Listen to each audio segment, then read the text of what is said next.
Welcome to the gunchannels.com lobby chat. I'm Night Strike. Thanks for listening.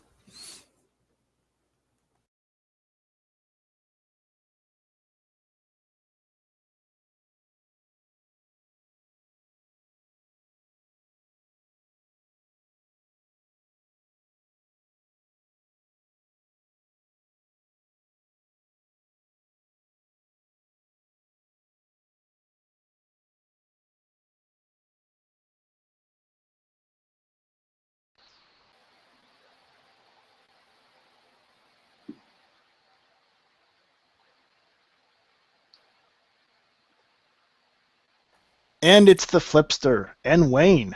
What up?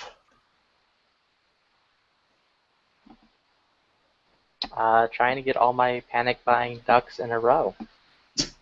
God. I mean, I just listened to Yankees chat, and Matt very clearly at the end was like, everybody, start the panic buying. Yeah, but remember what else Matt said. Hashtag never enough panic buying? No. Matt said, don't buy from Academy, but panic buy.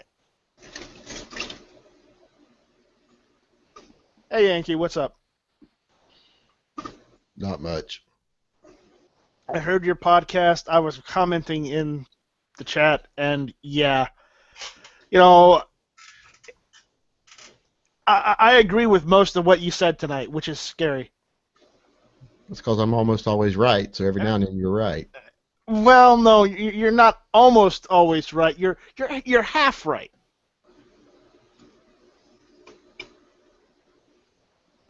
So we'll go with that. So you're telling me all I have to do is say you're right all the time, thus that makes me right. I don't know, Flippy. Isn't that the coolest keychain you've ever seen? My son left his key laying here. Is that the Thor hammer? Yeah. Yeah, that's pretty awesome. It's all metal, too. It ain't light. It's heavy. On the bright side, that means no one can steal his car. You have so much faith in those keys. This is just a house key. That no one can steal your house, I guess. He's only 12. He doesn't drive yet.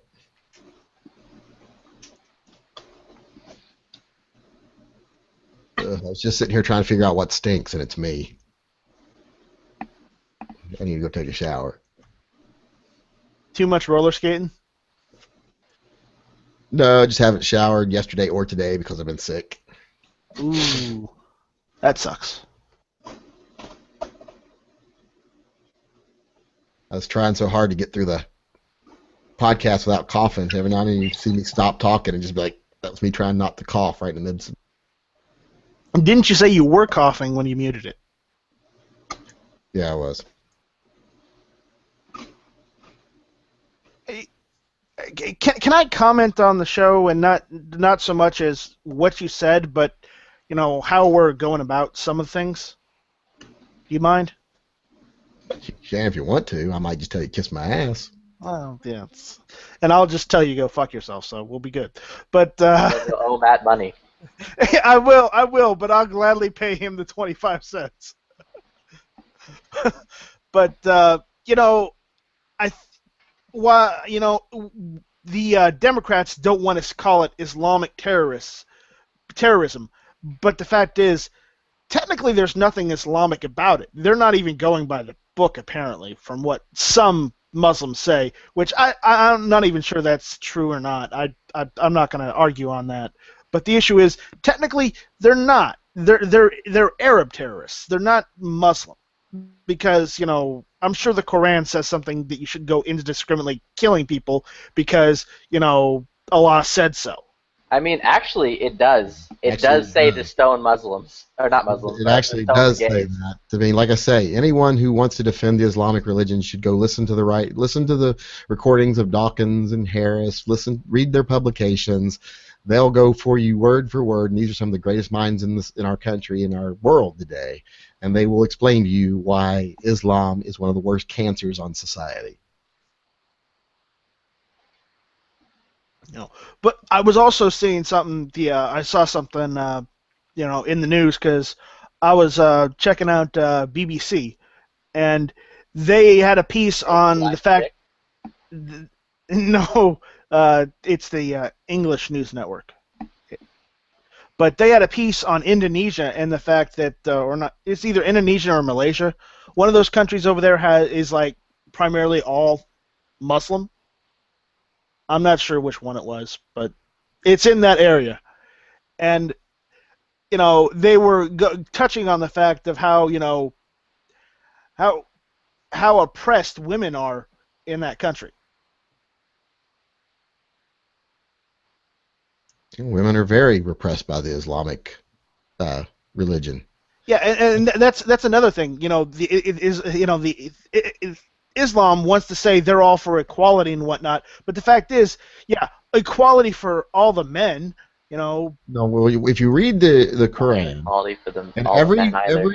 every verse that the modern day Muslim wants to use to try to say, look, we're supposed to all be friendly and all be happy and all be, it very clearly states in the Bible that the good deeds that one Muslim does is only required towards another Muslim. People that are non-Muslim do not count.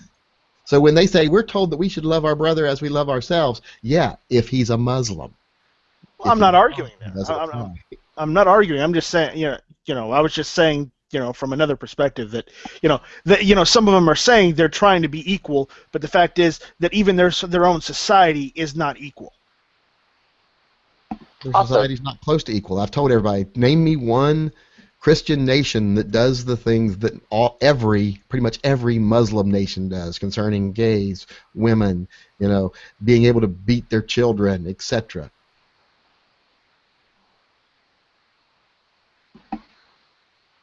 Yeah, and then there's the fact here in the United States we have to be the tolerant ones. Didn't the Bahamas go through some weird period where they were murdering all the gays because of religious reasons? Jamaica does it all the time. There we go. Sorry, mix them up sometimes. Sorry. That's technically the Bahamas. Oh yeah. Also, congratulations, Yankee. Some fellow in the chat named Kilo Delta says he joined Gun Channels after listening to your podcast tonight. Probably just so he can call me a dick. Well, that's what everybody that joins Gun Channels from your chats do. Nah, he might just want to come on and inform you that you're wrong about your opinions and everything. And then call you a dick. So, Tony, what's going on? You there, Tony? Yeah, I'm here. I had to unmute my mic. Nothing's going on here. I'm just sitting here listening. Oh, man. Yeah. So Flippy, what are you panic buying first? Are you going for the bayonets? Or are you going for the ARs? I already panic bought a bunch of bayonets that arrived today, and they're neat. Tomorrow, I'm probably gonna go panic buy a scope. Okay, but remember, don't buy at Academy. I mean, the Academy's on the poor side of town, anyways. I don't go over there. Right. You're too rich and entitled to go over there. No, I just don't want to get my car keyed. Well, priorities.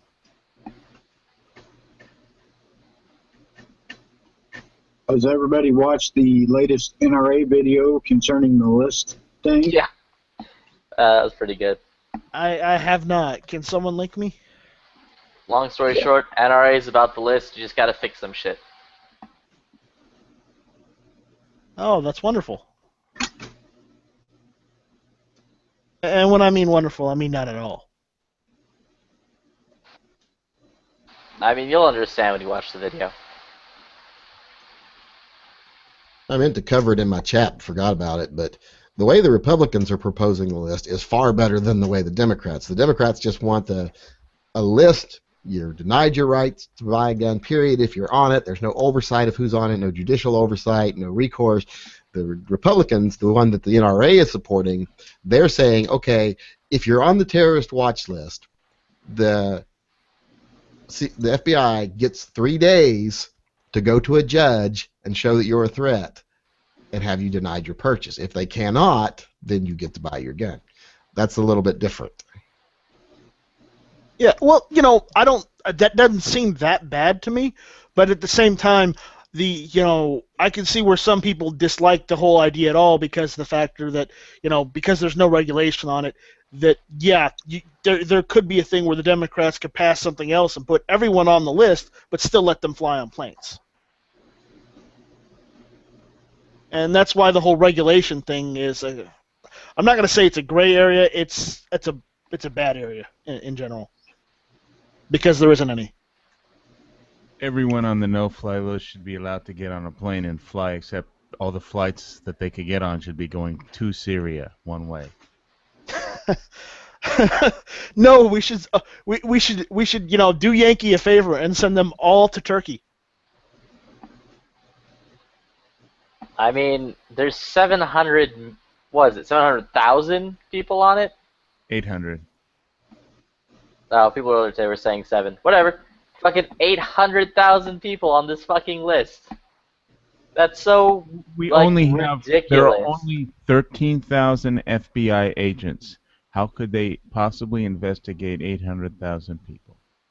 Like, that's a little fucking ridiculous. And like, how many of them are like actual fuck ups that they just were whatever? This dude's on there because reasons. And how many people are on there erroneously? That's another thing.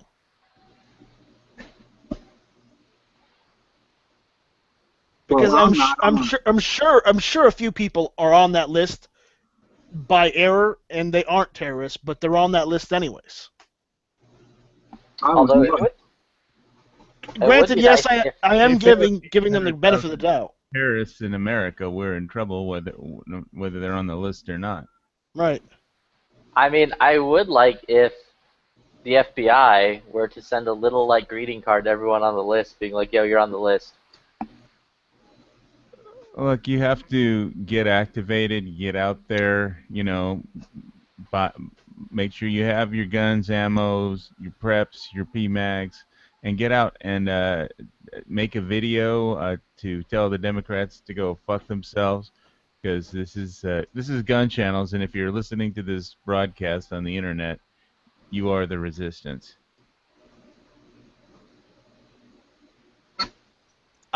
Do we really want to quote Terminator Salvation? I mean, I liked the movie personally, but everybody else thought it was a horrible movie, so... Well, that was a good line, though. That was the only good line in the film. Wait, which one was Salvation? Was that the one with... That was the one with the Batman? No, it was the one with the guy that thought he was a person instead of a robot. Yeah, Batman.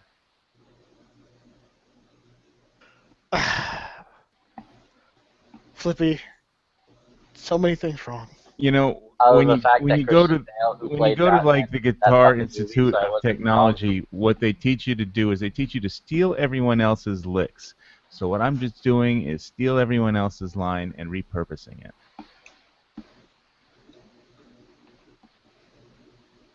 Yeah, well,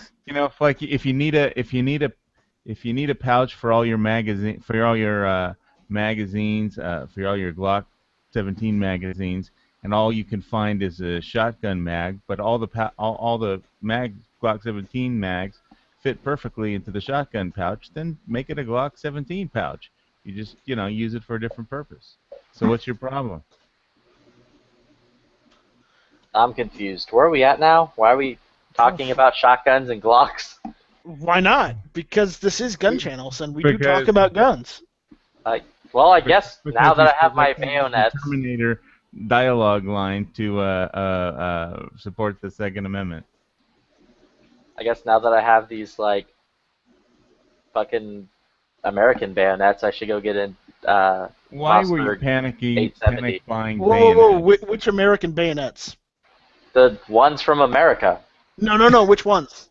I have the black ones. The M9 bayonet and the fucking Marine Corps M9 bayonet. Why would you panic buy bayonets? They're not going to ban bayonets. You didn't get the M7? You didn't get the M7? You're right. I'll buy one right now. Why don't you panic buy hookers or something? They're going to ban that. I mean, that's panic bought. If you want a good M7, I saw them on Sportsman's Guide. If you want. Nah, I'm just gonna go to the Oh, I got a eBay. real good mailer from Sportsman's Guide. They had like water bags, Yeah. all kind, and it's some good first aid Molly bags. You know, like 4 first aid bags for like $14 or something. And But either way, that's just what I need, actually. what's that place called? Firearms Summit. Summit Gun Broker. Yeah, that's the place you told me to go to for cheap guns, right? No, that's what I told you to go to get okay prices on police trade-ins. Yeah. Which, unfortunately, currently they do not have any 590A1s. So. Yeah, well, I went and I- got a cheap gun locally, so.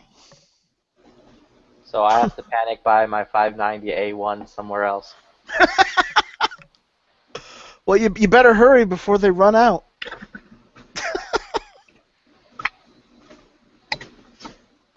And then what am I going to put my bayonets on? And when you get to 590, remember you got to get the bayonet lug adapter so you can actually mount that M9 or M7 to it. I mean, you could mount M9s to them. Yeah. But if you can mount an M9 to them, you can also mount an M7 to them. I'm pretty sure they come with that lug already installed. No, I don't think 590s do. You have to buy the The 590A1? Does it? I'm sure it does. I'm looking it up right now. Well, I'm not so sure, so that's why I'm saying that.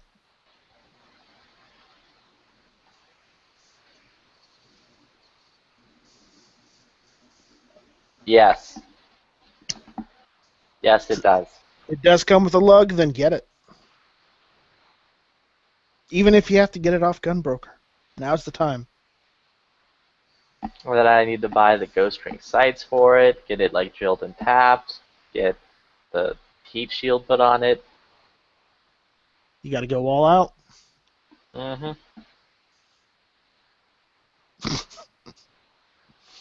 On a 12 gauge.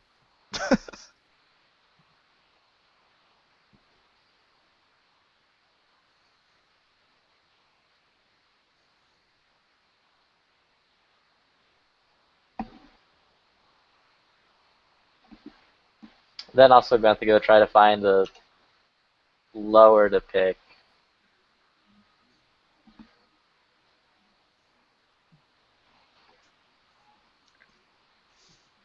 I'll just go to my store and see if they can just sell me a fucking Colt lower.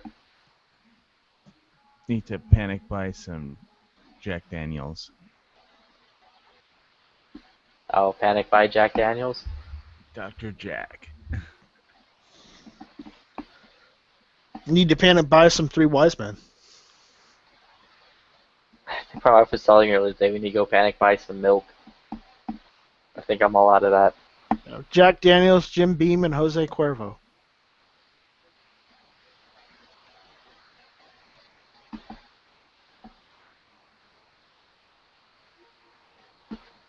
And maybe some cheap vodka too, just for the hell of it. Costco makes very good vodka for cheap. Yeah, I don't like shopping at Costco. I usually get the cheapest vodka at the local package store because It's cheap. It's cheap and it's good. It's like it's just the same thing as Grey Goose, and it's cheap at Costco. It's dirt cheap. Well, that's why you don't drink Grey Goose. You drink Crystal Skull vodka.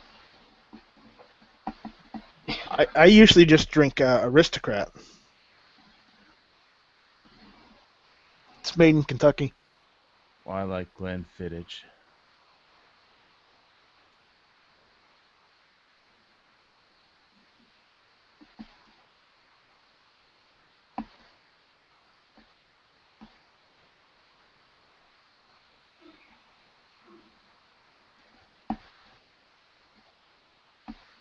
Well, I've already panic bought gold, panic bought PMags, and panic bought some soft points.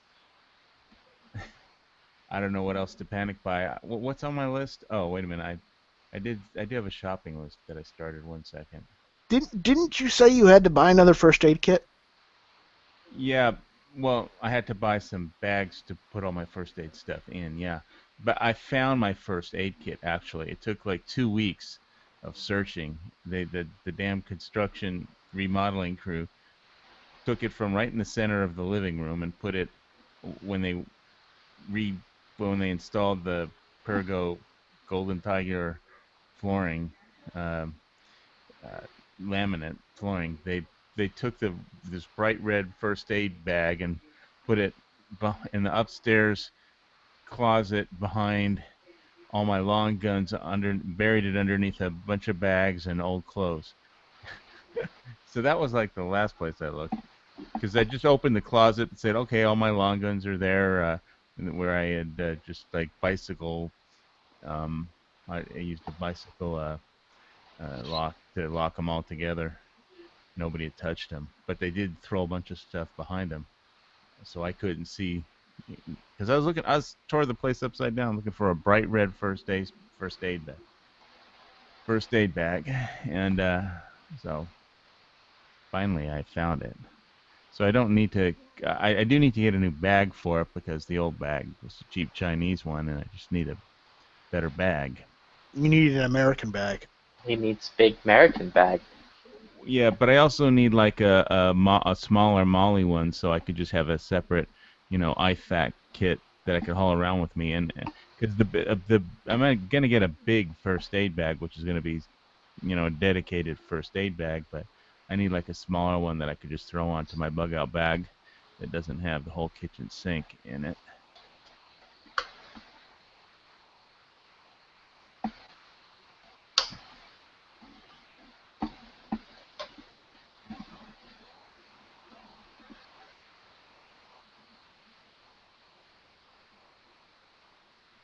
But actually, you distracted me from what I was trying to do here because I started a shopping list, but I lost it. Where the hell did it go? Well, we're all about distractions. Just ask Flippy. I wasn't listening. I was watching this Friday the 13th gameplay thing.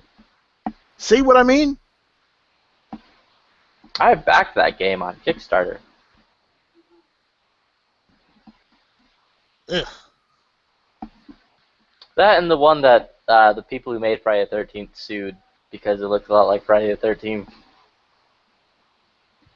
I backed the shit out of that one too. Okay, let me go back to my. All right. Yeah, I was looking at the canteen shop. They had a bunch of stuff that I needed. Gonna panic buy a canteen. No, I already have a canteen, but they had some other stuff that I wanted. They had it looked like they had a really good hammock. And they had a snow and Neely axe. And a couple other things. I liked they had like a camp grill, a folding camp grill that I liked to just throw over a fire.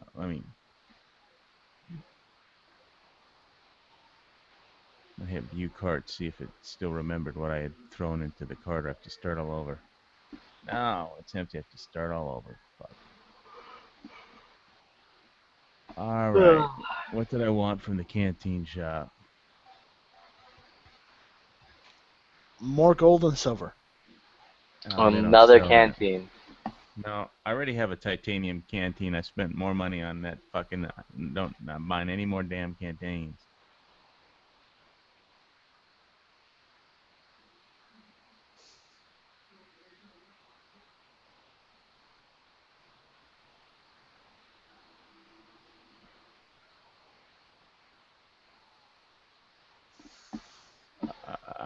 Let's see. Right.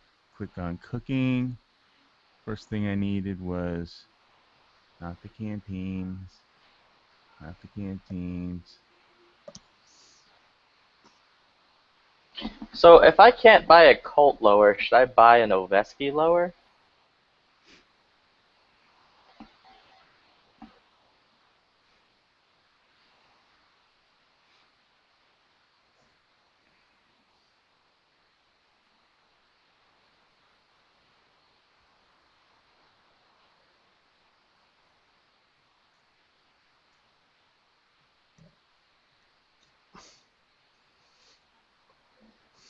Don't all respond at once. What was that, Flippy? I wasn't listening. I was reading something. If I can't. Buy a Colt lower, should I buy a Noveski lower? What's the reason? Because you can? Or what? Well, you know, if you just want an expensive lower, go with like something like a Bravo company or like Stag Arms. No, fuck Stag. Okay, go with Bravo company. I don't like their logo.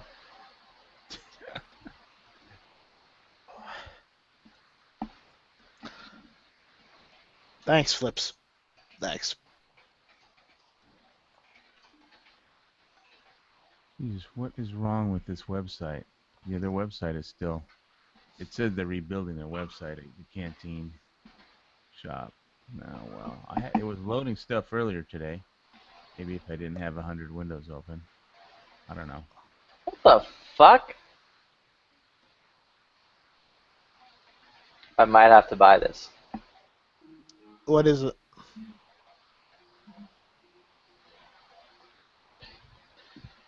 It's a lower for 420.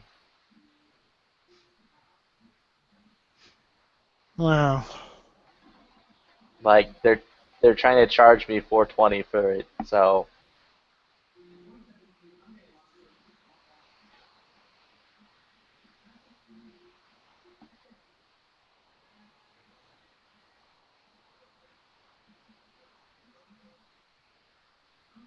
I'm just gonna reload the page and see if that helps. Okay, yeah, now I can add things.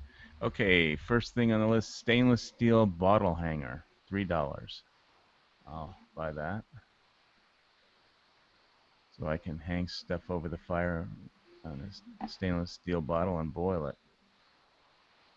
Continue shopping. Where's the fucking grill, man? That was on top. It used to be on top. Come on, you.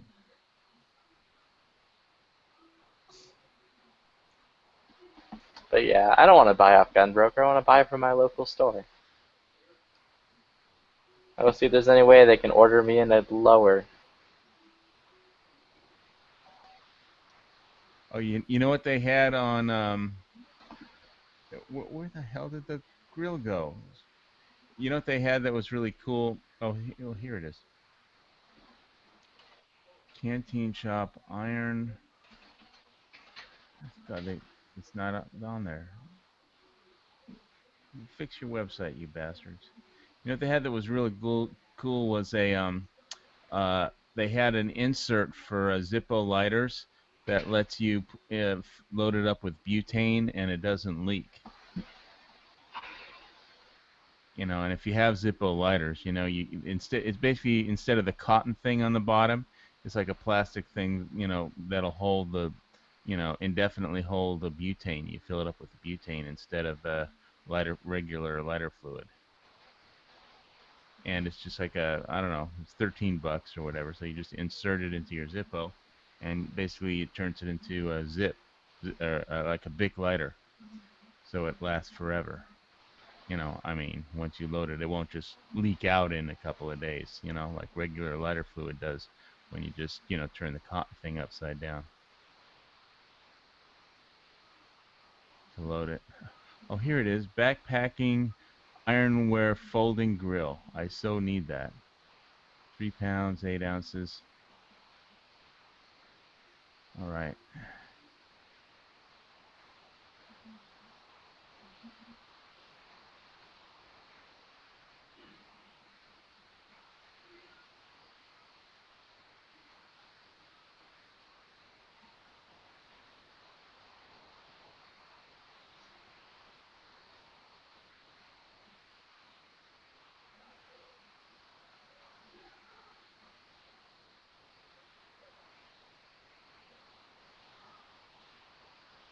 All right.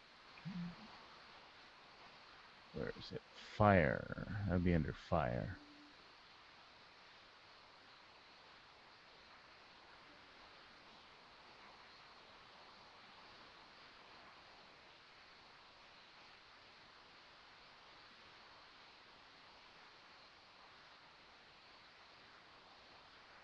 Yeah, here it is.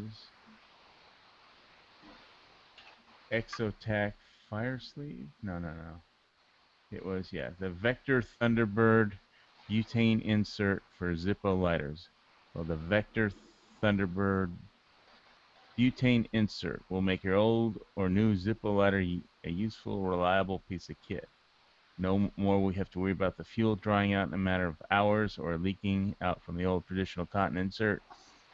Fill the Thunderbird up and have fuel for as long as any big lighter. $13.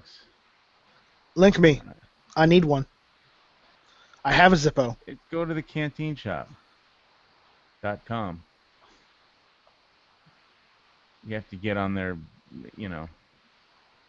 page anyway. So I got the ironware grill, the Vector butane Zippo insert, and a bottle hanger.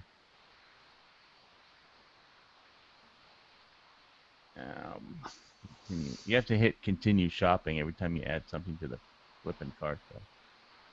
It's annoying.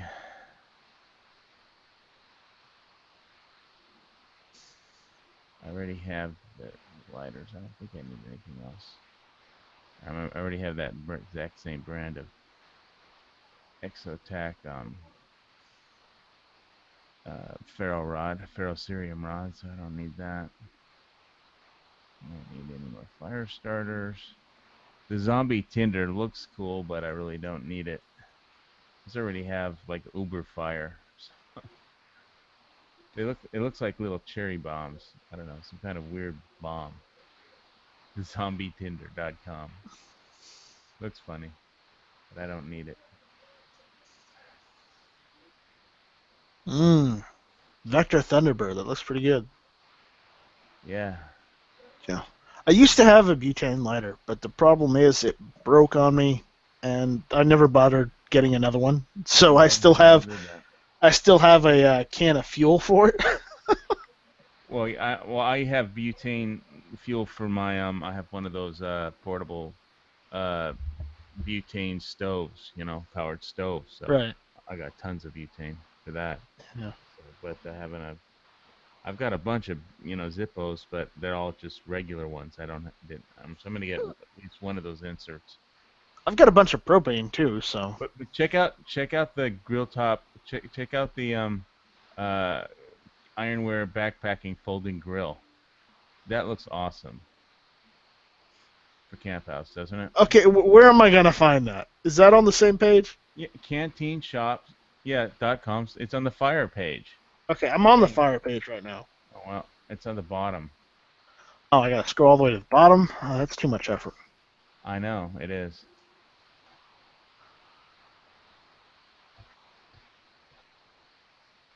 Anyway, I'm going back to, I need to get to, different section. Shit, how do I get off of the fire scales? All I'm seeing is, canvas firewood carrier. The what? You said it was at the bottom. I don't see it. Jeez. Now that I'm back at the top here, I'll just screen share it. I mean,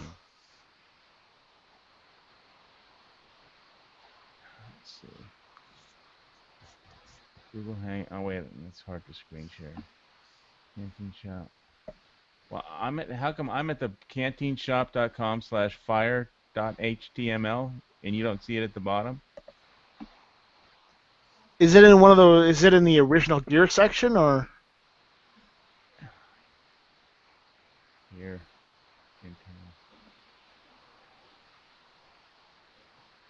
It's at the very bottom of the page, like third photograph from the bottom.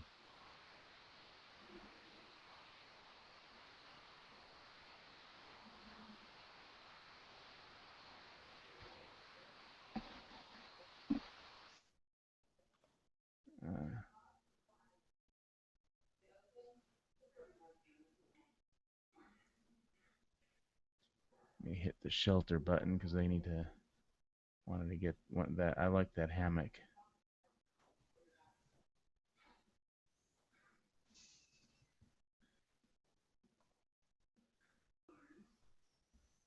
Trek Light OD green double hammock.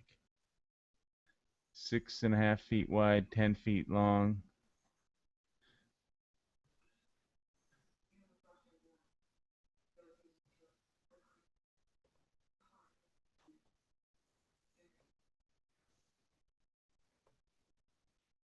Double hammock holds up to 400 pounds and weighs slightly over a pound, 20 ounces in the pouch.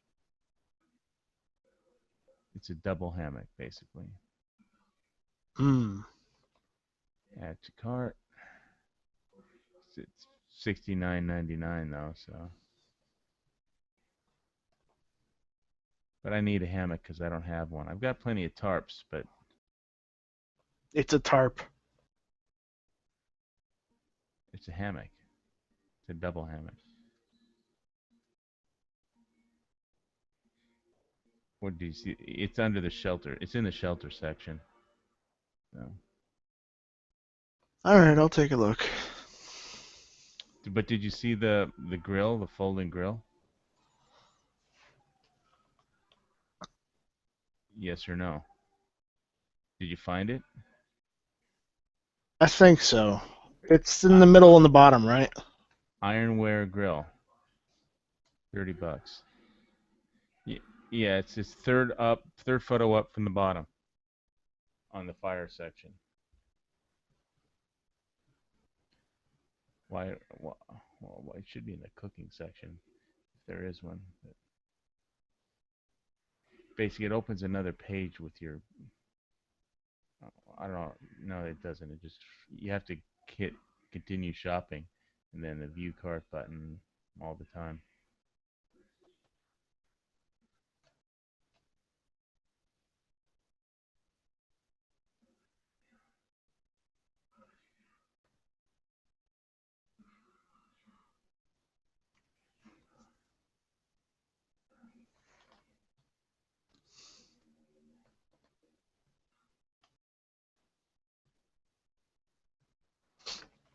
I see it, but they don't give you a price or anything on it. Okay.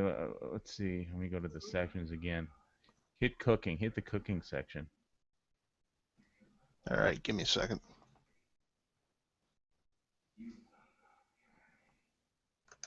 Yeah, it's not. I don't even see it in the cooking section. Stupid fucks. See what I mean? What do you mean? See what you mean. You know, if I can't find the price for it, you know, or Well, see it somehow I listed, added it to my cart, so yeah. which is I just did a search on it for it, and it's just not showing up. It's at the bottom. If you go to the home page, it's at the bottom. If you go to the home page, well, I saw the. Actually, wait a minute. No, I went to the. What page am I on? Yeah, I'm it's on on the the home page. page. And it's also on the. It's at the very bottom of the cooking page. Canteen Shop Original Gear. Canteen Shop Ironware Backpack Folding Grill. It's at the bottom of the cooking page. At the very bottom in the middle. And of the cooking page.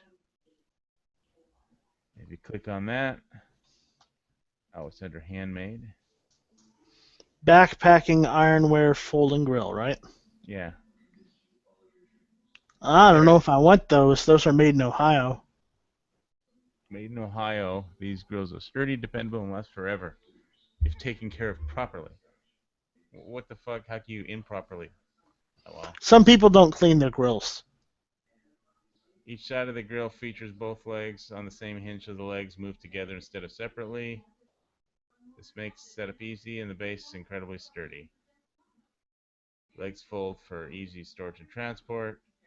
Use one of our firewood carriers to transport and store the grill.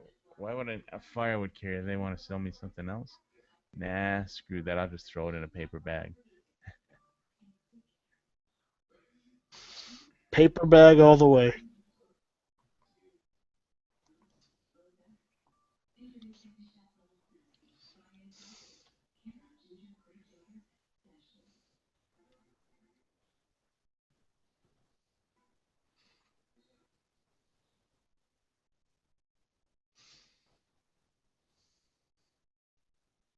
When you click on the firewood carrier link, it takes you to the fire page.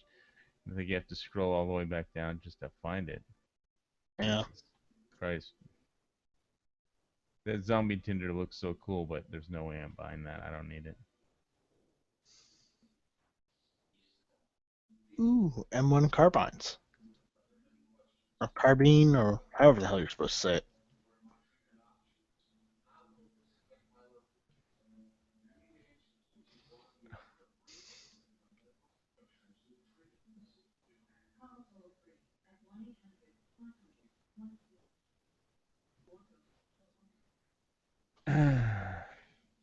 Well, I found the firewood carrier, and there's no way I'm paying $15 for just a piece of canvas and two straps that tied to it. I mean, I can carry firewood without a piece of canvas. You know? Put it under your arm, like a regular person. You know, what the fuck is that? That's like a yuppie piece of gear. Yeah. Well, you also realize you technically don't need to get waterproof matches Why? because really all you can do is just go to the dollar store and get like a dollar set of matches and like a dollar set of nail polish and just dip the heads in nail polish and hey, guess what? Well, nail polish smells crappy. I mean, God, I hate that Well, smell. yeah, it smells like shit, but the issue is it's the cheap way to make waterproof matches. Yeah, well, I basically threw my mother out of her own house whenever she used nail polish. Get the fuck out of here with that shit.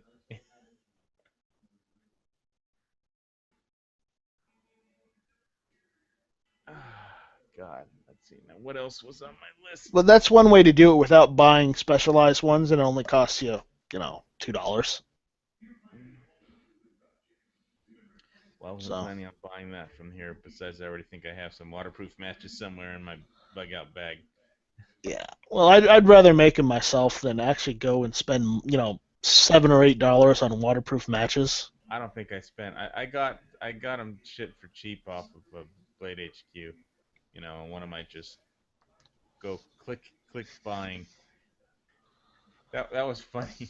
He was, Heavy B was asking me, he's trying to get me to work on my fire starting skills, and he said, do you know how to? He asked me, do you know how to uh, get Fatwood? And I said, yeah. I go on Blade HQ and I click on Fatwood and buy it, and they mail it to me. It's in my mailbox within a week.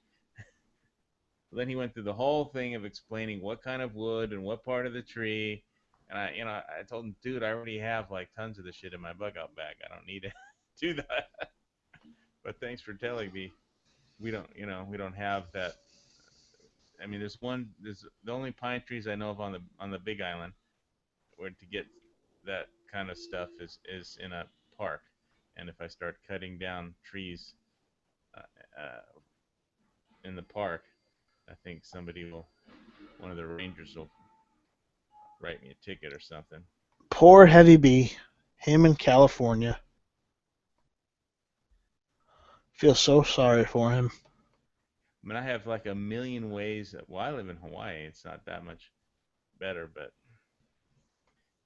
yeah, he's behind enemy lines. I hope he gets out. He makes a lot of money, and when he gets his aircraft uh, mechanic certification, and makes tons of money and does well, and lives in a free state, moves to a free state. Here's a question. You wouldn't know where I could find a reproduction of the M1917 bayonet, would you? eBay. I'm looking. I'm not seeing any good ones.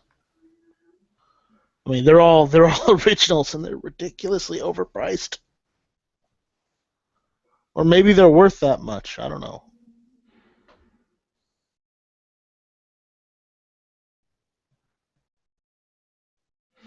I don't think there's anything in the water list that I need here. I think they're out of those purification tablet. Yeah, the Aquamira chlorine dioxide tablets are out of stock anyway. Canadian Prepper put something out on some new water filter. looks interesting. But I don't like being a guinea pig.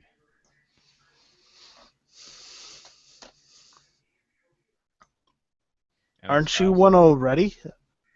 I was a guinea pig for Pro Tools when they first released it, like version 1 or 2 or something. Aren't you also a guinea pig for IWI as well? No, No?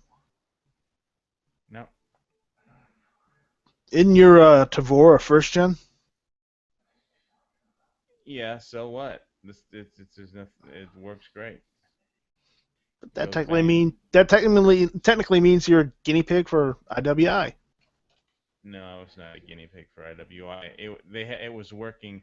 I mean, it was out for like a year, or I think 2 years, a year or two before I got one. I mean, Hmm. besides, they were very hard to get when they first came out, and so I couldn't get one right away. I could be a guinea pig, you know. I think, like Military Arms Channel was a guinea pig, but he would, it's not like he's going to say anything bad about it. Right. I mean, I never did a review for my. I never even did a review for my Tavor yet. But I've had it for years. But I like it.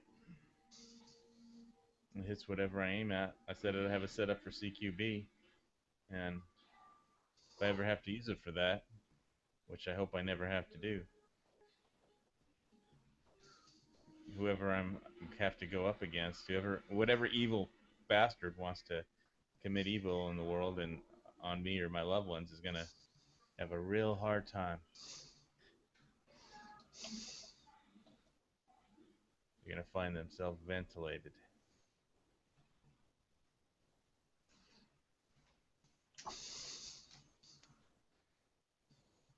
Because ventilation helps bad guys assume room temperature faster.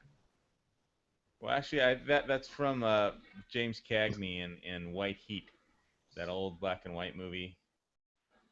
Right, now it's quoting Carnicon.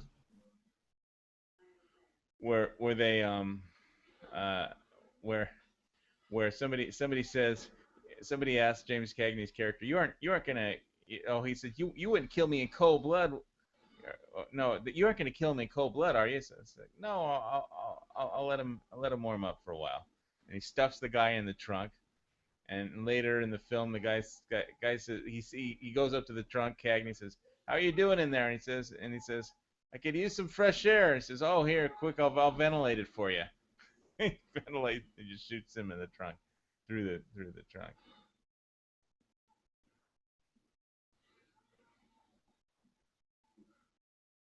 Yeah, those old movies, right? White Heat, yeah, James Cagney plays the bad guy in White Heat. I wasn't aware he ever played the good guy. He was the, oh yeah, sure he did. Uh well, he played George. He played George Cohan, Yankee Doodle Dandy, and he gets the Congressional Medal of Honor. So, awarded by Franklin Delano Roosevelt, gives it to him himself. They're James M. He plays Cohan, the composer. Hmm. And of course he does Yankee Doodle Dandy, and at the end of the movie, after he gets the Congressional Medal of Honor, he goes singing, goes out on the street. He dances down the White House stairs, and he goes into a patriotic parade outside the White House, and everybody's singing over there. And the guy says, "Hey, don't you know this song?" And he says, "Oh, I think I vaguely have heard it before." So he says, "Well, I don't hear you singing." So they sings over there, which is kind of not like something Obama would do. It's like, it won't, the lyrics to that song. He can't sing. The Yanks are coming. Oh, he can sing. He just doesn't want to. He just, is going to sing a patriotic song like, "The Yanks are coming and it won't be over. We're not coming back until it's over there." Like, we're not going. You know, Right. it's just not him.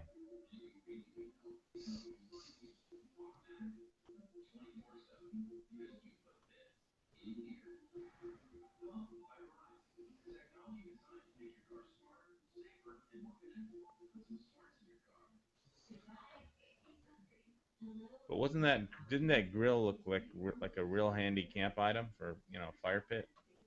It did. Yeah. So, I'm gonna hit the view cart button because I don't know where the hell I am on this thing. Jesus. View, add to cart. Camp suds. Okay, well that looks vaguely useful and it's only $4. Well, I don't know. It's okay. It's biodegradable suds though. I don't know if I want to pay $4 for suds. Ah, well.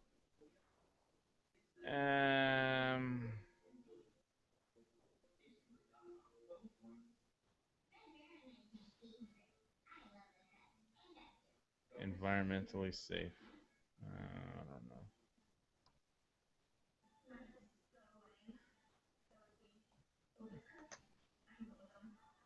I'll add it to cart. I can take it out just to get to the damn cart. See what I have in it.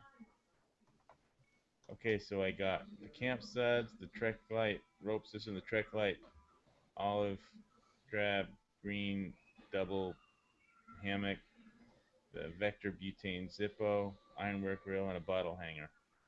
Yay!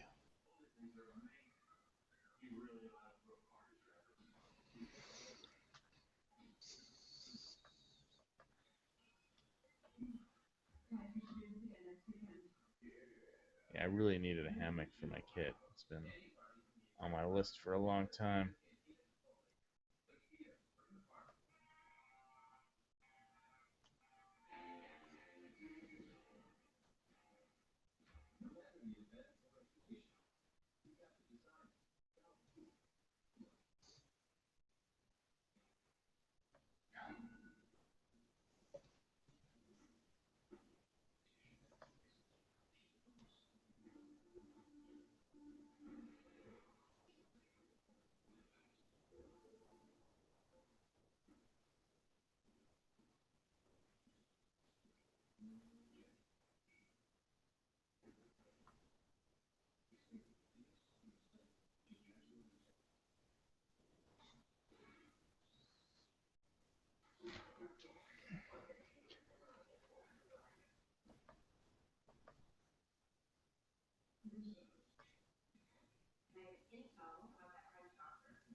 Who is Yankee Marshall supposed to be in that picture of his?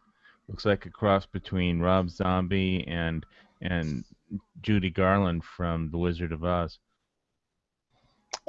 He's supposed to be Harley Quinn from Suicide Squad. It's a DC Comics movie that's supposed to be coming out later this year. Well, I'm glad it's a movie I'll probably... He just transposed his face onto her body, apparently. His Photoshop skills have gotten better over time. But his face hasn't. Are you trying to incite something or incite a response from him? No. I'm just trying to make conversation before I go find my credit card to hit that buy button on all this shit.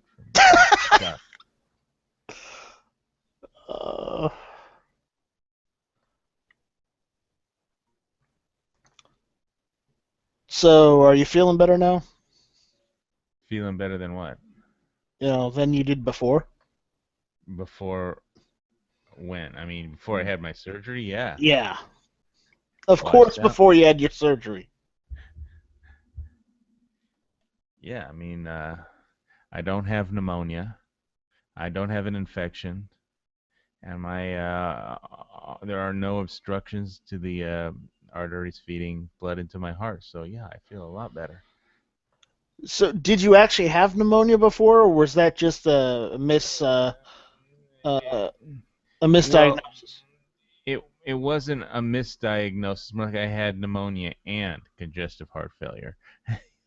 So, um, it wasn't that I didn't have pneumonia. It's that Oh, was that wow. it was, you know, And instead of just being fucked over having pneumonia, you had that and heart failure. You were congestive doubly heart fucked. quadruply. Quadruply, excuse me, right. You just can't catch a break.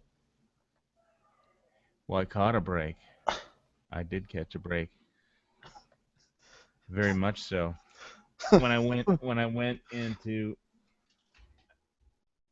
the hospital, when I got up in the morning and I got in the car, I waited for the contractor to come so he could work on my house, and I got in my car because I had trouble breathing, and I thought I was strong enough to drive 3 miles up the road to my doctor's office where the urgent care was, and I wasn't. I only made it 2 miles. I pulled over to the side of the road, got out of the car. I wasn't feeling very well. I couldn't even just sit in the car and keep my foot on the gas pedal.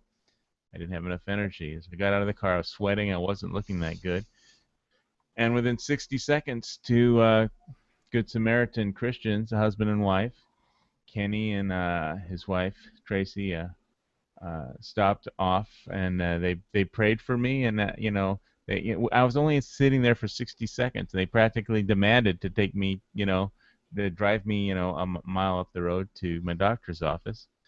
So he got in the car. His wife drove his car, and we drove the last mile to my doctor's office. He ran up the stairs to get the doctor because I didn't have the energy to walk up the stairs. The doctor came out, called 911, and then they stayed there and prayed for me until the end, sang songs from the Old Testament because I told them I was Jewish and not Christian, so they sang songs from the Old Testament because that's the 5 books of Moses. That's like the Jewish That's Bible. acceptable, right? Yeah. Well, it didn't matter. But then they prayed for me, and sang songs from the Old Testament, and songs that they probably knew more about the Old Testament than I did, to be honest with you. They're very religious, but anyway, the ambulance got there, and so I thought I was very lucky because I think the odds of somebody actually being there within 60 seconds of when I really needed somebody to drive me the last mile was extremely low, like 10,000 to 1, You were pretty lucky. Yeah. I should have probably, just going by the odds, I should have died at the side of the road. But which kind of leads me to believe that God sent them. So, because if He didn't, who did? And they moved back to the mainland. They moved to Oregon, actually. So I called them and thanked them after the surgery. Told them they helped save my life, and they were very, very happy. So, Good Samaritans. Well, it's always good to hear that there are still some good people in the world. Yeah, most people would just drive by and not want to get involved. So, and they were. The amazing thing is, it's not that nobody on the island would ever stop, but they were there like within 60 seconds of me stepping out of the car. That's amazing. The odds against that happening were, it had to be 10,000 to 1.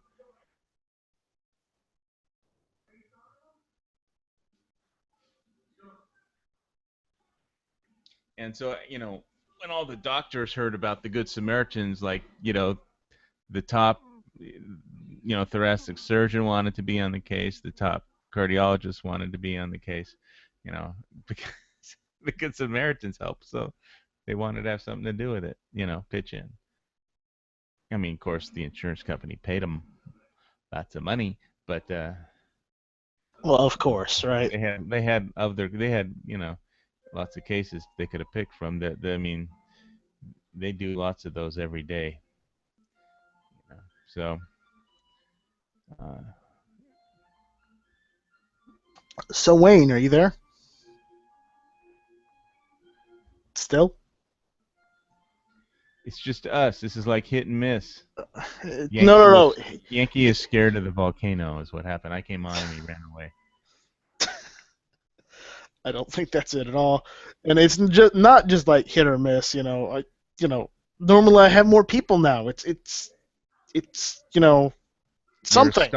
You're a star. I'm not a star. I only have 180 subscribers right now. Hey, it took me forever to get to 180. Well, you know, I started doing what, hit or miss back in what, October? I can't That's a remember that far back. I think that's about right. I might have started later, but whatever. But yeah, you know, it's nice to have people listen to your conversations, or at least your point of view. Do you have a point of view? I do sometimes. It's skewed and totally not corrupted, but twisted. But you know, it's a point of view nonetheless. All right.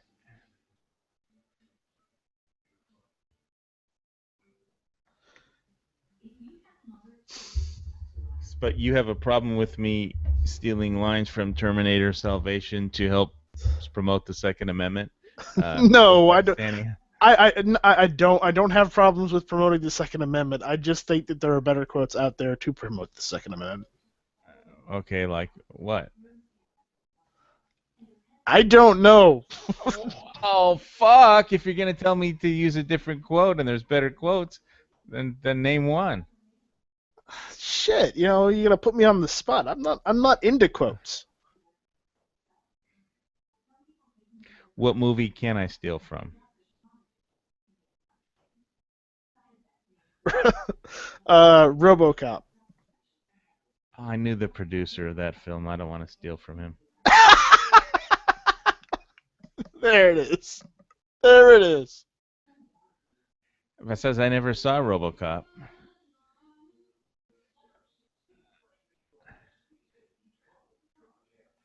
Okay, well, I'm out of ideas.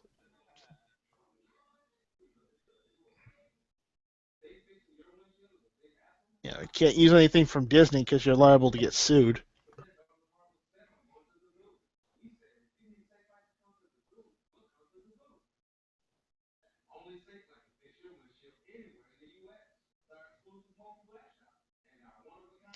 Well, unless you give me something better, I'm gonna stick with you. You are the resistance. If you're listening to gun channels, you are the resistance.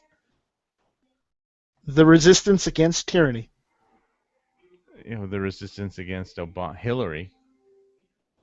Well, some people might be voting for Hillary, so I don't know why you'd be a gun advocate and listening to Hillary, or voting for Hillary.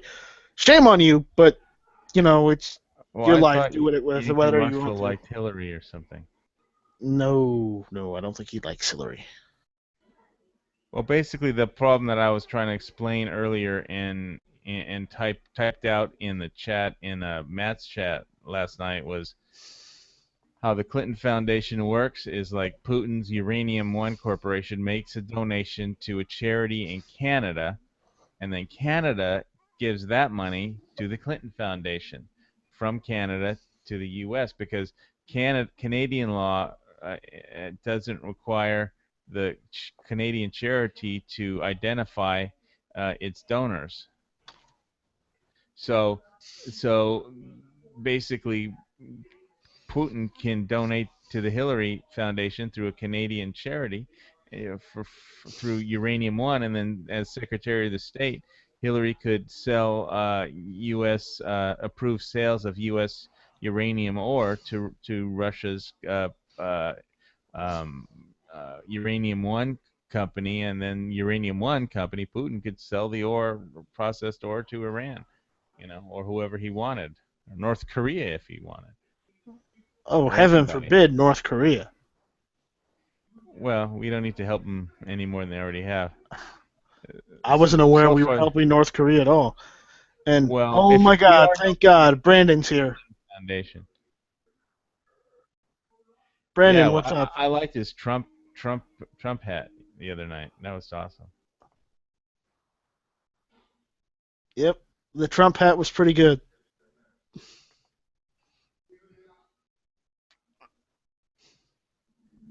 I don't know if he's listening to us. Well, he's probably just getting his microphone and finding his spaz shotgun or whatever it is. What's it called again? What was it called? What? Is it called a spaz? Yeah, Spaz 12 A or spaz. Spaz 12 or whatever. It's really called a spaz. Okay. Oh, Spas. It's Bots. yeah. Yeah. I, yeah. I'm perfectly happy with my Benelli Supernova pump action. I would like either guns, but the problem is I'm a cheap bastard and I can't afford them. So I had to Are go you, with the Stevens 67E. aren't you gonna get an AK? I thought you were saving up for an AK. Yeah, well, I've already gotten a shotgun. I went and got a off of Arms List a Stevens 67E. It's Stevens. Well, that's about as cheap as you can go, I think. No, I could have gone. How much did it cost you? Well, the guy was trying to sell it for 175. I gave him 125 for it. Oh, well, that's pretty good for anything that goes boom consistently. You know, it's just a 12 gauge pump, and that's all I needed. So you know, Well, can it handle 3.5 Magnum loads? I'm using 3-inch magnums in it. Can it handle 3.5? No, it's I think it only does 3-inch and what is it, 2 1/4? 2 3/4. Okay. Yeah, All right. 2 3/4. Yeah. So Well, three good three enough. inch and 2 3/4, and honestly, that's really all my Walmart stocks because the really cheap shotgun ammo is at Walmart in my area. So you know, I just go down there. Yeah, I could buy it online in bulk, but at the same time, I got my Benelli Supernova for 400 off Arms List. But every time I go down to go do some shopping at Walmart, I always buy ammunition anyways. So you know, it doesn't really matter to me. yeah, our Walmarts in Hawaii don't sell ammunition because we're Because a you're blue special. state. Because we're behind enemy lines. This is if you're listening to this on gun channels, you are the resistance. No, you're gonna milk that for all it's worth. So you know, you're gonna start off that I'm next gonna milk Monday. it like my ex-girlfriend. Wow. Okay, that's all we need to say on that note. She was better at it. She was good at it though. I don't But need to know these things. But yeah, you know. she was too good. She had a lot of practice. Let's put it. But That just means she had low standards. well, hey, she dated me, so she must have had low. The fact that you're just gonna keep on going with that. Wow. All right. So yeah, you know, I get my ammo from Walmart for Yeah. for my shotgun because Well, really, where else are you gonna find really cheap shotgun shells? Sports Authority had some cheap birdshot, but Yeah, but they were going under. I know they had a. I went and stopped by my last ammo run. They have a 5% off ammo liquidation sale. You know, they're in liquidation now. So if there's Yeah. a store open near you, I think the ammo's 5% off. You know. The one that was here in Charleston went out of business like Well, the whole chain. 5 went or out of 6 business. years ago. Oh, they closed the shop They 5 or 6 closed. years ago. Yeah, because they built the Dick's Sporting Goods right next to one of the malls, and everybody just went there instead.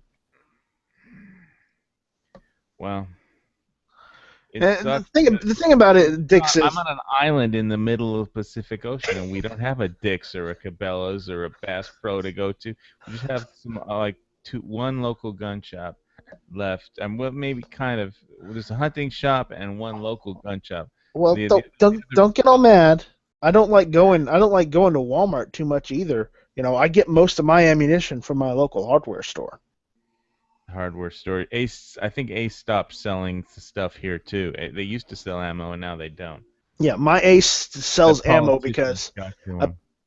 because apparently, half of the people in our county and our town love hunting. And that Ace is really big and catered towards hunting, but they carry literally just all kinds of ammunition because, in South Carolina they don't really restrict what caliber ammunition you can use. They only restrict, they only tell you just to use like soft points for, hunting. That's all they say. I don't even think they have a restriction on that. But regardless, it's just recommended. But Yeah, well, here if they anything. catch you with Full Metal Jackets, they'll seize your guns. I mean, Well- that's how they write all regulations. If you sneeze, they'll seize your guns. You know, Where are you gonna find soft point 22 long rifle? you aren't allowed to use a 22 long rifle in a hunting area because it doesn't have enough muzzle velocity to meet But it's less lethal than literally any other round.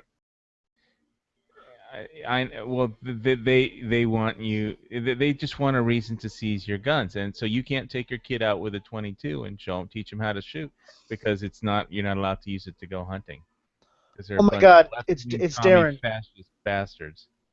Darren, what's up? And another Viva person Las joined that won't Vegas. talk. Talk. Shit. No one wants to talk to us. Sigh. The first person that talks wins a 1 ounce silver piece. Not you though. Damn. I'll take that. Not you either. My computer's running a little slow. It took me a minute to load in. All right. Well, all right. You know, we're still waiting on Brandon if he ever shows back up. Brandon. I want to know when I'm getting my silver round. When silver drops back down to $9, well, it hit $13.70 not too long ago, but I thought it might go down to $9, and I bought some when it was at. I bought some 10-ounce bars and a 100-ounce bar when it was near $13 and something. So. Wow. Yeah, Hawaii is our metal market guy. Ah. Well, all mines in. Go ahead. You go ahead. No, I was just gonna say all my silver I've collected for years because I was more into coins than the idea of collecting silver. So a lot of mine are Walking Liberties and Walking Liberty half dollars, stuff like that. I don't really have like bars. The 90% silver or the 80% silver or stuff like that. Yeah, it was. You're talking. This was years ago, so this was the good stuff. Where'd my phone go? So, well, the 80% silver coins is what you're talking about. Yeah. These would be from 19.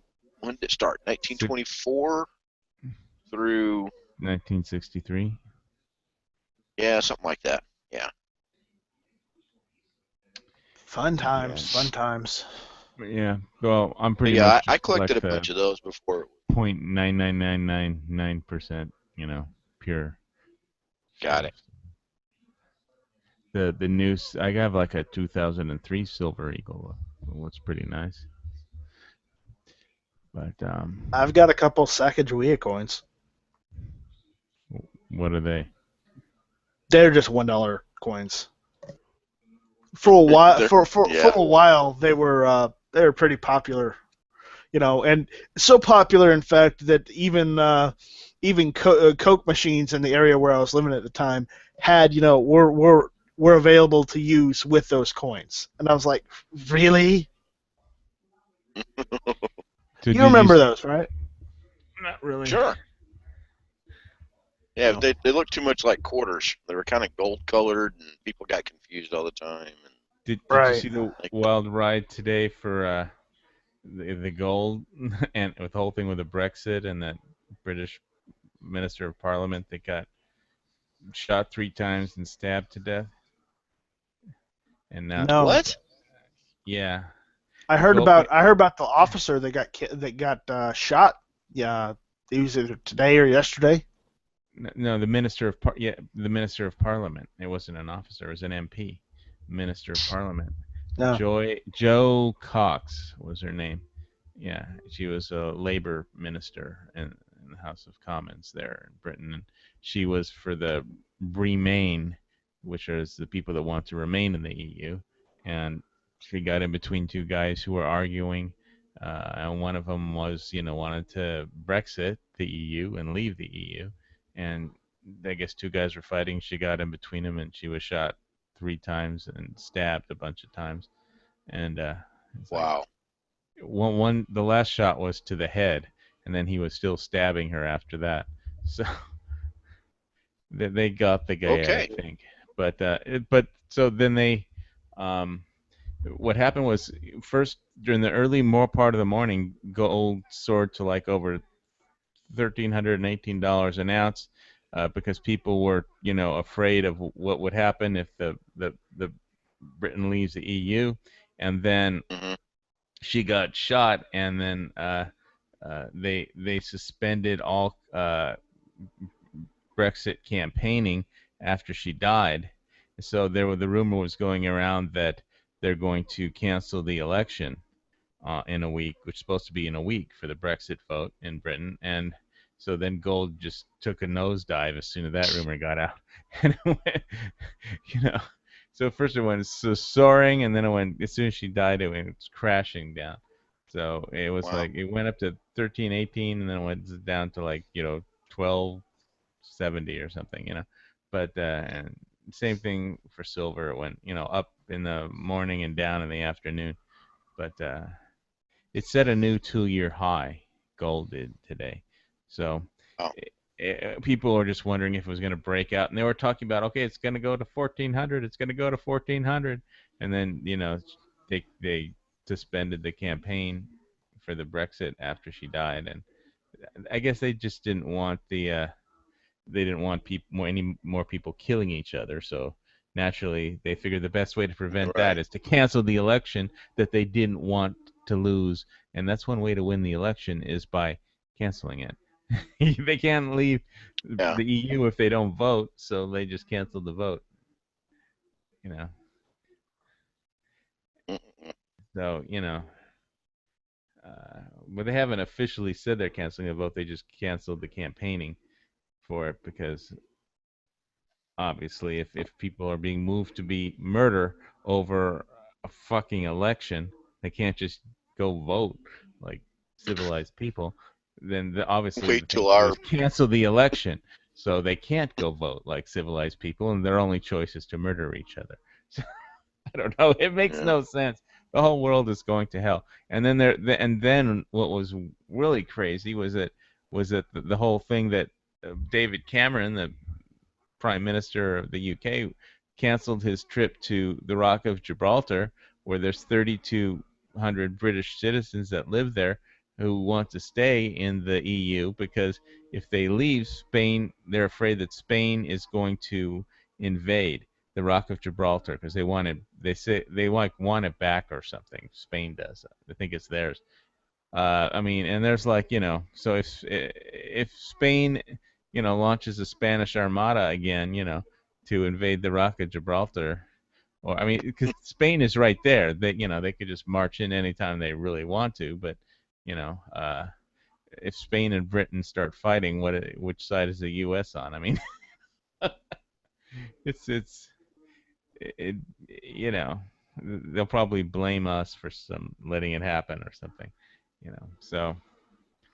How come America didn't do anything or something when Spain invaded Rock of Gibraltar? I mean, it's not our rock, It's not our fight. and but so he I guess he's afraid if he goes there, it'll be too controversial, or they'll accuse I guess it's people are very up in arms there, and or they don't have any arms in Britain. But it was a homemade kind of a gun. It wasn't a commercial produced gun. It was just homemade, like the one Timothy McVeigh had. I guess didn't he have like some kind of homemade gun? I don't know. Maybe that was somebody else. I was looking through I the don't think gun so. model. When he got stopped, he had I want to say he had like a 1911 on him, and that's why he actually went to jail when they stopped him. Well, I remember there's a bunch of gun mimes I was looking through this morning. I think Yoder, Texas had them or something, and one of them was about some terrorist's homemade gun, and it wasn't a commercial gun. So, but anyway, so this was a homemade gun that the poor lady got shot with 3 times.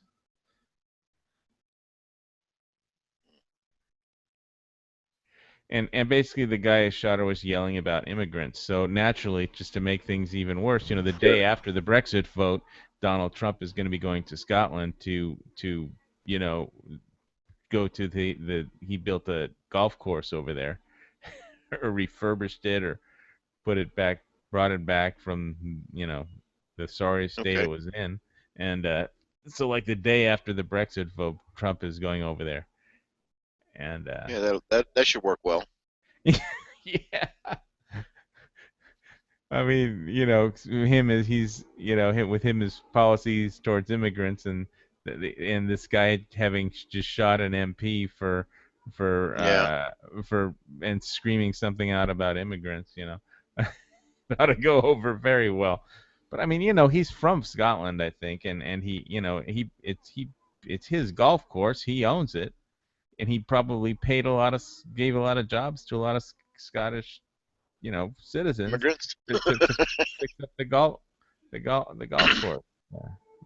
And they got a bunch of Indian guys doing being caddies. So Well, I think it's building and maintaining the golf course, and making it up to competition standards.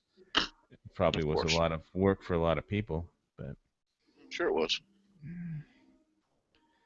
and I'm sure they weren't all imported from Mexico, because it's harder to fly them over there. Hey, G-Webs. Just put them on Trump Air.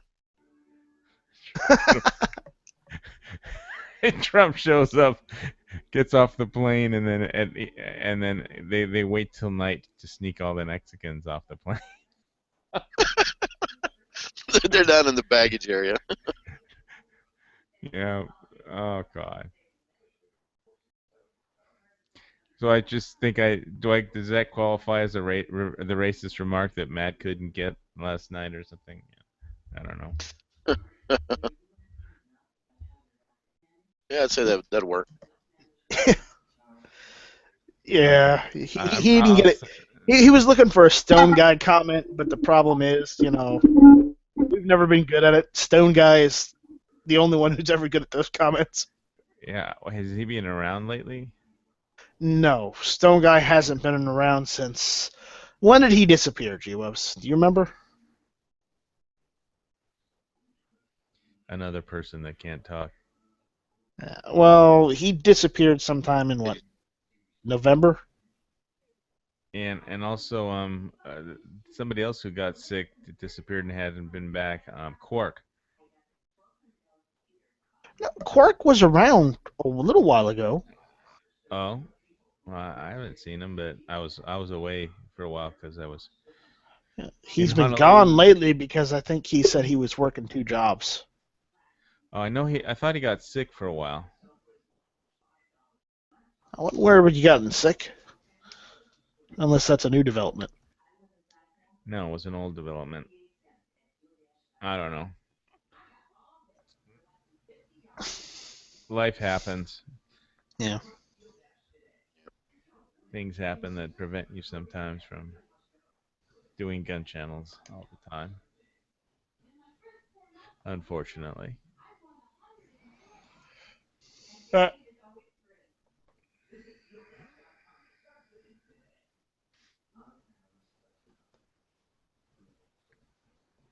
I'll try and find another film quote because apparently that one bothers you. You don't have to. I'll just give you shit for it. No, I could find another. Well, I mean, G-Webs uses he always plays the one from Red Dawn, Yeah, you got to find one, that's iconic like that. And Dawn I'm has sorry, but cash. Terminator Salvation is not an iconic movie. I mean, it's a good quote, but it's probably the only good line in that entire movie. I still like the movie just because the factor of the storyline, but Well, I can't use the ogre line that I like from Warcraft, which because it was just rah, Yeah, that doesn't really have the same effect. rah. Yeah, Almost. rah, rah. No, you lost it. If I do it loud enough and mean enough, then the neighbors will call the cops. So I can't really. Yeah, right. You can't do the war cries at home. Not in a condo. No, Around God. here. You know, maybe once you get the compound, then you can do it all night long. Oh yeah, I can just you run around the jungle doing war cries. That'll make a great video. Speaking of compounds, have you actually started looking for places to possibly buy? Oh yeah, but Yeah, I know you don't want to get a second mortgage, but I'm sure you've looked at some places already. yeah. I mean, I had even scoped some out. It's there's one just vacant land property, but I'd have to write the guy a letter, and he lives in Vegas, who owns it. So I'd have to write him a letter trying to get a decent price because he paid way too much for it. I mean, basically the area that he has, it's like a 3-acre plot right up against a forest reserve, and I've shown it before on Google Maps and stuff in that one chat. I don't know if you were around, but it's like right up against a forest reserve, and obviously you'd have to you know cut down some trees to and make a little bit of a clearing in there, like for a driveway and to build some kind of house. But I mean, I could just use it as a camping area, but I still need someplace to park the car. Do you know. get a Can't just do you drive get a it lot of rain there? up on the volcano? Sure. Because if you get a lot of rain, you don't actually have to be connected to sewer you need a septic tank or sewer or something, but you wouldn't have to be connected to water because you get Yeah, do a the lot of whole people rain use basin. catchment. Yeah, a lot of people use catchment in Hawaii. But Are you allowed to have septic tanks out there? yeah, you're required to now. They used to just have cesspools, but now they require septic tanks, which cost a fortune out here because you have to remember it's all lava rock that you have to dig into. It's not just the ground; it's black lava rock, You have to and that is blast.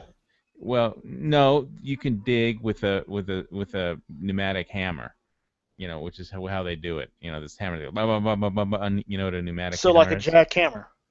Yeah, a pneumatic hammer, and it's costs a lot of money to do it. So it costs a lot of money to build a septic. You'd think it'd If be it, cheaper just to blast. they don't let you just blast. Probably gonna say you're They probably they not don't even allowed. let you. They don't even let you burn trash If you anymore. if you throw dynamite around Hawaii, you're just gonna bust that volcano open.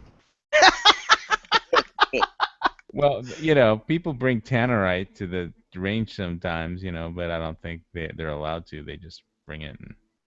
So is that area of land you're looking at out in the county or whatnot? What do you mean out in the county? I mean, is it county land or is it still No. inside of a city? It's in a remote subdivision called Eden Rock. Would you be allowed to have your own range in your backyard? Sure, because there's no roads and it's up against, just a forest reserve. There's no homes, there's no roads. Yeah, it wouldn't be a problem. I could have a range there. But You I'd have need to that build property. it, and I'd have to build a burn. Well, I know I have to. I've been meaning to write a letter. It was up for sale. Here's the thing: is the guy paid like $85,000 for it, and basically right now it's only worth like, a 3-acre lot up there is going for like 15,000 maybe, but of course because he paid 85 for it, he wanted to sell it for like 30 at a loss, which is still a lot less than he paid for it, but he just bought at the height of the bubble, at the height of the real estate market bubble, Oh, unfortunately. So I have to, you know, I'd have to, you know, I've composed a nice letter telling to him, hey, I lost money on my condo too. If you want to get rid of it, I'd like to build I'd like to use it for a camping area or something, you know, and try and sweet talk him into a low price, you know. But he's going to lose a lot of money in either way when he's going to book the loss. And the thing is, what I should do, probably the way the tax laws are, is I should tell him he should lease me the land for a year, and then he could take the whole thing as a rental off. Because if you lease it for a year, then you're allowed to take it as a loss. If you collect rent for a year on it, you're allowed to you take the amount of money you lost as a tax deduction and get your money back. So, you know, I ought to offer him to do that, and maybe he'll give me a really sweet deal on it. And in the meantime, I could use it as a camping area. Right.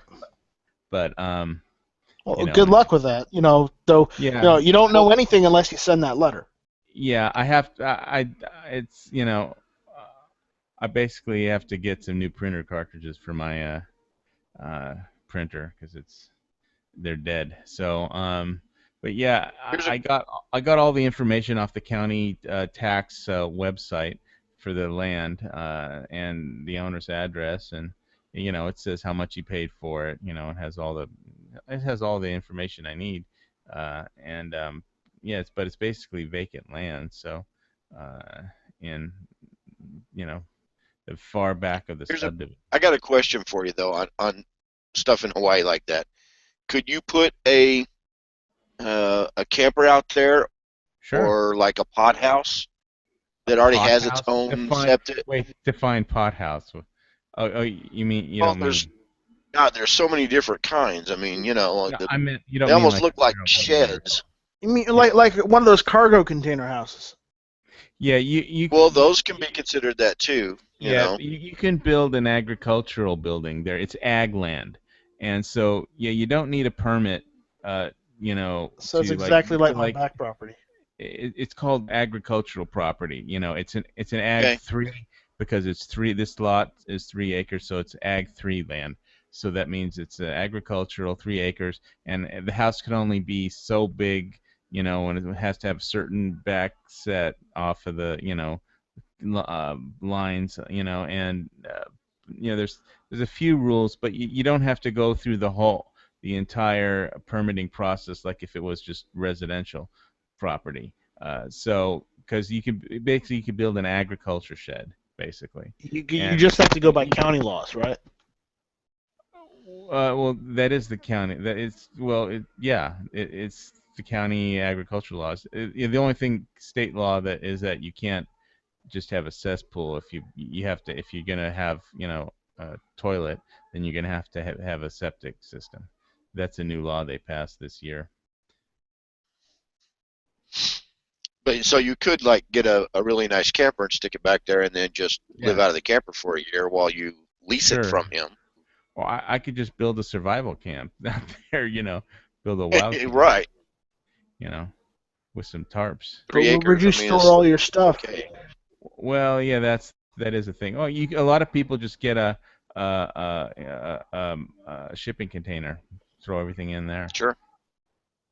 But yeah, I'd rather build a house, you know. But so yeah, doing that would involve a lot because yeah, where would I store my stuff? In a storage locker, probably. You know, and I already have an entire recording studio from Burbank stuck in 2 storage lockers in LA that I pay rent on every month. Man. So, you know, I probably should just sell everything. Sell that shit. Yeah.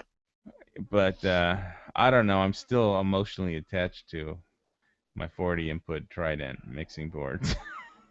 I don't know. You really should get that. Don't take this the wrong way, but you should probably get some of that stuff shipped over to you.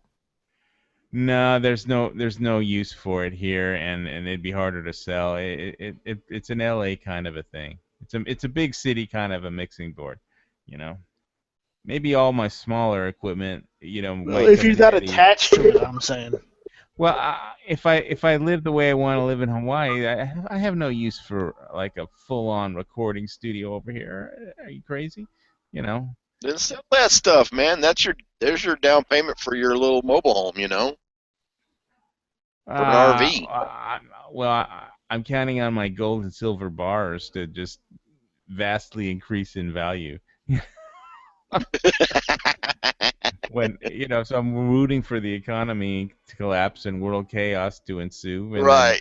and then to quickly recover with some new international monetary fund currency, which for when I can take my 100-ounce silver bar and my gold bars and my 10-ounce silver bars and some my Buffalo gold coins and silver eagles, and I'll just sell them for like some ridiculous amount of money at some blow off top when the short squeeze from all the JP Morgan's $1.5 billion short unallocated bars position that they have gets short squeezed the hell and everybody runs from treasury bonds into precious metals because it's the only thing that it's actually worth anything. When there's blood in the streets, buy real estate. When there's blood in the streets? Yeah, well, you ever heard that before? No. That's an old saying. When there's blood in the streets, buy real estate. Yeah, that's what they say. Well, I'm figuring that the dollar will be worth less and less and less, and silver will be worth relatively more and more and more, and gold will be worth more and more and more. And there's a lot of bubbles. There's the debt bubble. There's the gold silver ratio. There's a house bubble. A what bubble? The housing bubble. Yeah, it's still in bubble territory. Yeah. The real estate market. Those bubbles burst, they make a loophole. A loophole. Oh man, we can't have those loopholes, right, G-Webs? Well, do we have are we in a gun bubble or an ammo bubble or something? I don't know where the hell we are. I think we might be. We might be in a gun or ammo bubble. I was looking on. We do a lot of selling on Backpage here, so I went on there today, and I didn't see anything that was seriously jacked or anything. I mean, you still get cheap ARs for $500-$600. They let you sell that stuff on Backpage? Of course. I'm in Nevada, man. We can sell. Oh, you can buy and sell. Women. I can buy with my as long as yeah, exactly. All kinds of interesting things, but yeah, we don't want to anyway. So, but yeah, you can sell, whatever you want online. Yeah, well, this ain't Nevada. They'd come in. You can only advertise pretty much on Arms List if you want to sell a gun. And they don't let you advertise guns on Craigslist, and they don't let you advertise them on Backpage in Hawaii. The police will flag you. They don't even let they even flag all the hookers and massage girls that try and show up here on the Big Island. Yeah. They gave up on Honolulu, but like on all the outer islands, they flag everything. So our cops here at the police stations have parking spots for you to go do your deals, so they're nice and safe. So I can pull up there and buy, sell, my guns in the police parking lot, and it's all under camera. Yeah, so everybody's. I went to buy my shotgun. We went into the firearms office to, because he filled out the form wrong when the guy was selling me the shotgun. The way he filled out the transfer form, he was selling it to himself. But the name's wrong. So I was like, what? We don't. There's no paperwork. You don't have to do paperwork here. You pull it out of your trunk, you exchange cash, you shake hands, and you walk away. Here you Yeah, have to do paperwork. You don't have to do paperwork here in South Carolina, but a lot of people do these days because the fact of the Charleston shooter, just to cover their asses. Yeah, I do. Yeah. I mean, There's, I always off of I one always of get the- a bill of sale when I buy a gun off of Yes. I buy or sell guns off of Arms List, just because the factor is it covers my ass, it covers their ass, and that way both parties walk away with what they want. One gets money, one gets the You got it. firearm. Yeah. So. Yep. I see it as more of a receipt than just trying to cover your ass. Here, but here Yeah, you can't transfer. exactly. In Hawaii, you can't transfer a firearm unless the police chief issues you a permit. So to do so. So otherwise, if you do, Yeah, I don't Yeah, know. well, Hawaii sucks. yeah, it does. We're behind enemy lines. So well, Yeah. as far as the firearms laws, it definitely sucks. But, we still Yeah, can but have you get 30 bikini babes, so Yeah, we get bikini babes. We get we could still have 30-round PMags, 40-round PMags, and 40-round. Just wait, those are AK going away. mags. Well, that's why I panic bought 3 of them. Yeah, good man. Oh, he finally starts responding. I see how it is. Guten Abend, Kameraden. Dude, Genau. Oh, so you guys know after like July 13th, I'm sure everybody knows this, that freaking you're gonna have to do like the courtesy letter to the sheriff and Courtesy letter. well, to buy NFA items. So say like I want to buy like an SBS or so I'm going in to buy like a little 22 Guardian from Huntertown. I would I'm have good. to send. I would have to send a letter to Sheriff Joe. I would have to get my fingerprints done and a passport photo, per the new ATF law. Whoa. We can't Stop have that any of that sentence. stuff in Hawaii because Stop all that the fun sentence. stuff is illegal. Remember what you just said. What? Sheriff Joe. Okay, I'm just talking about my county. Yeah, Sheriff Joe supports the Second Amendment, so you're probably good. No, it's the law. You have to send a letter. Well, yeah, I know that, but you're good because it's Sheriff Joe. Oh no, yeah, no, it's fine. Like he doesn't care. Like yeah, but per the law, I have to send a letter, whoever the Chief Leo is, saying, hey, look, I don't give a shit if you care, but I'm sending you this letter because I am obliged to legally to do this. Right. So, but what I was thinking of in my gun shop, and I told the guys about it, I said, look, what if, because there's no place to do it right now. If you want to do it, you have to go out and do it by yourself. But what if my gun shop offered the service to where you come, you pay for your, you have your stamp, or I'm sorry, you have your check for $200, make it out to the devil, and then you pay for your suppressor or SPR, whatever you're buying. $200 to the devil. Okay. We actually got a check the other day where it said $200 to the devil, and they cashed it.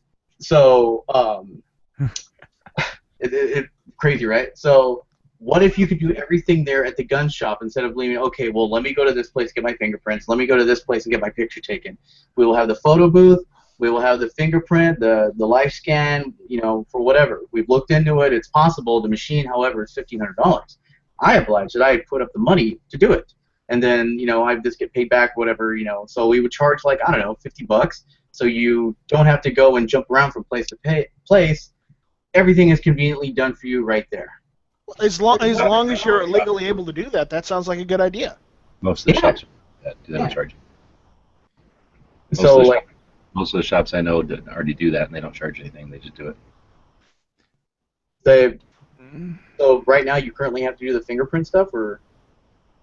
No, for people that are just doing an individual one, they'll do fingerprints and stuff. That's just having a fingerprint card and some fingerprint stuff, and then taking a picture. You don't need anything involved. You just take a picture and you put it onto the PDF. Oh, okay. I just didn't know how much was involved. No, that's stuff that most gun shops that do NFA stuff already have that stuff around for anybody that's doing an individual one where you need the fingerprints and everything now anyway. So all they're going to have to do is do it for the people that do trust also. Well, Hawaii's fucked because SBRs are illegal, as are suppressors. So. Can you get pistols? Can you have something? No, AR pistols are illegal. AK pistols are illegal. No? Illegal. Yeah, it's illegal in Hawaii. Dude, I didn't. Unfortunately. You have a Tavor. Yeah, but that's. I know. But that's not illegal. Why? Because the barrel is 16 inches? Yeah. Okay. Isn't that stupid? It is pretty stupid, but, You know, like I can't. If I had a Roni, that would be illegal. What's a Roni? It turns like a Glock or It's that chassis that you put a block into to make an SBR. yeah. Oh, yeah, those are cool. They're very cool. I would really like to have one, but they're illegal. Yeah, they're not that expensive. We just got them in the other day. They're like $400 from CCA. Yeah, Or and CAA. unfortunately, they're illegal in Hawaii. Okay, so I guess my question. I'll just try. And I don't know like the whole thing, Hawaii, but like, why do you still live there? I'm just. Oh, there's a lot of beautiful things about Hawaii. There's a Oh, lot of absolutely. wonderful. It's of nature. Forces of nature is very strong here. There's just a lot of wonderful things about Hawaii, but the gun laws are not one of them. I will admit that, like living in California, I can say it's probably one of the most beautiful states I've ever lived in. The ocean, like the weather, the scenery, the places you can visit, the smog, the traffic, the fucking. In LA, I lived in LA and I worked in the film industry, and everybody always gives you shit all the time about something. You know, it's part of the drill, and it's just I got sick of it. And when I came to Hawaii, it's like, you know, you get to a four-way intersection and everybody's like, no, you go first. No, you go first. Oh, no, you go first. It's unlike in California where everybody just goes at the same time and crashes into each other and curses at each other, you know. And you could tell the people here, the drivers who are from California, because, you know, I mean, you're living on an island in the middle of the Pacific Ocean. So what are you in a rush for? You can't go anywhere. You're not going to go anywhere important anyway, you know. So there's no point in being in a hurry. California, I'm sorry, Hawaii, and it's like and its islands. It's like California Island. Like it's like it's more laid back than California, more laid back than LA. I mean, California's pretty laid back compared to like people from New York. A lot of them I don't get along with because they're all, you know, everybody's packed together in New York, and they gotta just naturally be, you know, assholes just to walk down the street without getting run over. You know, you got to defend your personal space, you know, all the time, and so they're just always like that. And in California, it's a lot more laid back, even though you got traffic and you got assholes, and everybody always gives everybody shit as a, you know, but in Hawaii, it's just a lot more laid back. But, yeah, Hawaii's nice. I used to go there when I was a little kid because my grandfather had a timeshare on Maui, and yeah, the oceans. The best part of Hawaii is underwater, but you know. Yeah, don't get me wrong, man. I miss, you know, the whole, you know, Hawaii, California stuff, but I understand. You know, it's like you can live free or die hard. You know, so you're living free and I'm dying hard. So. Because it's like. You know, I'm 33 now. I didn't want to spend the other half of my life, you know, living by draconian. Half? You think you're gonna live past 66, dude? I hope not. You hope not? Jeez, thanks. Don't make me come over there. Oh my freaking dude! Every morning I wake up, my back is killing me. Hawaii, I don't think you could handle all the freedom in Arizona. By the time you're 66, there'll be like pulse rifles and laser wands and okay, now he's taking stuff from Terminator, dude. Why don't you give G-Web some shit for taking pulse rifle? That was from Terminator. Which one was that? Terminator was that from? The pulse rifle? All of them, technically. 40 watt range. It's G-Webs. Are you gonna tell him he's wrong? No, I was gonna leave that job to you because you were giving me shit for using the line from Terminator Salvation. Well, I was just giving you shit to give you shit. You know, G-Webs has, you know, his idea is totally lost. I want a ruling. You kiss-ass son of a bitch. Okay, G-Webs, I want a ruling. Can I say something? Did you think it's bad that if I say like, okay, if this is gun channels, you know, and you have to get out there and fight for the Second Amendment, and if you're listening to gun channels, then you are the resistance. And I stole that from Terminator Salvation. Okay, so is that... But they stole it from World War II, so I think that's valid. Okay. I'd So like I you to. started- I'd like to introduce a personal friend of mine. Wait. Is that what I think that is? Oh Yeah. my God, you've got one of those. Aliens. Aliens pulse rifle. You- You know, somebody actually made one of those that actually works as a real Yep. gun. Yeah. Has it got the flamethrower and the It grenade doesn't have launcher? it doesn't have the flamethrower or the grenade launcher, but it does do semi-automatic fire. Yeah. Well, It's, it did. what this thing was constructed of is just the SPAS 12 lower with the Thompson receiver, and then they just put the LCD counter on there, which actually functions too, because when you take the magazine out, it resets to 95, and every time you pull the trigger, it counts down from 95. One thing I wish they could have done. What's up? I didn't know that it counted down like that. That's pretty cool. Yeah, it is. I just need to fix. It's because the gearbox is messed up in it, so I need to fix that. Okay, how much do you want for it? Can you guys have airsoft in Hawaii? Probably.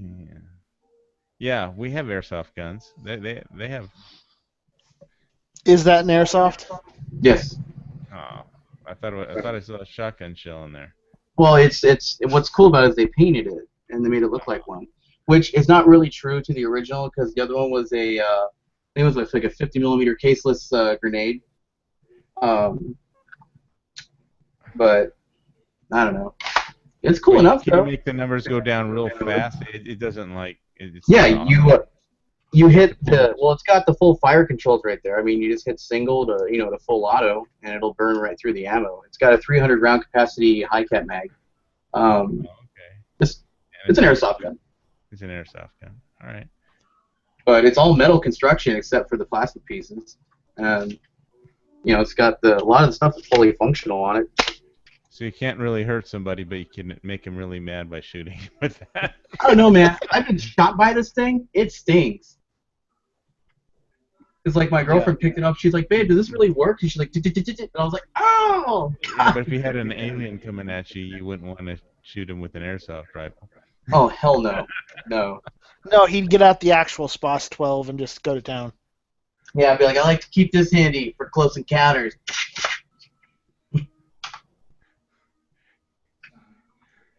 So, you guys want to hear something funny? Like, Yeah, well, if Hillary Clinton gets elected, we ought to just take off to orbit and nuke the planet because it's the only way to be sure.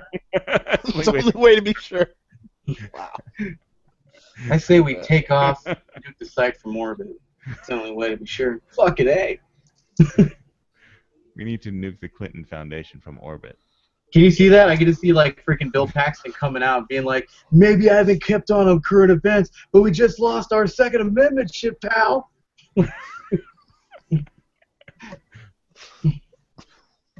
Okay, well, I'm starting to get some good vibes for stealing movie lines, Go ahead.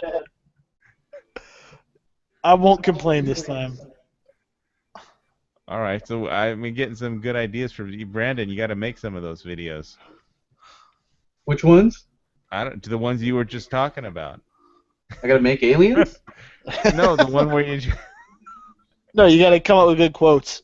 Yeah, Oh. the good quotes.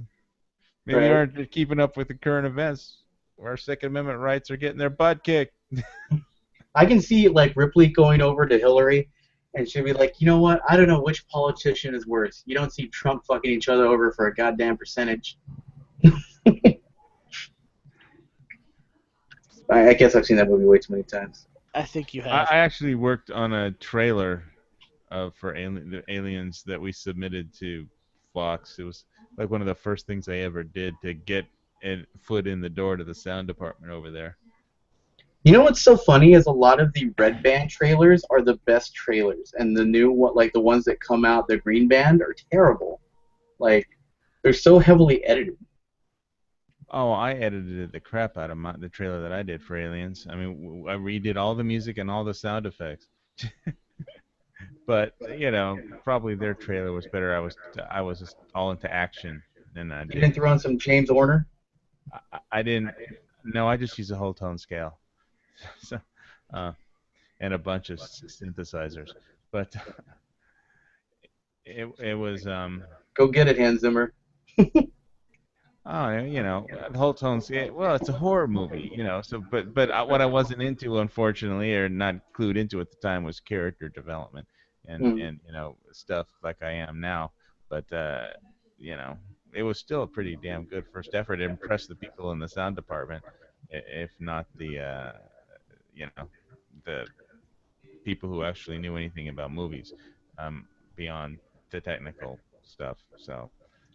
That movie had such a low budget, and yet they managed to get such a great film. Like, most of it was filmed in Pinewood Studios in London, but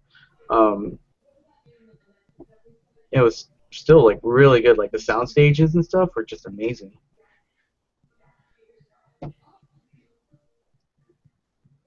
All right, So- now so we have when a we're- party. Island Z is here. So when we go after Hillary Clinton, we need to ask if this is a bug hunt or going to be a stand-up fight. Yes! I can see it now, just straight up. Excuse me, sir. What is it, Hudson? Is this going to be a stand-up fight, sir, or another Hillary hunt?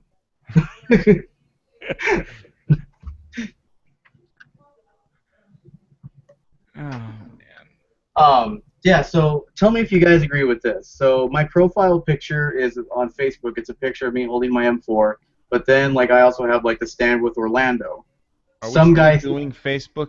I mean, are we all banning Facebook, ignoring Facebook now, or? I'm not, but I still use it because of family. so the guy came out and jumped on my picture, and he said, this guy came out and said like, I can't believe this. Whose side are you on, anyways? And I said, You're on your side. I said, why do we have to pick a side? I don't have sides. Sides divide. And I Side said, with a gun, motherfucker. because like the picture is me like in my gear with my rifle like this, and it's like really done over really well. It's a really nice picture, and it was like professionally shot, and like, and then I have like the Orlando, you know, and stuff like that, and then like the stand with Orlando and the LGBT flag, the rainbow flag, which I'm very proud to display. Like, I totally believe in gay rights. And this guy was like, "Oh, whose side are you on? I can't believe that." And then I was like, "What are you talking about?" He's like, "That's like somebody getting massacred with a machete and you holding up a picture of a machete." And I was like, there's no correlation there at all. What I was watching O'Reilly Factor today, and they quoted Salon Magazine saying gun violence is a result of excessive masculinity. What? I watch Friends. I'm not masculine. Well, excessive. That's why I stay away from vicious Salon. Well, I don't know what Salon Magazine is, but I assume they sell it in salons, so, you know. It's like Mary Claire. Well, I don't even know what that is, but I was just watching O'Reilly, and, you know. I think gun he violence claims. is called It's by... worse. It's worse than the Huffington Post. I think thought- that he clears I thought because- eclairs were food. No, it's Eclair. Not Mary Claire. And that's What do you think Marie Claire. Oh, whatever. What'd you say, G-Webs? I just said I thought eclairs were delicious. Oh, yeah, they are. But no, like, so, like, I defended myself, and I said, look, like, I'm not for anybody getting hurt. Like, you seem to assume that because I'm a gun owner, I enjoy violence. Like, I don't. I said, like, you know, I love my guns. I'm not going to apologize for that. But because I'm a gun owner, I don't have to defend myself against a terrorist. This guy was a terrorist. He was not a everyday, I like to go to the range and shoot and collect and have build parties. He was a terrorist. Why is that so hard for you to understand? He's like, that may be, but people like you and the NRA and like all these gun crazy people that don't want to make a compromise to keep our society safer is what's the problem. And I was like, Don't try and argue with that. This issue was settled back in the Why would you not want to argue with that? That's giving them the argument. That's walking away, and they This think issue from that was- interaction that I've won. That guy walked away because I was correct. This issue was settled in the 1780s when they passed the Bill of Rights. If it was, then we wouldn't be having the discussion, would we? Well, yeah, because they don't like the Bill of Rights. Apparently, it's open to interpretation. That's for sure. Well, yeah, I even have like pro-gunners saying like, well, what's a well-regulated militia? Like my roommate's always like, well, you know, every pro-gunner is always like, oh, you know, right. I'll show you. It's in my pants. That yeah, why when they tell you that, you have to ask them, why would the government pass a Bill of Rights, a constitutional amendment, to give the army the right to keep and bear arms? Right. How come the whole Bill of Rights is about the individual, but somehow somebody's interpretation, if you take the Second Amendment out by itself, it's all of a sudden half of it is about the people and half of it is about the state? I mean, the army doesn't need special permission. The army doesn't need special permission from the Bill of Rights to keep guns. They're the army. Right. Actually, hold on. We have rights to protect us from the army. That's what is that? The 4th? We don't have to house the fucking army. They don't have the right to come into our house and fucking take our shit because they need it. Right, but what was what's the word I'm thinking of? G-Webs, that the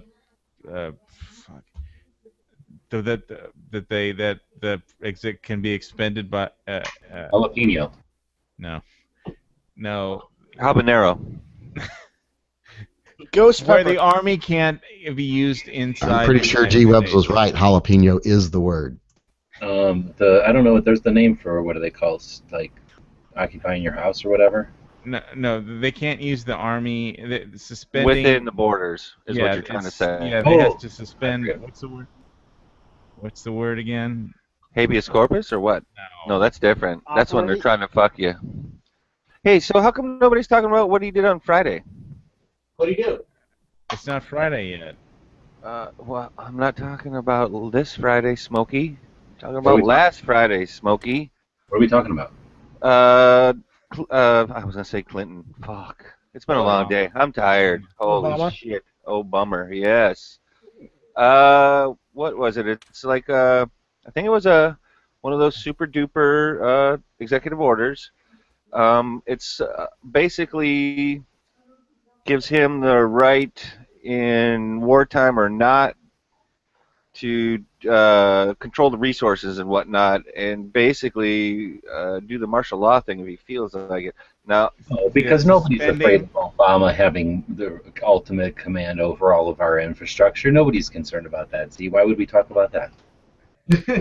Okay, because I actually wanted to know if that was because when shit comes up in Facebook, some of it's factual, some of it's bullshit. So I look it up every once in a while, and it appeared to be factual, but I haven't heard anybody, not the news, not nothing.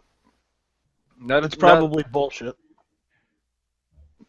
Posse comitatus. Hakuna Matata. Hakuna Matata. Means What? no worries. Suspending posse comitatus. Right, G-Webs? New executive order. That posse comitatus means that they can't use the army inside the borders. Oye, ¿cómo va? Against the citizens. You can't use the army against it's civilians. Latin. Posse comitatus, right? It's Latin, Z, not Spanish. And that's what the president wants to suspend. No, that's Posse Disney. comitatus. not Latin. I know there was a film called Posse, but Mario Van Peebles. If Hillary Clinton wins, it's gonna be like liberate et tutume exeverius. So. Osseous I'm gonna get out one of my screenplays, and I got half of I wrote that. a Latin section. Liberty is exiting or something like that? No, save yourself from hell. I saw Event Horizon the other day. Oh, okay. Liberate et tutume. I did some vampire research on how to. I wrote of the vampire curses. Is actually what I did in Latin. Do they really sparkle in the sunlight? That's not a vampire. No, I have to go. I have to go look it up because I forgot what the curse was. It's been so long since I wrote that fucking thing. First 5 days ago. Screenplay folder. Screenplay was it? So what do you guys? Okay, so like we all kind of figured that like assault weapons are going to be attacked and all that stuff. But what do you guys think about NFA items? Do you think they're going to come after that too, or do you think they're not worried about that? Or They'll probably throw that in. It's so we're not allowed any NFA items here in Hawaii, so it's like So I feel your pain. Yes, I know you do. You live here too.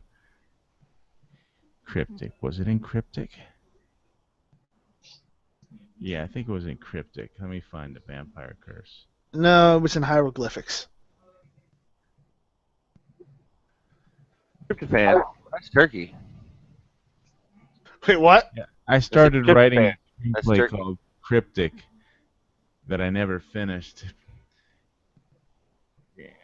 I translated these hieroglyphics. They say we are watching you. Yeah, no, the main character's name was Cryptic. Oh. Crypt Keeper. Nobody remembers It was about a floating. It was set on a floating extrajudicial prison in the North Pacific floating in the North Pacific garbage patch in the Pacific Ocean.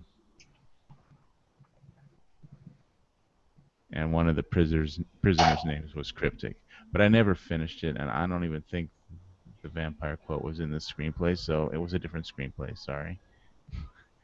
Oh, here it is. Oh no, it was in Beverly Hills Vampire. Duh. Here we go.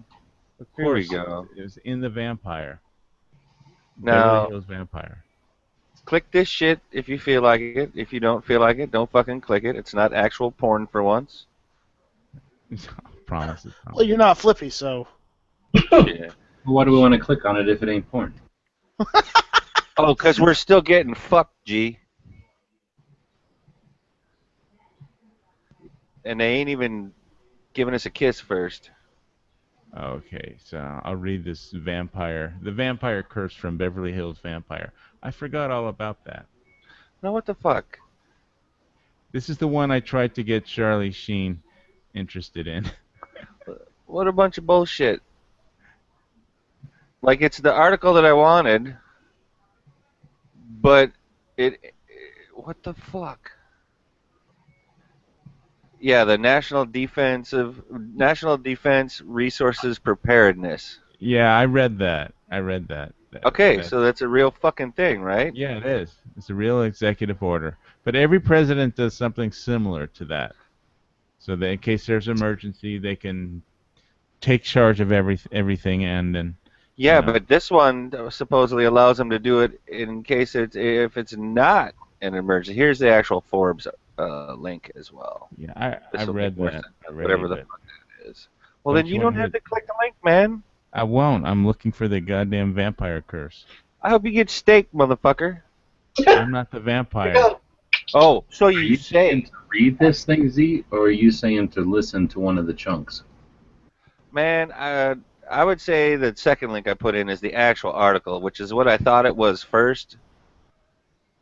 But then I realized that I don't know what the fuck they're talking about in this Top Cat's Rebel Connection shit. Right. I was just looking for the article on the, what is it called? National Defense Resources Preparedness. That thing. That's a real thing. Hey guys, real quick, I got a couple of gun organizations that I'm going to donate $100 to right now. Which ones do you think I should do? Second White Amendment, Rifle. Gun Owners of America, the Arizona Citizens Defense League. Nice. The Firearms Policy Coalition is based out of California. I talked to them at SHOT Show, and their strategy. Huh? Who do you think's most effective? Firearms Policy Coalition, since you have ties to California. The Yankee Marshal. You just write that one to cash. That's his middle name.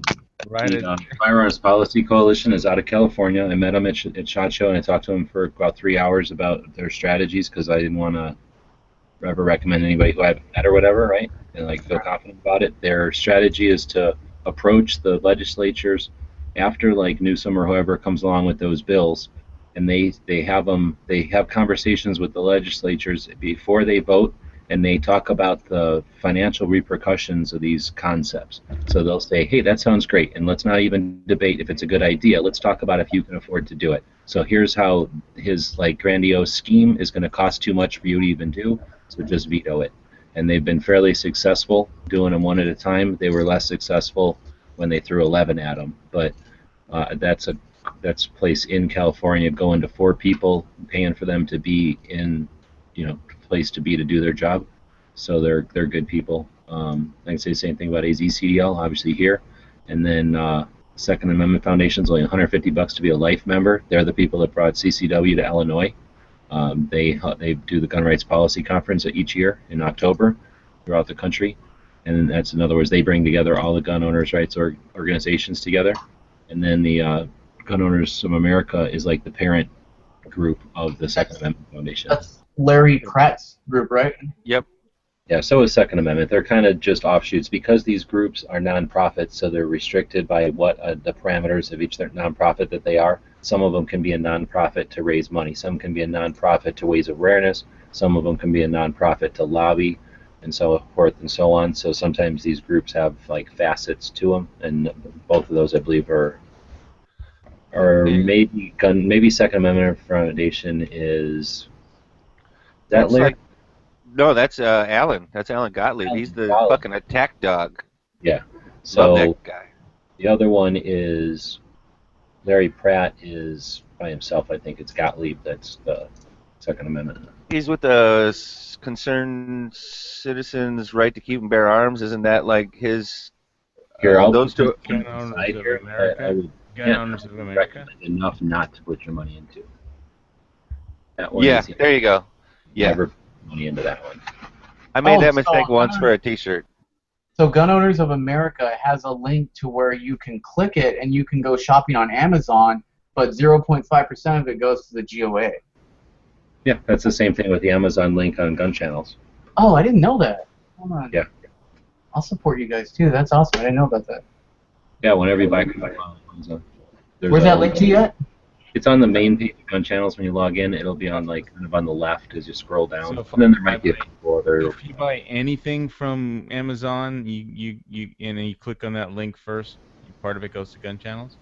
Yeah, I believe that's so. exactly how that works. As long as the cookie's on your machine. So like, let's say you go to that link and you look around, you buy something great. But if you go to that link and you look around and then you go to some other website, you probably are going to get a cookie from that website, and then any money. So anytime you buy something from Amazon, the last website you went to is getting a cut. Okay. No matter. Okay.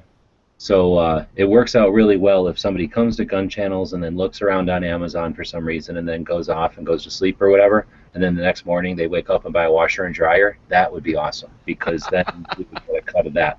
But it's 0.05, so start doing the math. On the $10, that's like a nickel or something. So it's a very little cut, but it works out in the long run since it costs nothing to have the link there. I have to remember to remind people about it. But that works for anywhere you go. Any website you go, and then you go to Amazon and buy something, chances are you're giving that money to the last website you just went to. Because Amazon's pretty big. So real quick, your G-Webs, your suggestion to donate to the because we're fighting a battle here, man. We need to. Yeah, no, this is exactly. So CDL 100 or whatever. The FPC, Firearms Policy Coalition, is that one in California, and that's just 3 guys and a bunch of gals that are helping them online. And Brandon Combs is a stand-up guy, good dude. Yeah, no money's getting wasted there. And then the Second Amendment Foundation, Gun Owners of America. I'd say those 4 are my biggest recommendations usually. All right, yeah, because I know GOA, they don't compromise. The NRA compromises. Florida Carry is pretty. Florida Carry's good too. It's just that we're way over here, and Florida Carry's got 13,000 members or something. He said. So I mean, they're not. Well, and actually, I shouldn't say that. It's probably a good time to do Florida Carry specifically now that I'm thinking about it, right? Because of the whole Florida thing. Yeah. Yeah, I've been saying that for a little while. I said that during Yankee Cast. You get a free trust with a $100 yearly membership in Florida Carry if that's still going. Here's what I'll probably do then. I really like. Probably just email Sean. So I'll do like GOA, Florida Firearms, Cal Guns, or I'll do $25 at each. So then that way everybody gets cut. So that's what I used to do. Yep. Well, I like the Florida Carry card that he sent me. It looks pretty cool. It's got an eagle on it. You know, it says Florida Carry. It's got his little Florida Carry logo. It's a pretty cool card. Proud to tell, you know, when I go to a gun shop, I'd show it to him.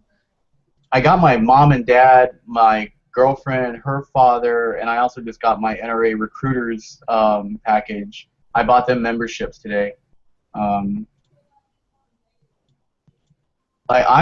I'm good to go, man. Like, this is something that I think we can win. I think we can beat these guys. And like last night, I wasn't really too optimistic, and I was just thinking about it today. Yeah, well, Matt was being. Let him finish, man. And I feel that if we get the type of momentum we had with the green tip ammo, and we get the type of momentum that we had after Sandy Hook, that we can triple times like the amount of leverage that we had on them last time. And it's not going to be won by talking about nomenclature or what's the difference between an MCX or an MPX or an AR-15 or, you know, talk about Clipper magazine. It's going to come from, this is going to be a financial war and a war from the hearts. This is going to be coming where every gun owner, no matter if you're a FUD or you're, you know, if you're an operator or a tactical guy, seasonal shooter, hunter, you know, a collector, a builder, whatever. Dude, I like that. You know, we just... Huh? I don't think I've heard a seasonal shooter before. I like that. That's freaking a good Yeah, one. because I mean, like, I know a lot of people that never go shooting, but like they do it like a couple times, like a month, you know, and for that year. So, you know, whether like, you know, time for business, like one of my friends in California, he's so busy that he never gets time to himself. But when he does, he likes to go and take his kid out shooting. So, I mean, this can be won. It's not gonna be easy. They're not gonna make it easy, but it can be won if we just keep up the momentum. We don't back down. We just continue to hit them. You know, with our organizations. You know, we talk to people too. Even if we don't convert anybody, at least we leave them as an ambassador of goodwill, saying, "Look, you don't have to agree with anything I'm saying, but I just want you to know that you've met a responsible gun owner today, and I own an AR-15, and I would never do anything to endanger anyone's safety, but I will always be there if you guys need us." So, you know, and that's what I did, like, to the guy that was making fun of my profile pic. And I said, look, like, I believe that it is everyone's right to, you know, to back up and protect each other. And here, I'll tell you what I said, and if you guys are okay with me reading it. So go for it. All right. So I said this.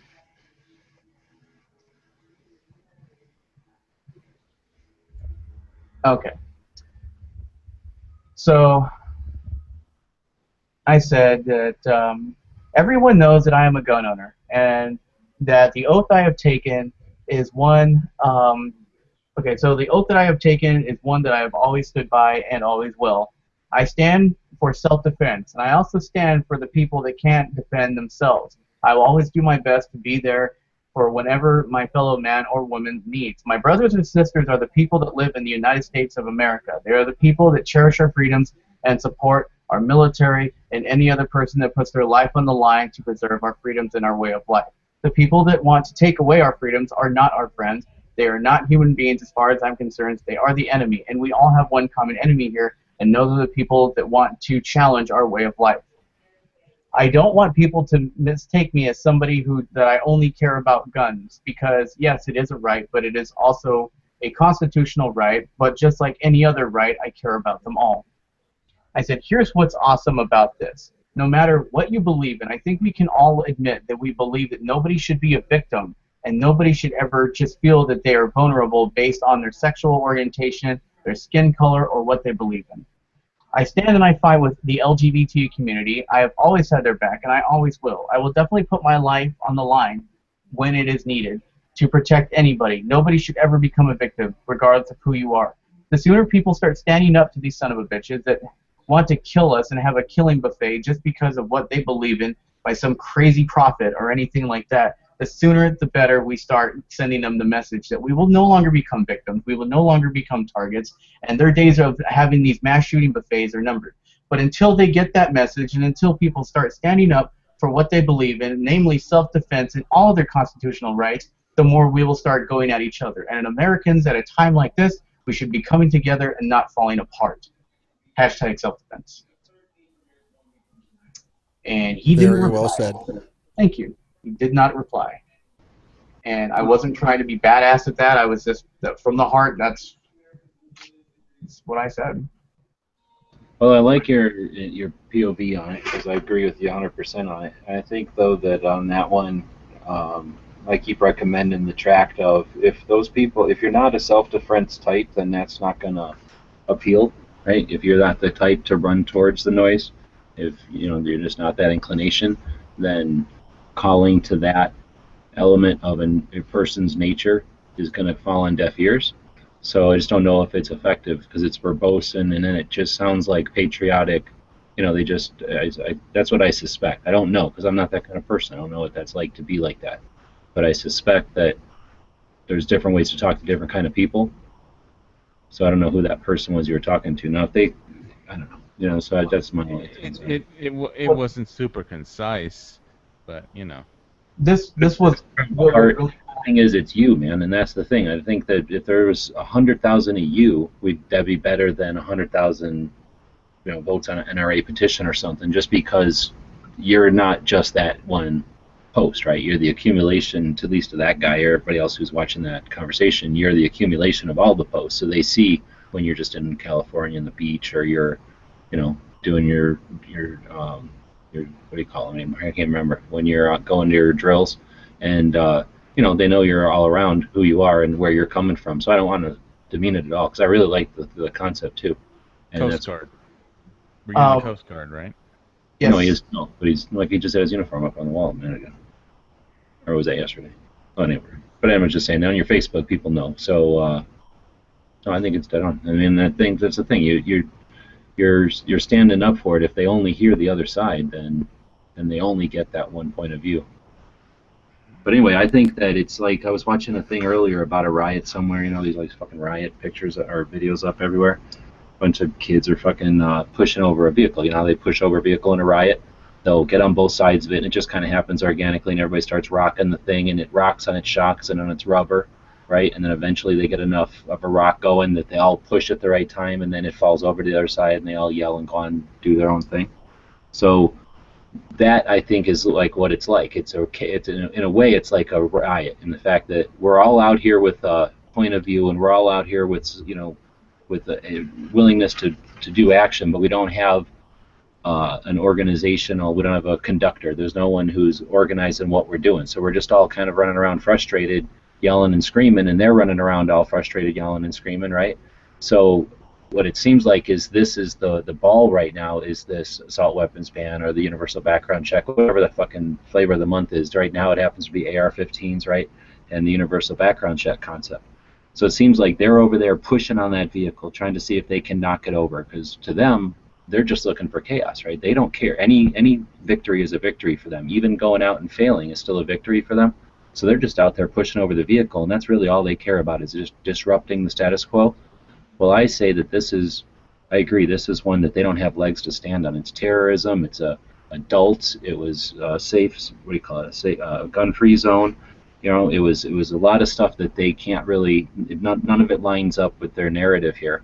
So what I would use in that same idea that it's a vehicle that they're trying to knock over, I say we come up and either knock the fucking thing the other way already because they're getting the momentum going. They're the ones who are bringing this to the national stage. They're deciding to bring it to the national stage after this incident.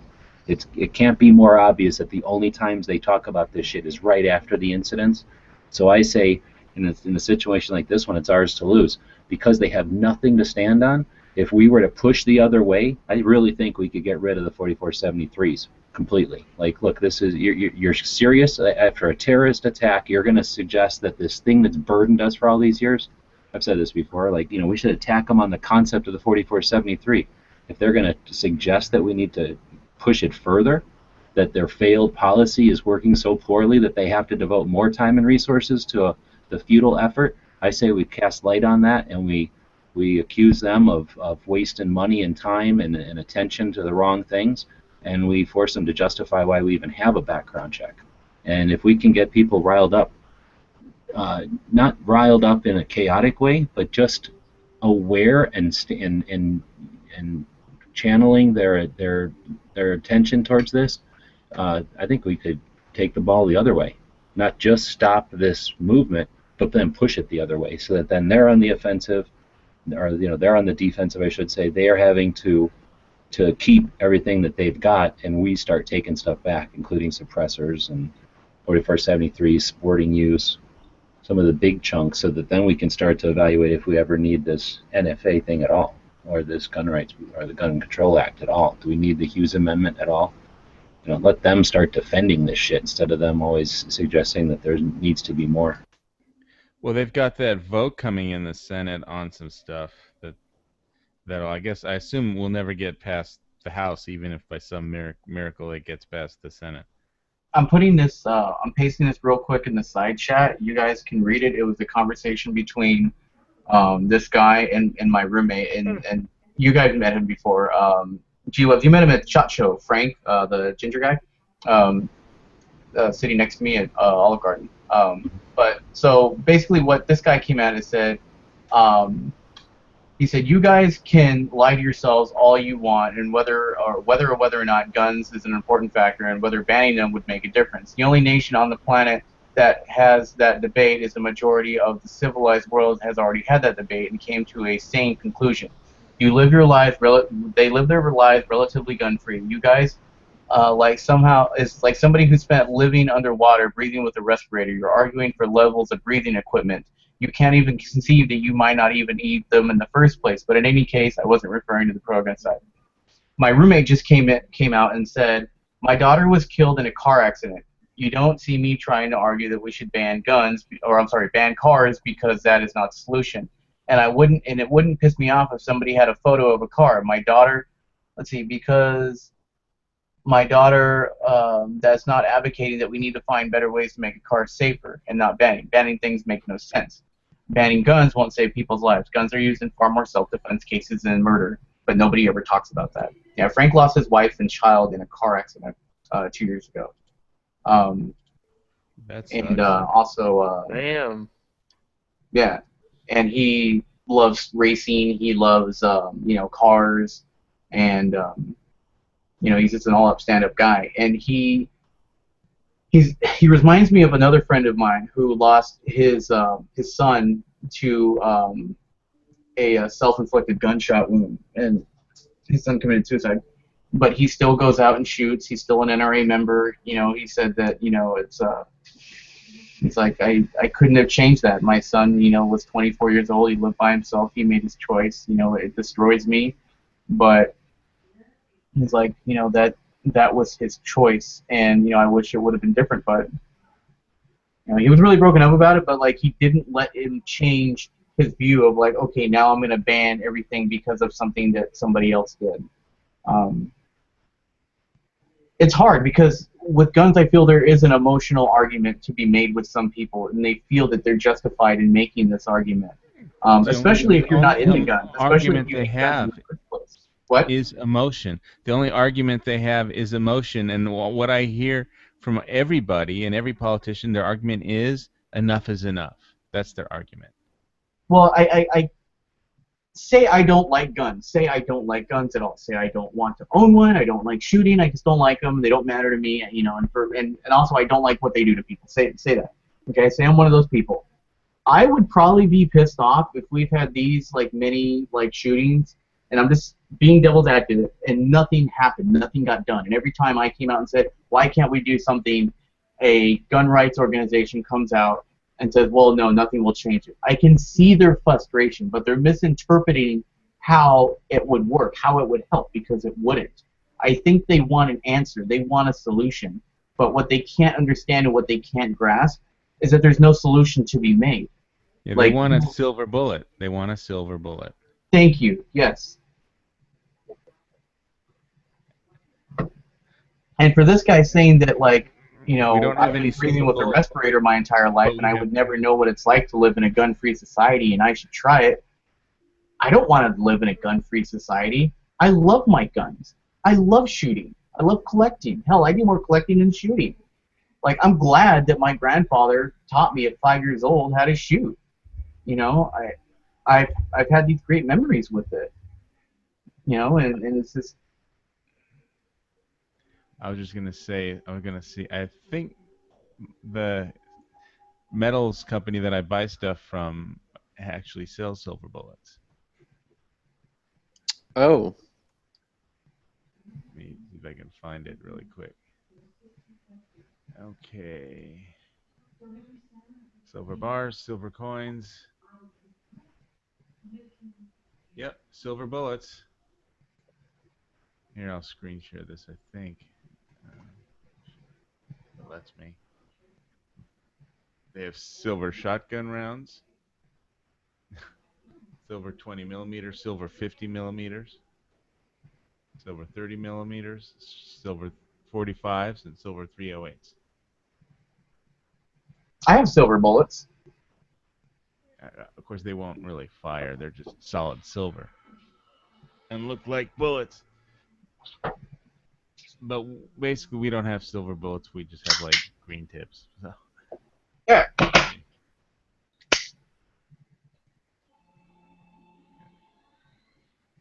Tap the brackets.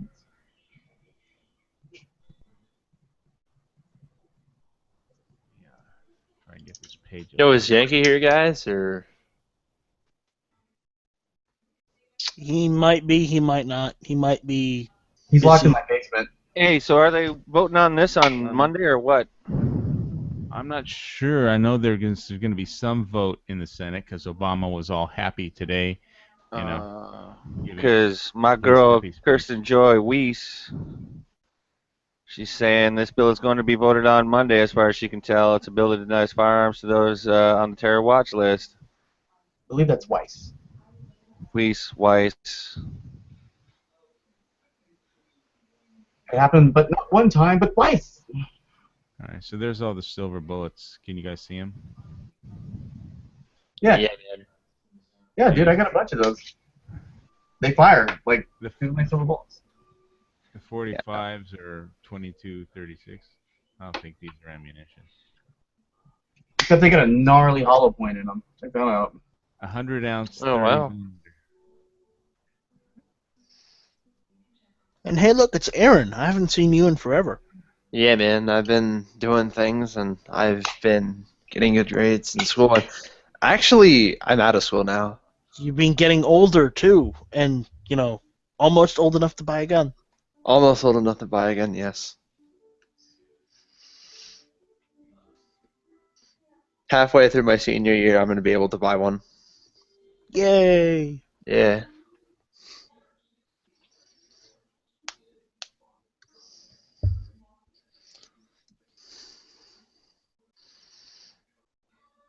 Oh yeah, but one of the reasons why I'm here is because I wanted to ask Yankee if he has a Model 36. I know he has a 637, but I want to see if he has a Model 36 because I got one, and I just want to say that I got a revolver that he doesn't have. It's like the first Smith & Wesson J-frame. It's literally a piece of history.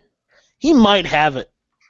He might have it. Oh, It's Yankee. Remember, it's Yankee. He's a wheel gun fanatic. he is. He has like 2 safes full of guns, doesn't he? Uh, I think he upgraded and just got one huge safe. oh. Because they were too small. The two small ones were just not enough for him. Mm-hmm. I could be wrong though. Uh-huh.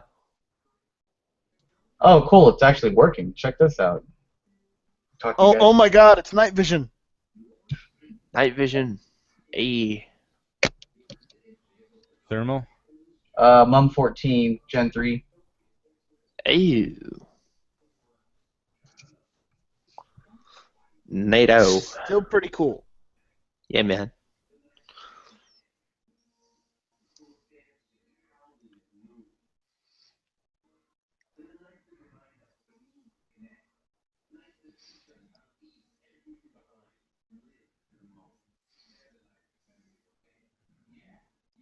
I just replaced it. You just What? shove that up to the camera? Yeah. Oh. It's just the it's a Mum 14, your basic Gen 3. It's I just got the Rhino arm for my helmet. Are you doing reps? So I need to freaking get this bad. Here's the problem though with the freaking Rhino arm. It's such a bitch to take off. Well, not off this, but then I have to like freaking unscrew it and then put it on my freaking helmet. Hmm. Oh, does anybody want to buy an EOTech? No. Okay. Aim point loyalist. Has it been refurbished? No, it's brand new. That's somebody snoring? What? It's fine. It's in a box and everything. I just I don't, because I have night vision now. I'm not using the other one. The other one doesn't have night vision. Were you asking if somebody was snoring? Yeah, it almost sounded like somebody snoring, I thought. Hmm. His roommate might be snoring in the other room. Maybe. Oh, don't buy the AACs. They suck.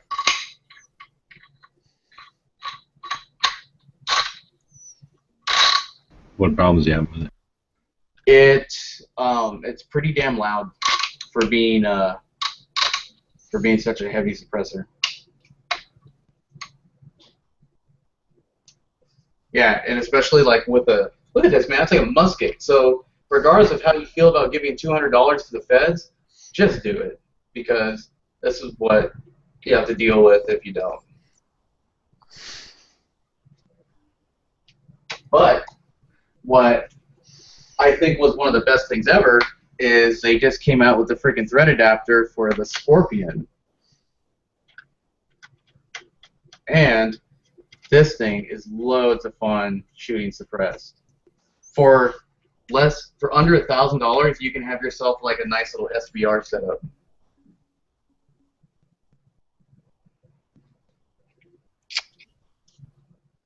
Oh, my shoulder. Yeah, did you just... I didn't see anything. I didn't see anything. We didn't see anything, guys. We didn't see anything. We didn't... No. What weren't No. we supposed to see? Exactly. We weren't supposed to see man. anything. Got you. No, it's an opinion. That's like me saying I don't think you should be able to drive a Dodge Charger. That's an opinion. Whoa. Hold on. If it's like General Lee, you have to make an exception. Oh, I love Dodge Chargers. Hey, that's racist. Hey, I don't fucking care. It's not. Remember what Yankee said. It's not racist. He's just a nerd. I actually found on Gunbroker one day a fucking General Lee custom 1911. Like it literally had Confederate flag grips and it was like orange and it had the number 1 on the side of the slide. I can't remember which slide. Why would Man, you it do had that to a everything. gun? Oh my god. Hey, G, Wait a minute. Does he have the aliens gun? What? What? Yeah, you ever seen that thing? Yeah, he does. The airsoft, yeah. It's airsoft. All right. Remember, they didn't make any real ones. Yeah. It's still Well, cool. there's a couple companies that made real ones, like Lage, right? Yeah. Yeah. Good luck getting one. Yeah, because it is an actual machine gun made after '86. So you're fucked. Well, wait a Well, I second. guess I gotta wait then. I guess maybe. Hold on. I gotta So, wait until it becomes a what is it, class like, 3 There dealer. are semi-auto ones. Oh. there's not. Isn't? I thought I saw a semi-auto one. It was probably in semi-auto, but they're all full auto because the low receiver is a Thompson. So. Yeah, you're right. But here's the thing, though. So most of the Thompson automatics are pre-1986, right? So if you're not manufacturing a machine gun, it's already a machine gun. It's not like you made it from semi to full auto. So would you need to SOT? You know what I mean? Like, Because okay, so let's say I wanted to build an actual pulse rifle using a 19 like I don't know, say like a 1930s, 1940s like lower receiver from the Thompson, and then I just use like a Spots 12 heat shield. I made a pulse rifle, but because it's before 1986, when all these things were made, I mean, would I still have to do all that? I mean, I don't think so. Yeah. With that rifle in your hand, you're saying that if you wanted to start with a full auto Thompson receiver. Yeah, because all you have to do is buy the Thompson if you can find one that was made before 1986, which most of them were. Well, not most of them. They still make them, but yeah, I mean, the majority, a whole shit ton of them were made before. But the last Thompson I saw sold went for $24,000. Yeah, Because you're not making a new machine gun. You're just modifying an existing one. You can modify the shit on anything you want. There's tons of people that buy just full auto Chinese AKs and then they turn them into Russian cranks, or they buy a full auto mod. Yeah, like freaking Machine Gun Mike did. I don't know about that, but I know he made a AKMSU. Oh well, all right. I can finish my sentence He then. made that out of a Chinese underfolder. Good. Yeah, man.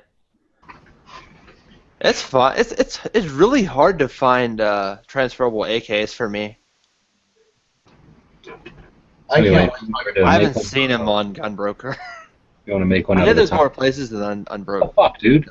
If you wanted to make one out of a Thompson receiver, then you'd have to find a Thompson receiver. You can't just come up with a full auto Thompson receiver that isn't already on the registry. Yeah, true. Unless, no, it'd be expensive, and then you wouldn't be able to use expensive. Because I was thinking, like, if I got an SOT to do it for me, then it would be pointless because they would have to take possession of it. Yeah. I looked into trying to get an SOT. I don't have that type of money, and I don't want to deal with that. I was talking to Dead Horse last night about even trying to get my FFL. Fuck that. How hard is it to get an SOT? Well, from what he said, and I don't know anything about it, but I was talking to Dead Horse like a couple hours last night about it. He said that the ATF actually went to his house and they said, well, because you live with your wife and child and you don't have like a separate room, for your guns and stuff like that, we can't issue it to you. We're not going to. They wanted it. So basically, you just have to have a gun shop to. You don't have to, but so they said if he lived alone and he had like a separate gun, like a separate dedicated room. Just tell him to get a divorce. Well, he did get he did get one, but he said that now he said he could probably get it, but like if you have like a wife and kid and you don't have a dedicated room to act as your operations, then they probably. But he said that was like 8 years ago. He said he doesn't know like how touchy they are now. They could probably even be more touchy now than they more were. touchy now. Oh yeah. They literally, from what I hear, they literally pressure you into getting your own shop. Pretty much. I dropped my pager. Wow, you still use one? Not that they pressure you into. They're no longer going to offer FFLs to homes. They've already talked about that. And either action or a preface to the action. So. Oh yeah. They're going to tell us that you can't sell more than a few guns without owning an FFL or possessing an FFL. They're going to tell you that you can't get an FFL without a commercial property. That's retarded. Yeah, that's the law in Hawaii, actually. Well, no, it's not at all. It's actually a strategic step process to get us to a point that they couldn't get us to in one step, right? So it's a deliberate set of steps to get us to a goal that they have in mind. So what you were saying earlier, if you make it so that there's universal background checks, then you just don't answer the phone, and there's no gun sales, no legal gun sales anymore. Now you've just made everyone a criminal. So how many guns do they say that you have to sell in order to qualify that you're selling them for profit? They don't. They just allude to it could be as low as 2. Wow. I guess I'm that guy. Because I sold my Gold Desert Eagle, unfortunately. Saving up to buy some Zenith MP5s. Oh man. I can always get Yankee. You know, those are not going out of style, but I want to get stuff that I might not be able to get someday. So, no, they're 1-to-1 model scale, stamped exactly like an MP5K or MP5 whatever, but it's only $1,700, and I'm gonna get it from my shop, so you know, I'll get the discount, and but it costs, I think it's like $1,400. So, which is not bad, but I mean, like, I've always wanted to own an MP5, and hell if I'm paying $8,000 for one. So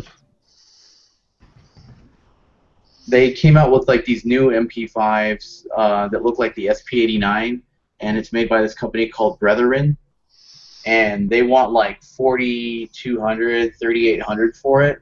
And wow. And it's supposedly made out of 98% HK parts. But it's like, for that, you know, just wait until HK comes out with their SP89s again.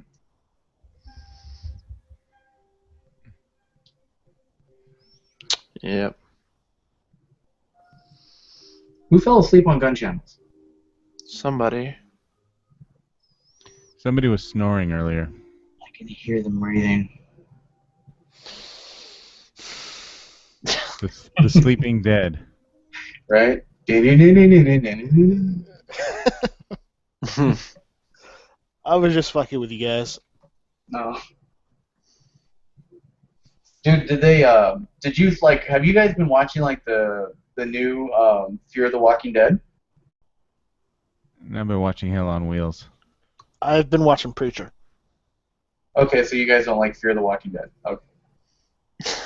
No, I heard O'Reilly was thinking about doing an episode on The Walking Dead. We're looking out for you here. No spin zone factor. Talking Points believe that The Walking Dead will never come true. However, is it an Obama conspiracy? Yeah, something about Obama cell phones turning people into zombies. There's actually a movie with Samuel Jackson and John Cusack that came out. It's called Cell or something like that, and about, like, all of a sudden people answer their phone and it turns them into raving madmen. That shit you not came out like a week ago. Looks good though. Dude. I'm not interested. Isn't Samuel Jackson moving to Canada? Who knows? Who knows? Who knows, man? Instead of Trump gets elected, he's moving to Canada. Well, Yeah. then fuck him. I'm not gonna stand by just to follow this mother. Well, if Trump moves to Canada, then Biker Bob can move into the White House. There you go. Can you imagine Bob laughing when he picks up the phone? No, my. I love that dude's laugh. But yeah, I think one of my favorite Samuel L. Jackson movies is Pulp Fiction. I'm gonna say that right now. Well, you just outed yourself, so I'm congrats. so sorry. I like it. English, motherfucker, do you speak it? Yes. Say what again? I dare you. I double dog dare you. But he's like, what country are you from? What? What is your country I ever heard of? They speak English and what? Oh god. But yeah, it's a good movie. Yeah, it's alright, it's Don't alright. support the actor and his leanings, but you know the movie was all right. You know, I Movie was wonder fine. what John Travolta's view on guns is. You know, all I have to say is, you know, he may be a shit actor, but at least Steven Seagal is pro-gun. Oh my god, dude. Oh, I thought you were talking about John Travolta. I was like, hey. No, Steven Seagal is pro-gun. Yeah, I've seen him a couple times. He- He's a nice dude. His movies are awful, but at least he's pro-gun. You really You didn't like the one with Tommy Lee Jones in it? The Siege one on the battleship? About 20 years ago. That was like 20 years ago. It's, yeah. Well, yeah, but it was a movie. It's still on, you know, reruns on cable. Yeah, I saw it the other day. Oh, you watched it the other day. Well, can't do that I bad. did. I watched the whole thing, and I was not impressed. Well, you probably edited out the part where the girl pops out of the cake and was topless, so they probably took out the tits on the. Yeah, they did, because it was on like TNT or something like that. It's July '89. Jordan Tate. Yep. Yeah, I remember seeing the version with their tits, and they were pretty cool, pretty The nice. first time I saw that movie, I was on American Airlines flight inbound to Hawaii, and that's when they showed Unbesieged. But yeah, but they had to edit out her tits on an airline movie. Nope. They don't show And my that. mom went like this. She covered my eyes. And I peeked right through her hand. I was like, oh my God. Whoever they're supposed to edit that shit out for the airline version. Nah, man. Well, somebody dropped the ball at crest or intersound. Yep. Or cinematic. I love it when he's all like, hey, lock him in the brig for striking an officer. Come on, that's not striking an officer. Boom! That's striking an officer. You guys gonna watch Independence Day coming out next week? No, I'm gonna watch something else. I may go see it. Did you go But see? what is? I'm sorry. Were you gonna say something? Did anybody go watch Range 15? No, I haven't. Came out the other day. Then it won't be around again until the 26th, according to what I can figure out. And then it's just the 26th, and that's it. Oh, they're never gonna release it? It only gets out into movie theaters like for the 15th, and then looks like the 26th. Well, I mean, like, is it ever gonna come out on DVD? I imagine it'll be on DVD, but not in movie theaters. I don't think you can afford to put it in movie theaters. Oh, July they got another Bourne movie coming out. Yeah. Bourne Redundancy or whatever. I don't know what the next one is, but the one I really want to see is the remake of The Magnificent Seven. A girl that I know is in the movie. Her name is Jessie Weissman, and she sent me tickets to go see a showing in Ventura, California, and a little too late because I just got back from California. I'm not going to pay like $1,000 to travel out there and watch it, but it looks good. What? Which one? Which Range one? 15. It looks great. Oh, okay. Phoenix. You can see it in Vegas, and you can see it. Well, I can even see it in Tucson. So it's out there. You just got to go to their website and then find where you can get tickets still. It was sold out because it was only that one day, really. I even missed their freaking premiere party because I bought the what they call the Indiegogo package, where like you get to go to the red carpet premiere, and I was talking to Matt, and he was like, "Yeah, dude, like you need to come out with us. Like we're also going to be at SHOT Show, but I ended up going out with you guys to Olive Garden. Thanks a lot, man." Hanging out with Yankee at Olive Garden is way better than going to hang out with a bunch of dudes with a bunch of bikini strippers and guns and money. But yeah, that's been so played out. Wasn't Bob there too? Oh, yeah. See, Bob and Yankee and like endless breadsticks. Dude, I didn't even notice like because Bob joined us at the State of the Industry dinner, and I couldn't even recognize him. He shaved his beard off. He looked like he was 40, and I was like, dude. Yeah, he looked like some normal guy. Yeah, I was like, where did Bob go? Because like he hides in that beard, so I didn't know where he was at. What you needed to do was get one of those fake beards and told him just to wear this so you can recognize him. Just walk around with it like this. Right.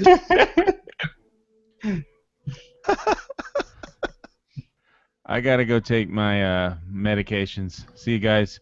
All right, man. That'll be cool. I may.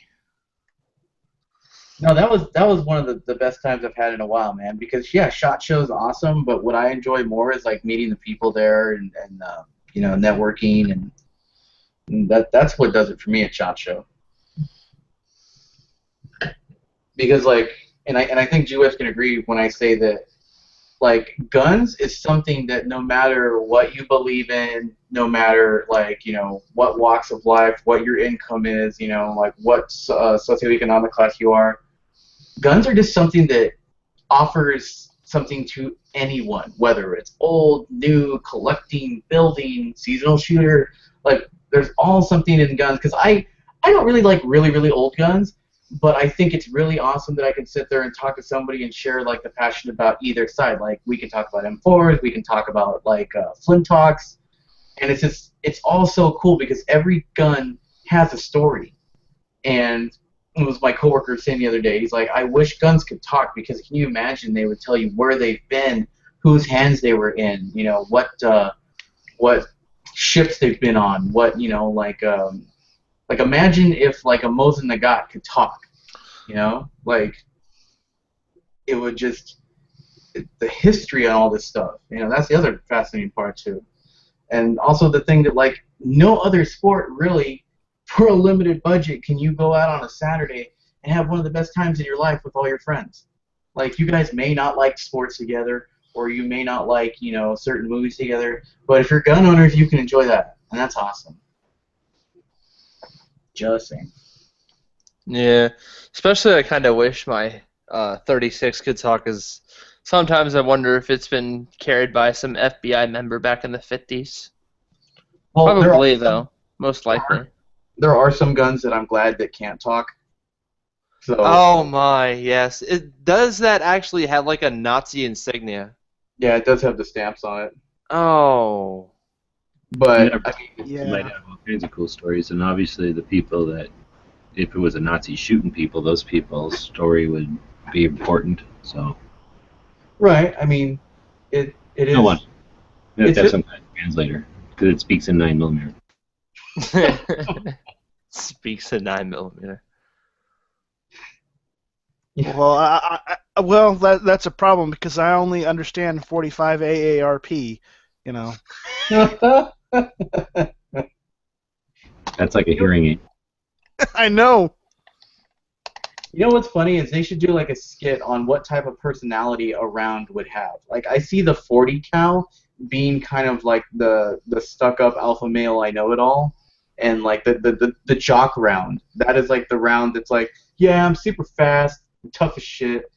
It's like, yeah, but you constantly talk about how awesome you are. Nobody wants to hang out with you. And then you have like the 9mm round that is more like, yeah, you know, I'm just here, I'm helping out, I do what I can. No, 9mm has to be in German. It just has to be. It's like, yeah, you're right. It's like, we have ways of making you talk. And then like the 45 round is like the guy at the gym, the iron lifter, who's just sitting there, yep, power. And then you have like the 5.56 would be like an Iceman mentality. You.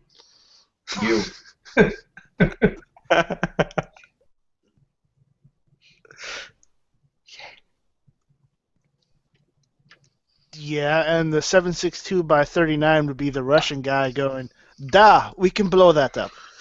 Yep. Товарищ. Быстрее. Da, товарищ. Товарищ. Надо во время.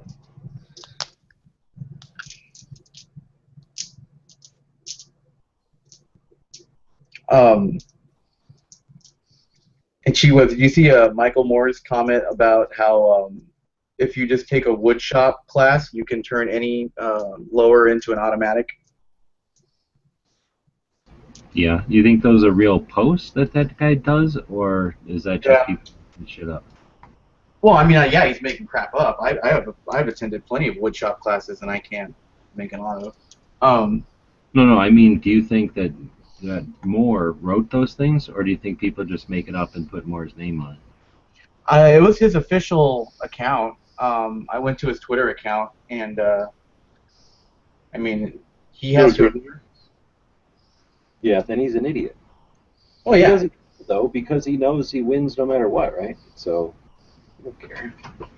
His side don't give a shit if he's being an idiot, and he knows we're gonna repost his shit probably.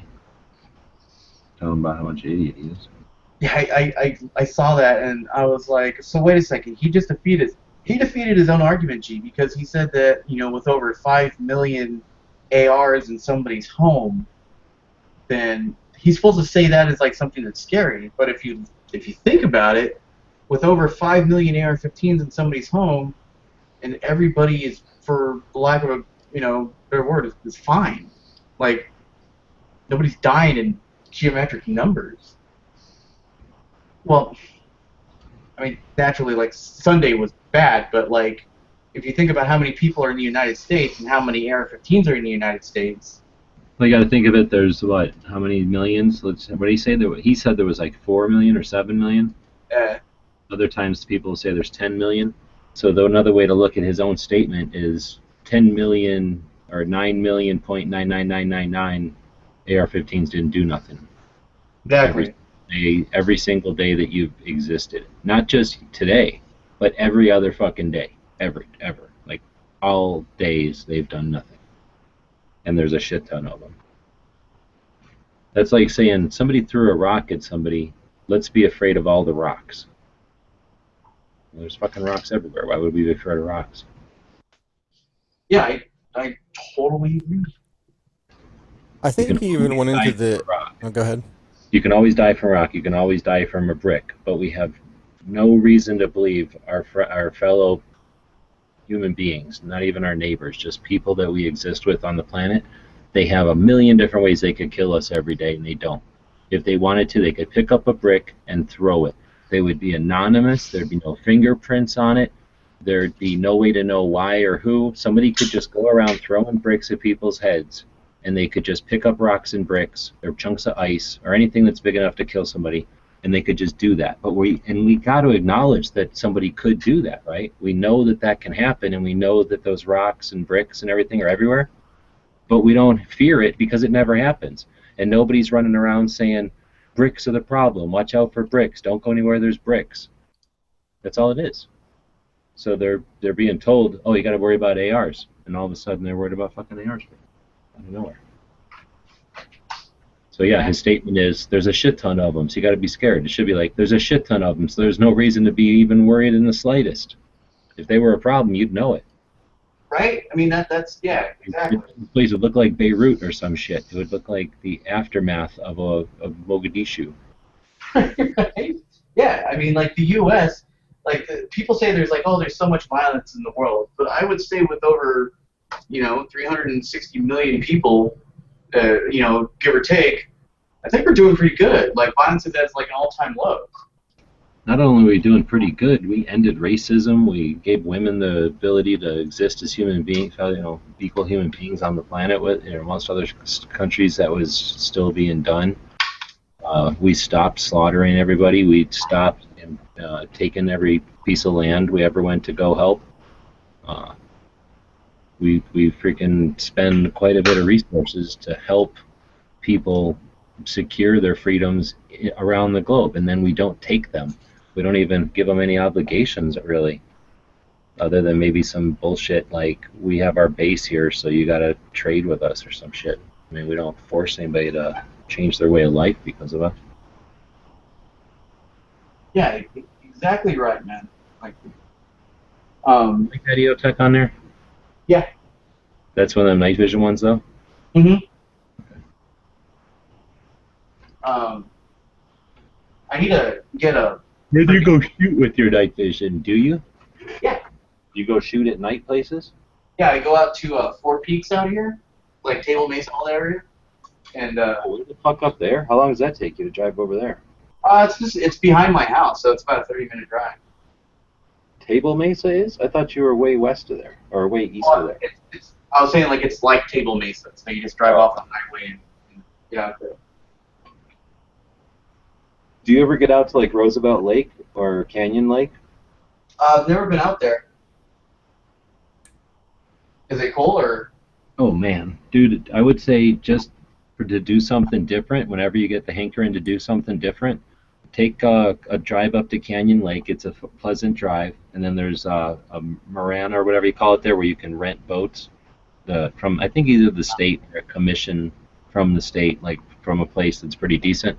Anyway, you can either rent like a pontoon boat, right, and have like a party on there and drive around, or rent whatever the fastest boat they got is. And then Canyon Lake is a dam on a canyon. That's why they call it that. So they dammed up that river into 3 big-ass lakes. The first one, Roosevelt Lake, is massive, so it's neat, but it's not. You're not going to be impressed because you've been on bigger lakes, I'm sure. But Canyon Lake is impressive because it's just a river that's dammed up. So it's really the scenery that's awesome. It's just a dammed up canyon in the middle of the desert, so it's like a desert canyon that turned into a river out of nowhere.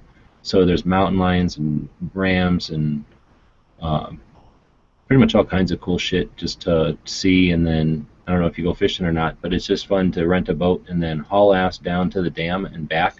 It takes all day, and it's just hauling ass as fast as your boat can go, like down a water raceway. Oh man, that sounds like great fun. Yeah, and then if you really want to go fishing, I've caught a 11-pound bass out of that lake. I mean, there's fish in it. It's a pretty good sized bass. Yeah, man. So it's super fun to fish, but like I say, just to go out and have a different kind of day in Arizona, I'd recommend renting a boat and hauling ass. Or if you know somebody with a better boat, because you can't rent, real speed boats. There's people there with real pontoon boats like you have up at Lake Mead, and then people there with real speed boats, because that's the kind of lake where I think it's 10 miles long or something. You get some real distance and it's all back and forth zigzagging through the canyons. It's pretty fun. Dude, that sounds awesome. I gotta do that. God, these things. Wish military didn't cut corners. You would think they'd be able to make their freaking rhino arms a little more nicer. Yeah, so we're practicing driving, like all blacked out, because like the main thing that gives us away out there is obviously like the headlights on the vehicle. So we're practicing driving with our night vision. I've done like I've helmed a ship, using night vision, but never a vehicle on land. It's pretty different. I don't think I'd mind a boat so much because there's less chance of hitting something, but with a road, I'd be worried about like going off the side of a road or something, hitting some kind of where you think it's a shoulder, but it's really a nothing. Right. Some shit. But I guess if it's level, then it's not so bad. But we've driven dozens and dozens and dozens of miles in the dark. It's just fun. You sneak up on all kinds of critters when there's no headlights.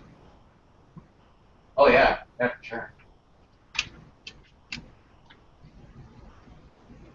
Somebody called me a racist today. Racist? You like guns, obviously. Yeah. They messaged me. They're all like, "Oh, you guys are one of those border groups. Like, oh, you guys are neo-fascists." God, you ever think about what term you're using? So I was watching a thing, and it was a kid and 2 little girls and a dude who were pro-Trump, and then some guy who was anti-Trump, and they were fighting in a street or whatever. Not fighting, but yelling at each other in the street. And I kept saying, well, Trump's wife is illegal. And anyway, it doesn't matter. It made it clear in his going back and forth with these kids that the guy thought that he equates illegal with immigrant. Like, not a qualification of immigrant to mean a subset of immigrants that are here illegally. He thinks illegal and immigrant are just a way of saying Mexican American, let's say. Like they're synonymous, where they don't, he doesn't see that as being a subset. So he kept saying his wife was an illegal. And I'm thinking, if that's the case, if they're out there just playing on people's not understanding the dynamic of all of this, and they're trying to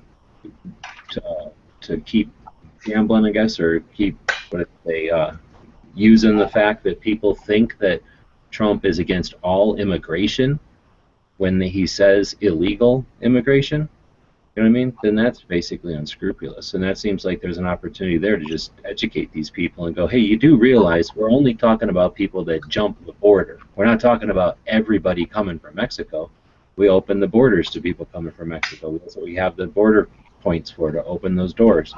Right. We're just asking that they sign the logbook when they come through to say that they're here.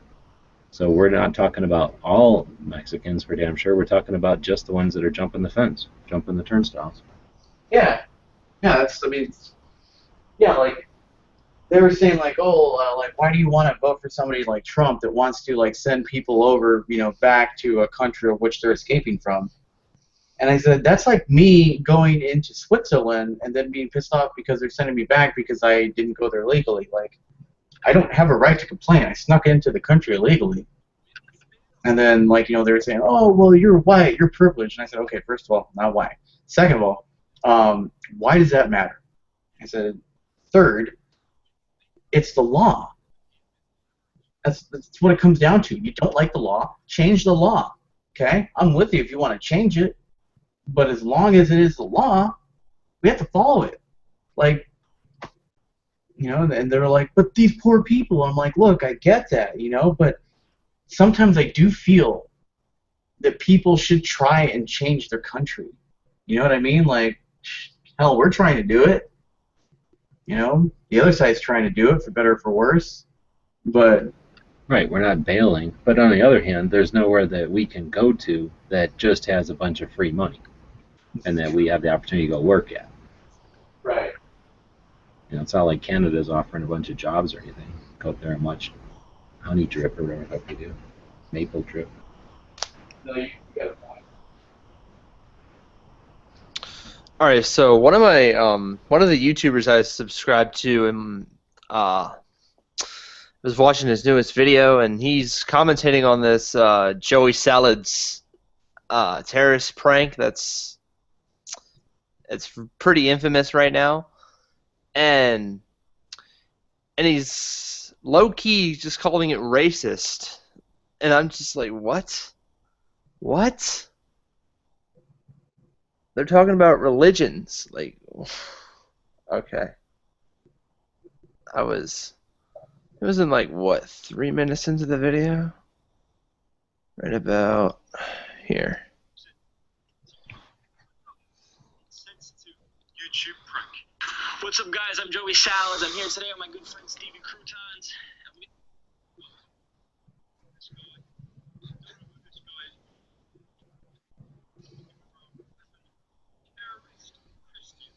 There's honestly not much I can say. I'm just going to show you the clip. A couple billion different problems with this clip, but I'm going to number it down to 2 just to save you time. He's British. Firstly, he said, praise Jesus. Now, funnily enough, praise Jesus, and by 2 different things. Do you guys, what do you guys think about the betas? He's saying praise Jesus, so they're actually talking about. Why does it got clear backs on it? Get clear backs for it. Can you get those separately? Yeah, I put them on. I did a video. Here, I'll grab the video. They weren't after. I bought them cheap at a gun show too for a couple of bucks. I need to go to an Arizona gun show, man. I haven't been to one yet. Like I take that back. I went to one in Mesa. It was terrible. They're awesome, dude. It was about the size of my bathroom. No, I know they're little, but that's what they're there for. They're fucking cool shows. They got their own character. I'd be going to all the Mesa shows if I was you, honestly. I've got some of the cool shit I own from Mesa shows. They don't cost much. The parking's right there, and yeah, nobody goes to them. The specific type of people go to them.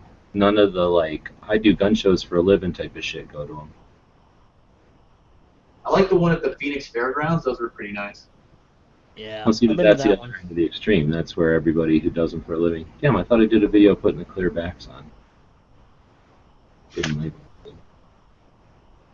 So this is like my new build, I guess you want to call it. Well, not build, but customization. I got the new ambi safeties. They're pretty nice. Like they're really. What's the other side? What's the other side? Show us the other side. Who's that from? The safety? Yeah. I don't know. It was in a box at the shop, and I asked him if I could have it, and he said, "Go for it." Well, that's a good price then. Okay. Yeah.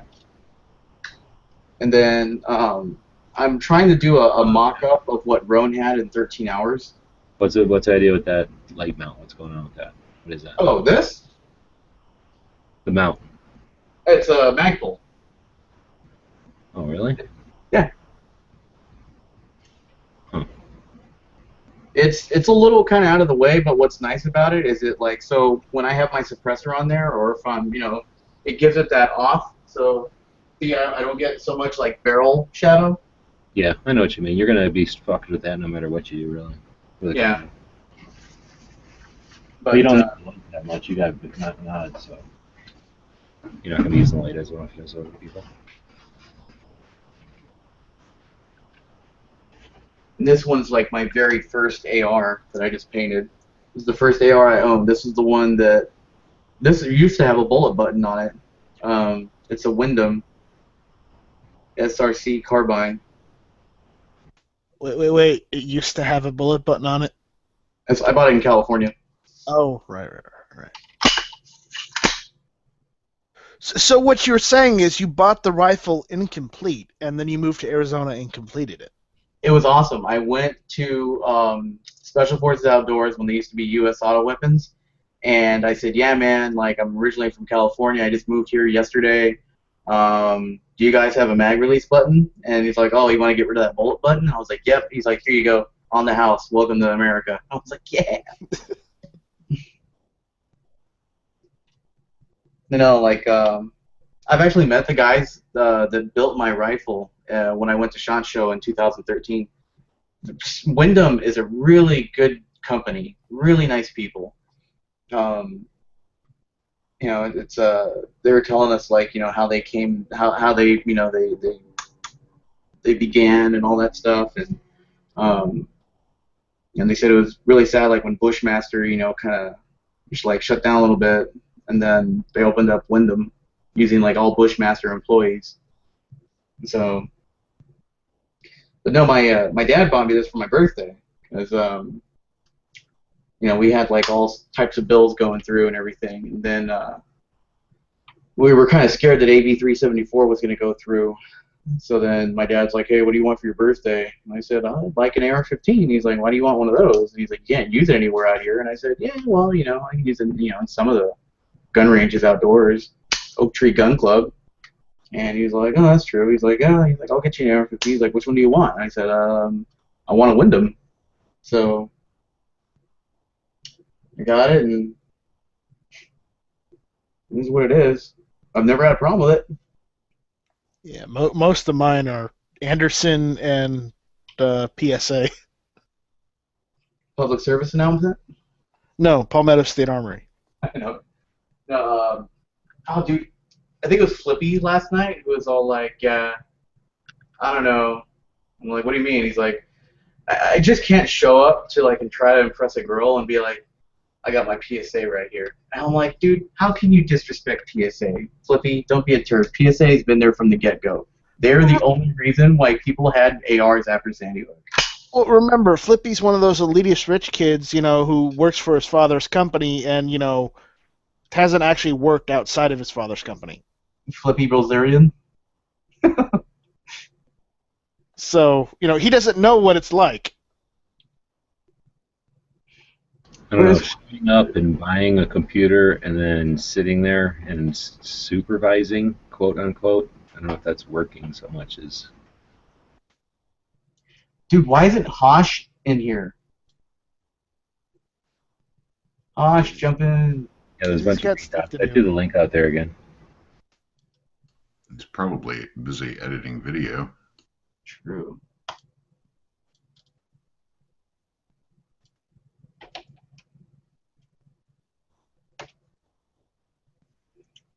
It was nice having DB come in the other night. I like that dude when he talks, dude. He's funny. Oh, DB. My kind I of want to record that one infamous chat and do like the dubstep remix. What, the one where me, DB, and Sean are arguing? Like just and then have like dude, like take like certain catchphrases from all the chats like through the first the last 3 months, and just be like, I don't want a third party. Fuck that dude. Like, be so awesome. Yeah, actually, you now actually have to do that because that sounds pretty good. Right?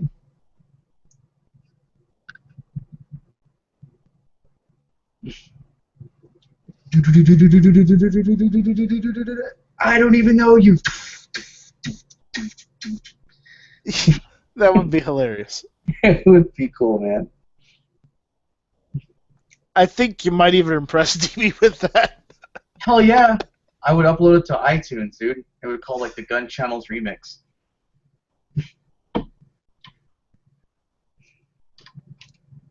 call it gunstep instead of dubstep.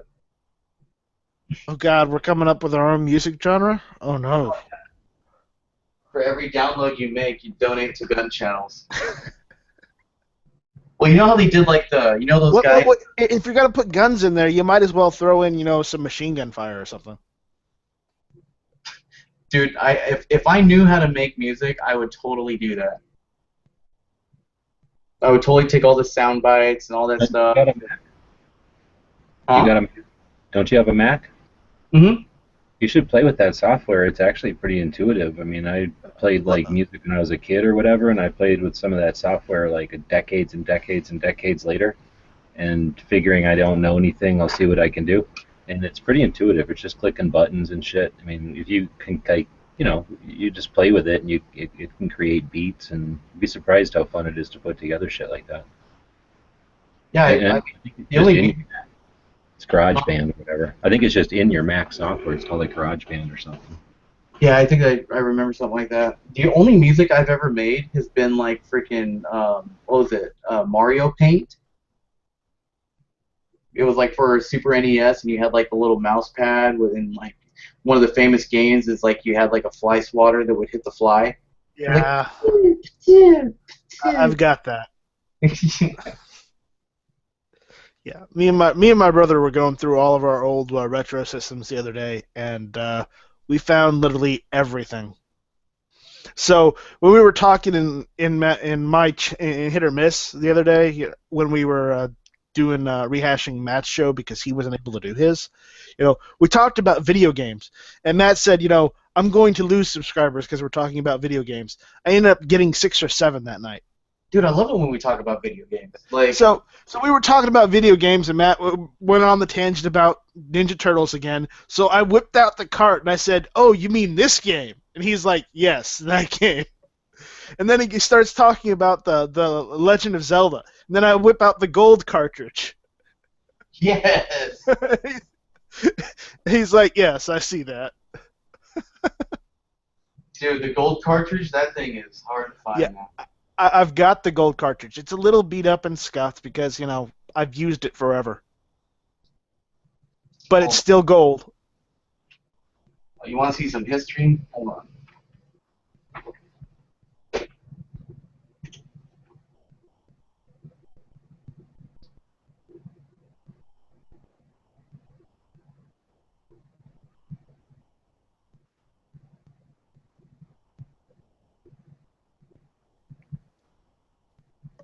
Did you get lost? All right, so I'm not going to plug the whole thing, but Sega 32X. I've got one. Atari Jaguar. I don't have one of those. Sega Game Gear with TV tuner. I've got one of those. Oh, man. My old gaming systems, I used to have a PS1, and I still have a GameCube. Brandon, I will one-up you. I have a Philips CDI with the Zelda games. I have a Gold Star 3DO. I have the Panasonic 3DO. I have the ColecoVision, the Intellivision, the Neo Geo Lynx, TurboGrafx 16, Sega CD, Sega CD-X, Xbox One, not Xbox, the original Xbox, PS2, PS1. Brandon, wait up. You have the Sega CD, but do you have both Lunar games for the Sega CD? You son of a bitch. No. I've got you there. But do you have Night Trap, the game that started it all? The game that made parents freak out and rip their hair and made the government said, we need to pull it off shelves. Actually, I think I do. It's worth a lot now if it's still I'm not selling them. I'm not selling them. I'm not getting rid of any of my games. If anything, just people mentioning them makes me want to go and play them again. Well, I played my 3DO the other day. I was playing Gex for a little bit. Remember that? Oh, yeah. But my brother pulled out the Nintendo, and we loaded up the arguably best game for the NES. Which one? Super Dodgeball. Okay, I'll go with Battletoads. Well, I've got that one too, but Super Dodgeball was awesome because just the point of the game was to take out the enemy, the other player's guys. So basically, each person on the team would have a health bar. And once their health bar goes down to 0, they turn into an angel and disappear from the map. It was pretty cool. So when you've killed off the other player's team, then you win. It was great. Night Strike, if you can, you should pick up this game for. They make it for 3DO and for PC. It's called Killing Time. It was made by 3DO Studios. Basically, it's a game that's like kind of like a noir mystery first-person shooter. You play like a 1920s detective that goes to this island full of like ghosts and everything, and it's all like they're mobster ghosts though, and like you get like survival horror. Yeah, it's pretty cool. I've got the original Alone in the Dark games. I played Alone in the Dark, man. I just got tired of dying. It was hard for me. I died a lot too, and then I found a strategy guide, and I didn't die as much. But that game was a pain in the ass. But I liked it. I liked it better. You know, Silent Hill was a good second to Alone in the Dark, but I never liked Resident Evil. It was way too, it didn't seem as much as survival horror than it did just Resident Evil. You might appreciate this one, Snatcher for Sega CD. Yeah, I think I've got that one. Star Wars Arcade 32X. I've got that one definitely. I remember I was at it was like years ago, but when they released that, I was at Epcot Center with the family because we were there on vacation, and I went at that point in time. They had a whole floor of video games that you could just play for hours on end, and they had that one there, and that's what motivated me to go get it. I was like the coolest kid on the block because I had video games and I had really awesome toy guns, and the parents on our street didn't want their kids having neither. So, like I remember my buddy, like when we were like 8 years old, would be like, "Hey, can I go over to Brandon's house? We're gonna play War out in the street, and then we're gonna play like Spellings or World Combat." Man, I remember we used to literally. My parents didn't care. I used to have, like, when I was a kid, I had a SPAS 12 toy, and it was really badass. It shot the little darts. Darts. Yeah. Yeah, I remember what it was. And then it was during like the Gulf War, so all the guns, they came out with the Gulf War guns, so they had like M16s and like Berettas that were painted like the Gulf War pattern camo. Right. But then I also had I built like this wall in my room that had like a pegboard so you could rest the guns on there, and so I had like this whole wall that had like the Laramie squirt guns and the Laramie cap guns that looked like this stuff. And dude, we literally would go to the school after hours and sit there and play War and everything, and nothing happened. We do that all the time too. Huh? We do that all the time too when I was a little kid. Because right? the were awesome at school. You'd have like a creek running through, so you had like the perfect terrain. Yeah, I remember like airsoft. We would just play with BB guns or whatever. Yeah, same here. Yeah, like I'd go to the park with my friends and do that. Screw the school. We didn't want to be anywhere near the school. But we had right like a block from my house there was a park, and we just go to the park because the park had like a batting cage and an arcade with a batting cage. We could go there and play video games, or we could just go and run around in the park. When we're done doing that, go home. When there was always people shooting off their model rockets at the park too.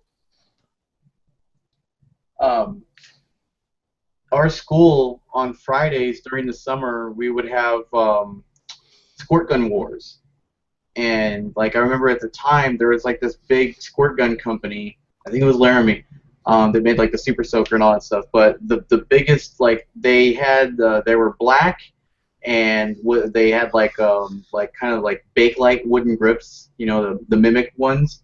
And I had like two 1911s. My dad gave me his holsters, so I had like dualies, and I would go around just like, you know, like with duals, and I'd had like dual Berettas, and my friend had like a 357, and it even like on the side of the squirt gun, it would say like 9mm Parabellum, and the other side it would say like 92 FS. So like you had Berettas, you had Rugers, any gun you could think of, they had them in black squirt guns, and like the teachers would just hand out the squirt guns, and we would like play with the teachers and just like squirt, and it was so much fun. Like nowadays, you can't even conceive of that happening. Because nowadays people are too politically correct, and that's the problem. Some kids like almost went to the fucking jail for having a toaster strudel, like chewed in the shape of a gun. Like I can just imagine him. He's sitting there. Oh, I'm gonna fuck this guy up. You're dead. Did anybody see the link that Z put out in the text chat earlier? Yes. In regards to HR 1076? Yeah, man. That sounds bad. What is it, Dan? I saw it. Okay. Oh, okay. Well, I was just. Are you talking about the one that says Obama can have all the electric and food and water and everything? I think that's the next one. This is the one, House Resolution 1076, to increase public safety by permitting the Attorney General to deny the transfer of firearm or the issuance of firearms or explosives to persons known or suspected dangerous terrorists, as if there's another type of terrorist, like a friendly terrorist. Yeah, like the happy terrorist that's spreading peace. Like Ahmed, the dead terrorist. The reason I ask is I do have a question. Like when I'm reading this, and I can put the link in the chat if you guys want, but it reads as if it's simply modifying existing laws like 922, but it's also modifying 925 and what were some of the other ones? But there were like several different regulations that it was modifying rather than a standalone bill on itself. 923, did I mention that? 923, 925. Because when I read this text, it simply looks like often you'll see bills that are submitting their mere corrections to the wording of a bill.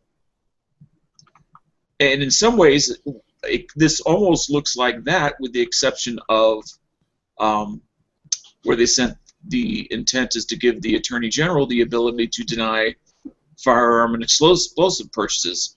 But it never states in here how the Attorney General is supposed to determine that. And that's why I'm wondering, is there another document that goes with this that I just am not seeing or am not aware of? I'm not sure. Like it doesn't say anything about the no-fly list or about what database the Attorney General is supposed to pull from. You know, it does say they're going to use the basically the NICS. You know, when your dealer has to call in, that's the mechanical method they're going to use. Is there any place on there, and I couldn't find it, if they like basically getting your name off of there if you happen to be on it? Because I know that was a big thing that they wanted to make sure to have some type of due process to get off of it. There is a reference to, again, it's another English alteration they're making to correct the English, but an edit to a section that talks about remedies. But clearly, it doesn't talk about remedies in the link that Z gave us. That's why I'm wondering, is there another... It looks like an incomplete bill, like we only got the corrections page rather than the actual bill page. Like errors and omissions kind of correction. Anyway, I just wanted to see if you guys had looked at it or what you thought. I didn't even see that one, I don't think. Oh, is this one you just linked again? Yeah, I just threw it's the same link that Z had put out in the chat before I think he took off. Yeah, under the summary it says it's it amends the federal criminal code to grant Attorney General So that was basically just the summary. So it is essentially just an amendment to that. So it's amendment to all 922, 923, 925. I mean, that's the way I read it. But in none of those existing bills is there a no-fly list right now. So it would have to be in here.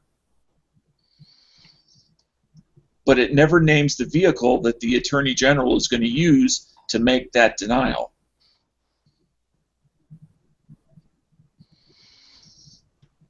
Now, there may be another technical name for the no-fly list, but I don't see any list or database used as the compilation of all known or suspected terrorists.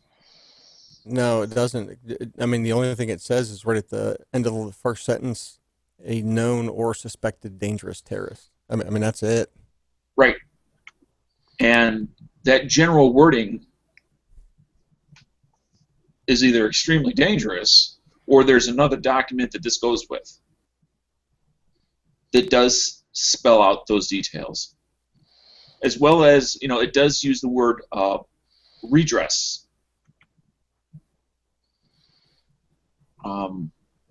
Further into the document.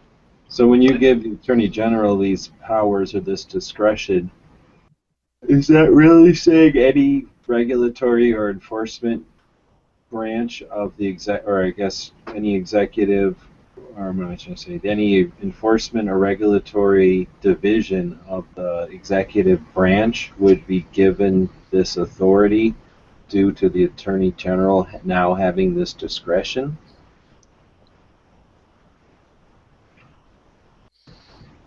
Is that what the actual boots on the ground of the attorneys, all this stuff references the Attorney General discretion. They're adding these pieces that say the Attorney General now has the discretion too. With the Attorney General's discretion, this can happen or not. So obviously the Attorney General doesn't have anything to do with any 4473. So I'm assuming that means that the Attorney General tasks the ATF with figuring out how to do whatever they feel like doing now, and then doing it, right? I'm not sure. I think that's a good question. It just right now I got more questions than I certainly have answers. But this is bullshit. It's impossible to deal with for a normal person who isn't familiar with all these pieces, because yeah, this is just actually pieces that are going to be inserted into other law.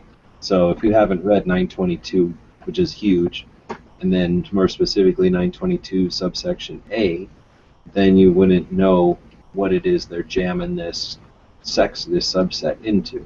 But they're basically just where right now, I am a little familiar with that area, and it says stuff like, you can't do this and this and this, period, unless you're this and this. And that is like if you're the military, if you're law enforcement, if you're a licensed, person to be able to do this. So what they're going to say now is, you can do this and this, but you can't do this unless you're a licensed dealer or the military, or if the Attorney General gets, or I guess they're going to add it to the front. They're going to say you can do this or this if you get yourself registration and you get the Attorney General's okay. So it's like they're going to add another level to the, I guess, obtaining these things. Yes. Now, I did finally locate the remedies section, which, of course, we know for the no-fly list, there is no redress of your rights for that. But in Section 925A is where the remedy for erroneous denial of firearm or firearm permit exemption is going to be. And they reference, they're changing a heading from remedy for erroneous denial of form, inserting remedies, making it plural.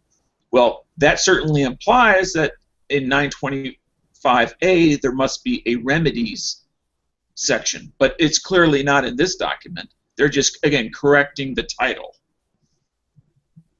which means in order to know the impact of this bill, you have to have 922, all of it, 923, and 925A. And you're not done there, because 922 is fucked, and it's going to reference two others. Yep.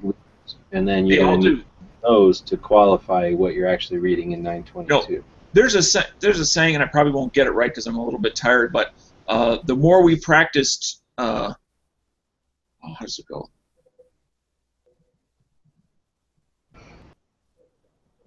I forget what it is. Anyway, but yeah, there are so many references back to other. It almost becomes circular reasoning.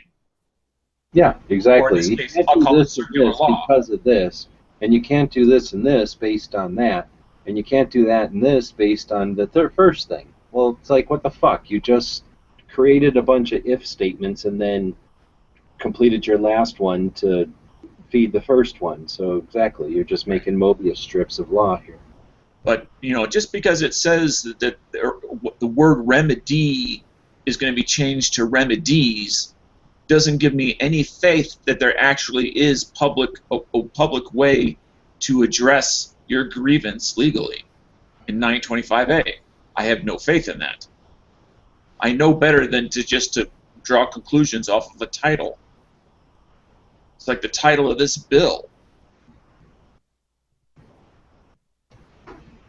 If you look at the code But concept, unfortunately, the title of this bill is probably will convince the vast majority of Americans, well, why wouldn't you be against, well, let's see here, transferring firearms and explosives to known or dangerous terrorists? Why would you be against such a thing? I mean, and from that summary sentence, I would almost have to agree with them. But of course, I know better. It's not in the title. It's not even in the summary. Yeah, I mean, if they changed it to the no drive list, I think more people would be a little bit more angry about it. Oh yeah, or no drive after 8 p.m. Yeah. I don't fly anywhere. I don't give a fuck who's on a no-fly list, personally. But I mean, I do. But I'm saying, yeah, they pick flying intentionally because not that many. But as an example, if you are for whatever reason deemed or personal vengeance, or just they don't like your politics, even though you may not ever fly, they put you on that list, not so that you can't fly, but as a way of striking back at you personally, or as a member of a larger group, and you find yourself with other members of your group also suddenly ending up on some list of no legal redress. Yeah, and you don't know how you got on it, you don't know how to get off of it, and you're going to go through a bunch of paperwork, pay a bunch of money, and they may or may not take you off of it. And since we know with the no-fly list, the only way you find out that you're even on it is when you attempt to purchase airline tickets. So the only way you'll find out is if I was on the list is the next time I go to purchase a firearm. Or I suppose maybe, well, I don't know about sell a firearm, but at least buy one. And it also opens the door to what I'm going to call part 2 of what I see coming. Is if this sort of thing passes, well, shouldn't we get, if the dangerous terrorist falls under this, and we should deny gun purchases, shouldn't we also confiscate any guns this known dangerous terrorist currently possesses, even though they bought them legally? That's next. That's like a part 2. Yeah, absolutely. Yeah, exactly. I mean, that red flag's going to come up, and then they're going to be like, FBI agents going to show up at your house and start taking shit out. I mean, this clearly reads part 1 of 2, and it may be part 1 of 3. I don't know, but I can easily see a second part. They're gonna keep pressing this stuff, but fuck that. The no-fly list shouldn't be there to begin with, let alone trying to go 1984 with the shit to try and control people. That's way fucked. I know it's really easy to do, but is there anybody in here that has not had access to, or maybe lost the ability to save the link to the NRA ILA to send your opinion to your reps? Or has everybody already done that? I've already done it. Done it. I mean, I'll put it in the side chat. I mean, I'm not trying to out anybody. I just want to know, do you want me to put it in the side chat? Though. Yeah, you can go ahead and do it. I might. Though remember, my representative is Lindsey Graham. Well, it's all about, well, even if you have a pro-gun rights guy, you want to let him know that you got his back. Right. And if, in my case, one of the sponsors, lives in my state, I want to know, and I know I'm not going to change his mind, but I want to know he's got people in his state that are angry about it and are not happy with his performance. Well, there's actually, was it 13 that have signed over the past like 4 days or something, co-sponsored it, and 3 of them are from Florida and Texas combined, I believe. So definitely want to go berate them. Right.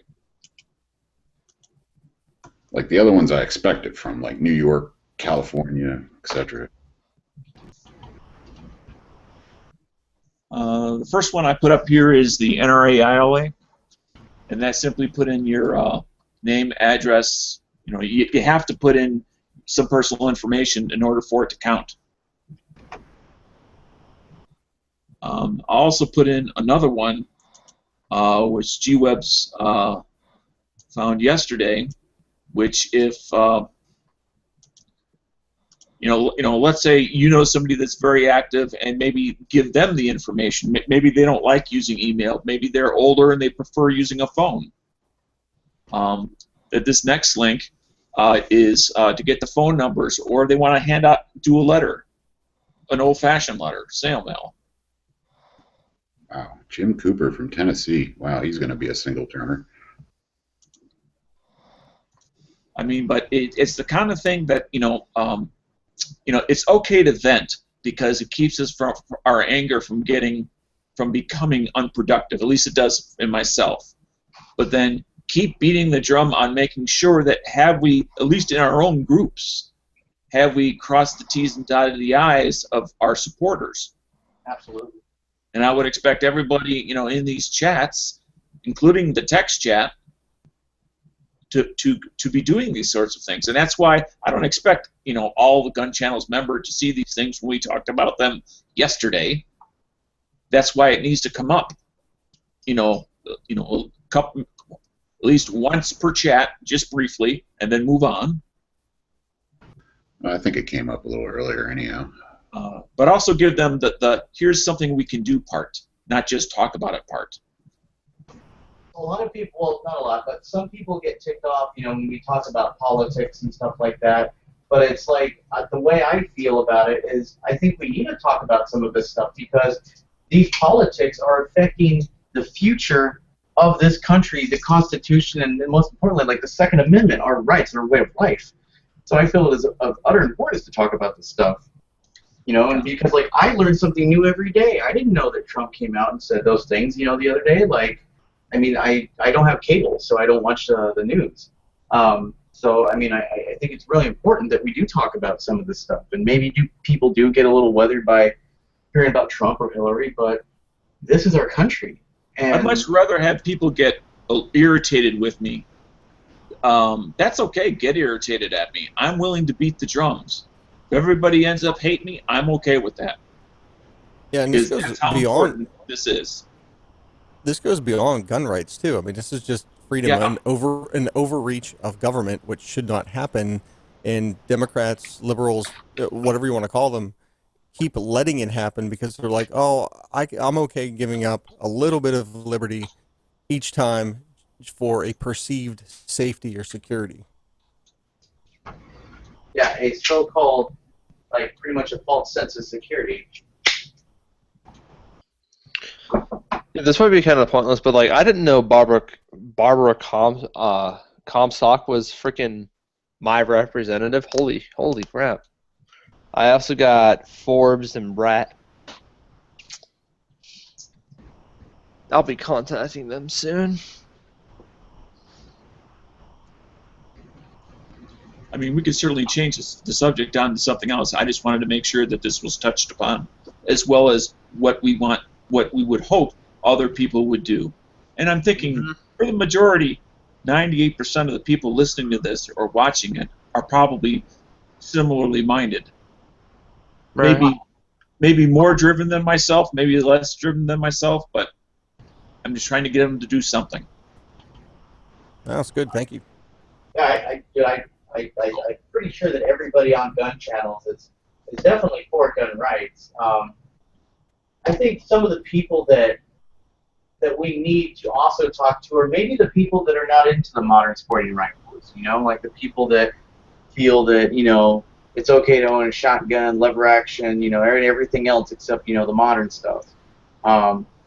Because those are almost worse than anti-gunners.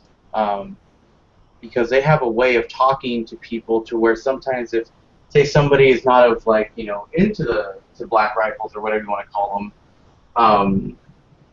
they have influence, and that's really bad when they start saying, well, I understand if you want to go and rent one at a range or something like that, but there's no reason to have one in your home. Like, I don't think it should be banned, but come on, guys. We got our 12 gauges. This will knock anybody down. All that crap. And the more rhetoric they spit of that, like, people do listen. And because I knew a lot of people like that would come into the gun range when I worked at the range in California. You'd have your guys come in with their 6-shooters and their their Winchesters, and and they would sight in their little 22 blinkers and stuff, and and then you have one guy that comes in with an AR, and he looks down the range, sees somebody shooting at a target, and you just see the look on their face. It's like, and it's like, why is that bothering you? Like, and there are gun owners that hate them. There are. Oh, I was in a gun shop once. The name of that shop is you're at. What you was? If you want to put in the name in the side what shop is you're at. Yeah, the one I'm at now. Yeah. Please.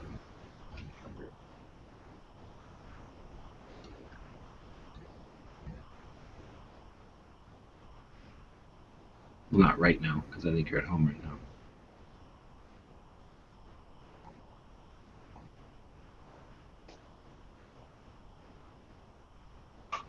Still photos of it called U.S. Auto Weapons. Is that the one it is? It used to be U.S. Auto Weapons, but then they joined forces with the Special Forces community, and Special Forces community adopted that place, or something like that. They bought it. The Special Forces Foundation or something like that. I forget what it's called. But yeah, guys, another fact about You'll be there tomorrow. Comstock, she also represents my district. Huh. Be there. You'll be there tomorrow? Tomorrow, Friday? Yeah, I'll be there tomorrow.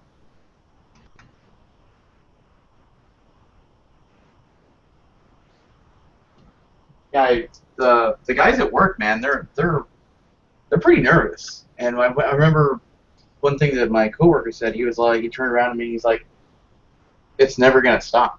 And I said, "What is that?" He's like, "The anti-gunners, like, they are gonna constantly come after my guns." He's like, it wears one down, Like, I hate to sound like an ass, but just every single day, I always wake up to some jerk talking about trying to take my gun away, some president trying to ban everything. He's like, I would just like to wake up one day and be like, you know what? I don't have to worry about somebody trying to take away my freedoms today. And I said, well, that ain't this country.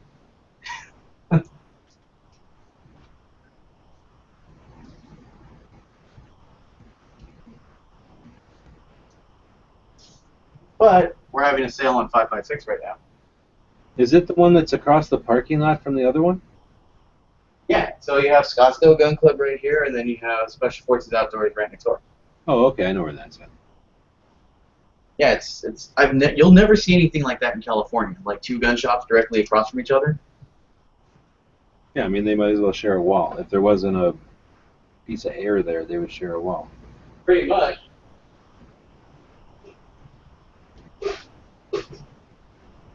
It's so funny though, like, I always hear people saying that, like, oh, like, we like to come over and talk to you guys and stuff like that because, you guys are not afraid to sit there and chat it up. And we have this one guy that comes in here and just, specifically talks to us as we're talking, never buys anything, but it's just cool hanging out and talking with him. Like, we're not as rushed as the other side, the other store. They're constantly, rushed. They're just go, go, go, go, go, because they have the range there too. But we can sit there and, shout it up to people. And that's cool. I like talking to people. I like, hearing people's stories. Like, I had a guy in the other day who was getting married in a week, and he's really excited, and he's like, his wife is like, his soon-to-be wife is really into guns, so he's buying her a Glock 43, and, he's like, I want to get this for it, I got her a paint case, and, like, we're super happy in love, we love going shooting together, and I'm like, cool, man, that's a good story to hear, that's awesome, and, so I was like, so how'd you, propose to her? And he's like, well, we were going shooting, and, I said, like, hey, want to get a new target? And she was like, yeah, sure. So he picked out a new target, and he taped the wedding ring to the middle of the target in the center. And then she was like, oh my God. He's like, yeah, I'm a straight shooter. I hit the target, so will you marry me? And I guess, like, she loved it. I was like, oh, that's cute. I plan on doing something like that with my girlfriend when the time comes. Are you kidding me? So if he would have screwed up just a little bit, he would have shot that fucking diamond off of there?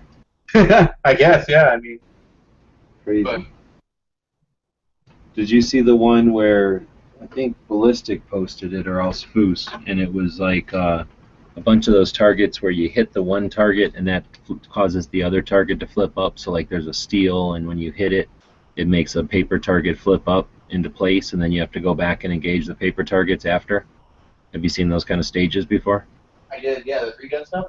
Yeah. So it's a 3-gun stage, and it's like set up or whatever. So the guy has his wife or whoever, I guess not his wife, his fiance timing him or holding a scorecard or something. She's standing there, and then of course she's watching him because she's standing there watching him.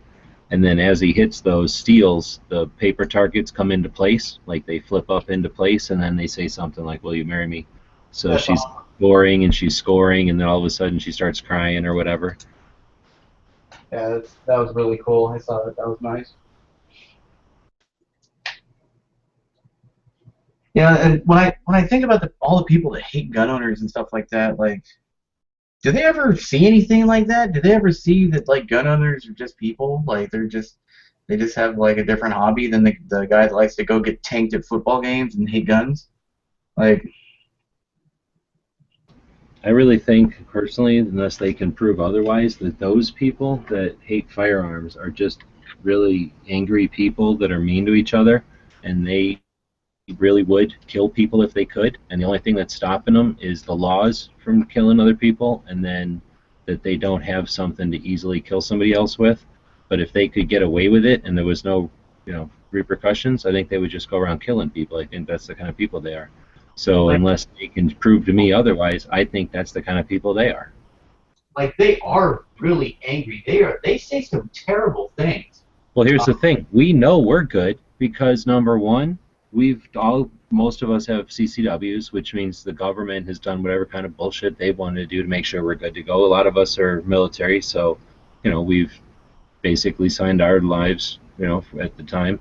And then beyond that, we carry a fucking firearm every freaking day. We own tons of firearms. So the fact that we own these things and we do nothing with them every day proves that we're good people, yet they're the ones who are going to accuse us of being bad. I again challenge them and say, you're the ones that are fucking evil. You don't even trust yourself with a gun. Why, of course, you're not going to trust me with a gun. Maybe they should be checking themselves in for some mental thing, and they should learn what it's like to live like us, not afraid of our neighbors or not afraid of our friends, and perfectly able to carry around a dangerous thing without even thinking about it. A lot of us carry around knives without thinking about it. We've been doing that since we were kids, right?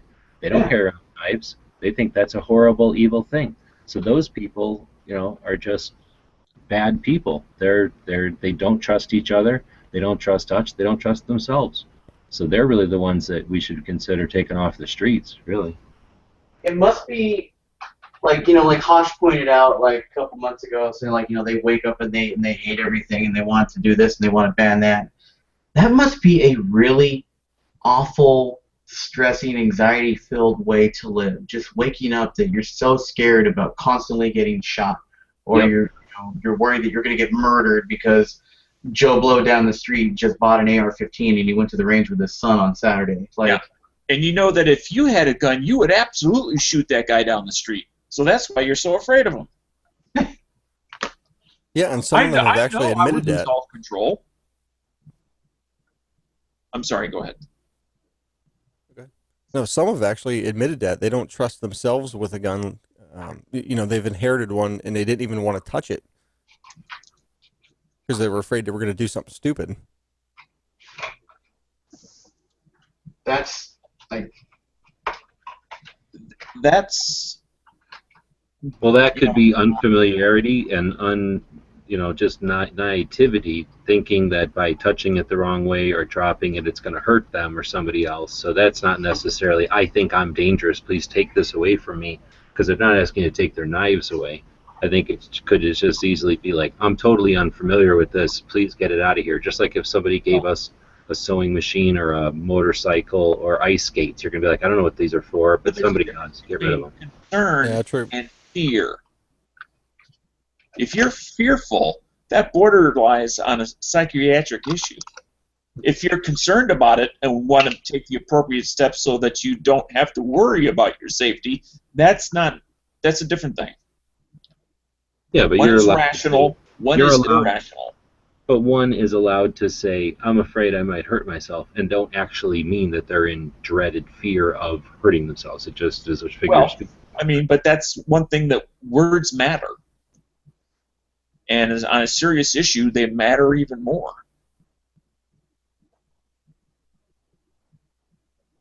I mean, if we were talking about donuts, I mean, it doesn't matter at all. Oh, I meant chocolate, not vanilla. Oh well. Throw it away or just eat it anyway. Whatever. Fuck that, dude. Number 1, glutens. Number 2, peanut allergies. Number 3, calories. So fat shaming. Oh, Mr. Health Nut. What gluten? I don't know. I might be allergic to health nuts. Those sound like they have a lot of gluten. Yeah, wait a minute. Here's another one. Donuts made in a factory that may have processed health nuts, because that's a bad thing too. Yeah, now you got Junior going. No, not at all. A few times in front of him, he'll be gone. Yeah, but yeah, that just must be like a really sad way to live. Like, I feel bad for them. Like, that sucks that they wake up every single morning and, like, they turn on the news and they're all like, today somebody was shot in the middle of Figueroa and Normandy, and they're like, oh my God, that could have been me. God damn the NRA. Like, I'm glad. I don't feel bad for them. They're, if they want to live their lives in fear, that's their choice. Well, I'm sure some of it is mentally illness. They're ill. So that's why a lot of these mass murderers are Democrats. It doesn't end right at the end of their nose. At the end of their fingers. We're fooling ourselves if we think that every person who is right now willing to deal with gun control wakes up every morning in fear of guns. Yeah, they wake up every morning and don't even give a shit about guns, and they go do whatever they do for their entire lives, and then once in a while somebody who they perceive as an authority figure comes along and says, here's what seems like a common sense idea. A bunch of people you never talk to and don't get much feedback from are going to tell you that this is blah, blah, blah, but here's the real deal. It's common sense, and here's the suggestion. And then they're going to say, sounds good, sign me up.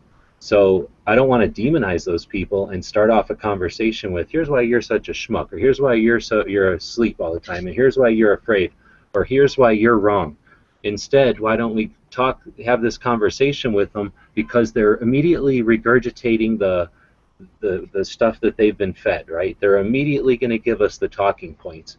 So as soon as we hear those talking points, instead of thinking to ourselves like, damn it, I got to harden, I got to get my stance here, and I got to get ready to attack these talking points, let's think of it like they're just wearing a t-shirt. They're coming up with this talking point that was just given to them, and they have no emotional or whatever investment in it at all, except for maybe a little bit of emotional passion at the moment. But if you were to say to them, hey, look at that t-shirt you're wearing, you realize that you're a pawn of the big corporations right now?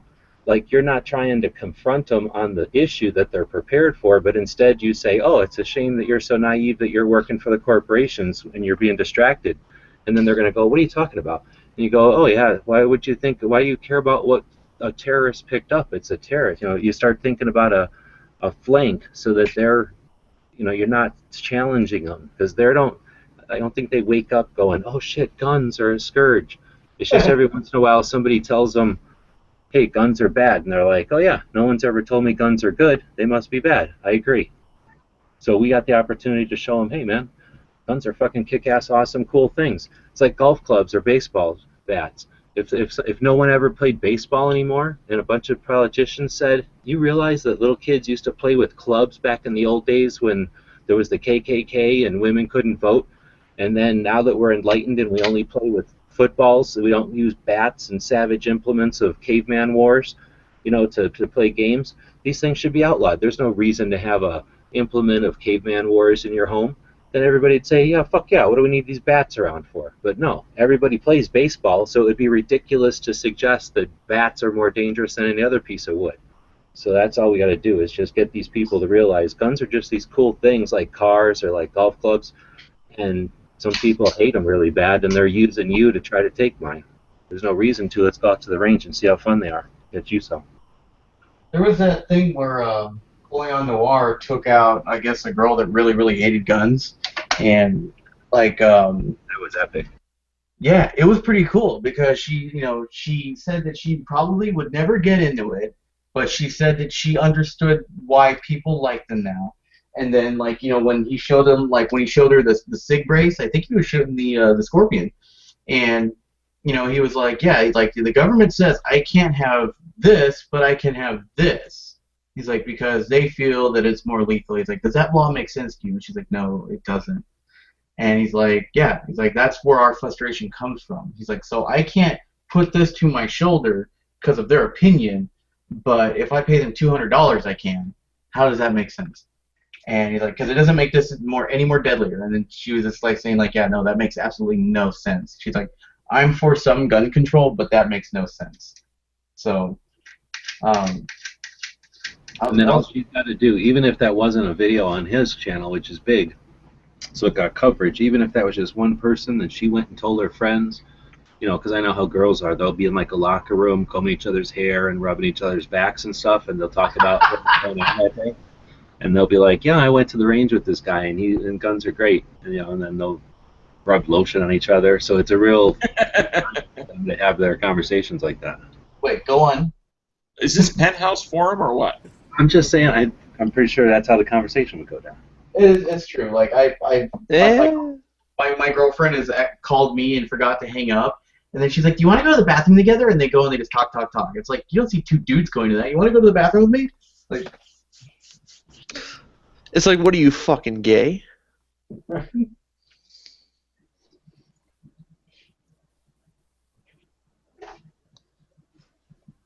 So I picked up a couple of the 33 rounders. They're a lot of fun. Oh boy. Yeah, they are. The Glock mags, yeah. I've never owned a Glock like drum, but I want to get the one with the clear, like I think they're made in Korea or something. I don't know about those. The Korean ones just are one big, like, turd hanging off the bottom. The double ones, I think, are different. Oh, those okay. are made by Beta, I think. Yeah, they look like the Beta. Yeah, I think they're made by them. I gotta try my PMag drum, the 60 rounder this weekend. Yeah, I like them. What do those 60 rounders run from Magpul? Well, right now at our place they're $128. Oh, I thought you meant Surefire. I don't have the same opinion of the mag. The Surefires, I've had a lot of jams with them. So I've been looking at the gun shops up in Phoenix. I'm thinking about heading up to Phoenix tomorrow, drive around and look at gun shops. There's a whole bunch of gun shops in Phoenix. Man, how many people, millions of people, are in the Phoenix and greater Phoenix area altogether? Like 3 million? No, I think just 1 million. I don't know. There's a lot, though. No, that's for sure. It's not a small area. What's Tucson? 1 million if you count everything around here. There's only 1.5 million in Phoenix. There's like 1 million in all of southern Arizona. Okay, because I had looked up the other day, and apparently I didn't remember it correctly, but I thought Tucson was around 1 million. And Tucson, according to this, is 500,000. Phoenix is 1.5. So if I say metropolitan area around Phoenix, then I get to 4.5 million. Okay, because you got Scottsdale and all the other. Yeah, well, it's pretty much everything that isn't desert if you look at it from the sky. So then that would make it the 12th largest in the nation. So it's pretty big. 15th largest amongst metro areas in the United States. And it's just getting bigger, but unfortunately we're getting a lot of like people from California. Well, what they did with Phoenix that was pretty good, really, is they anticipated the growth, and they could, because you could physically see where it could grow, so they built those circular routes, or whatever you call them, the loops. Oh, the roundabouts? Well, no, where an interstate will circle the whole city. Yeah, they have like an inner and an outer loop around. It doesn't go all the way around because of the mountains, but pretty damn good compared to when I first moved here 20-something years ago, 30 years ago. Phoenix was like a big T intersection. There was one road going one way and one road going the other way. Now it's like a bullseye. Yeah, there's a number of large cities that have that concept where Minneapolis, St. Paul has 494 that goes all the way around both of them, plus the suburbs. And Indianapolis has one, I forget which is the one that goes around Indianapolis. Chicago's on the river, so it really can't go around it. Lake. Yeah, a lake. Or a really big river. Really wide, short river. Yeah. But yeah, those interstates that make a circle around a large metropolitan area like that make it so much easier to get around.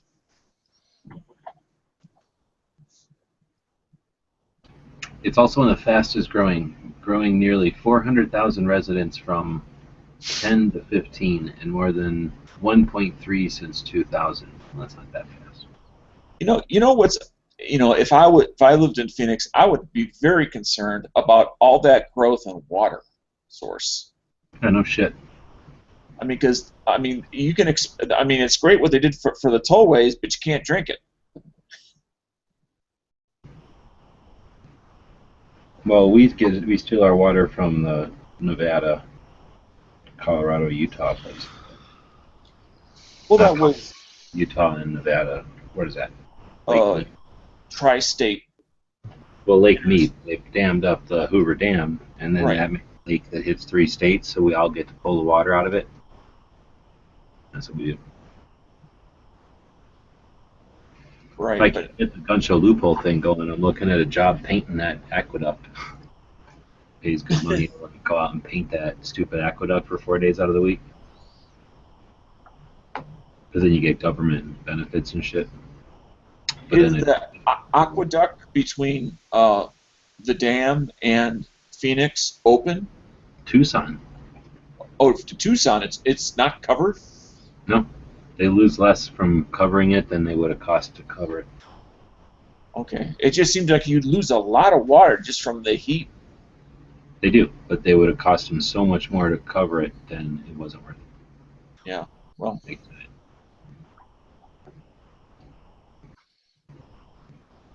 It's only like a foot, 3 feet wide or something. It's only not that big. It's deeper, but it's not. It's not like a mile-wide river or anything. It's just right, like a gutter more than a creek. Even it's like a creek more than a river. It's just a trickle of water that's constant, so it works, but it's not. I guess it's they did the math and they figured that compared to how much it would cost to maintain something that's a pipe, compared to running it this way. They must not have cut nothing to just cut a trench in the ground and cover it with concrete. I mean, they probably could have done it in a few years. So just the cost of metal alone, let alone engineering.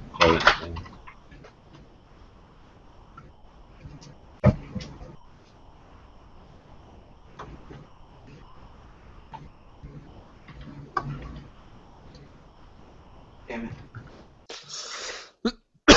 I guess I'm looking at it from the point of view of the reliance on it now due to population expansion is so great that if for some reason it was unusable or unavailable in its current capacity, you guys would be between a rock and a hard place. It's going to be 106 tomorrow, though, in Phoenix. That's gonna be great.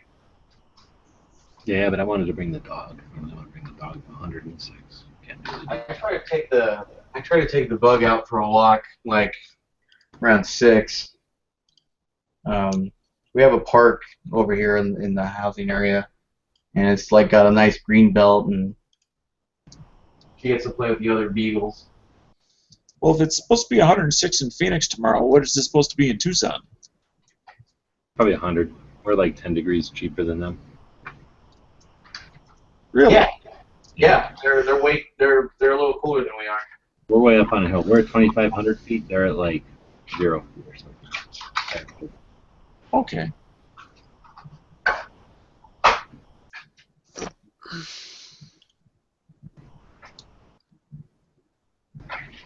Man, I haven't done any like gun photography in a while. They're at 730 feet. We're at 2,400 feet. So we're way up in the air compared to them. Yeah, that's why. I mean, from looking from the outside, not ever have been in there, I'd look at Flagstaff at just under 7,000 feet. Flagstaff is nice. It's so like the weather is so great there all the time. Like, well, they got winter. Their winter's pretty lame. It's not cold winter, but it's like just messy and annoying when I'm not used to it. I got snowed in when I was out there, and luckily, like, I had the Land Rover, because what happened was it just started snowing like out of nowhere, and like all these, there's so funny. There was all these like Prius and Volts and all these like eco cars. They were just sitting there and stuck in all the snow. I was like, oh, okay, 4-wheel drive, goodbye. And then like I looked at my girlfriend and I was like, giving me shit for my Land Rover now, would you? Yeah, 4-wheel drive snob. So, G-Webs, how would you compare the winter that you saw or experienced up in Flagstaff as compared to what you remember when you were in my part of the country? No, it ain't nothing. It's just like snow on the ground.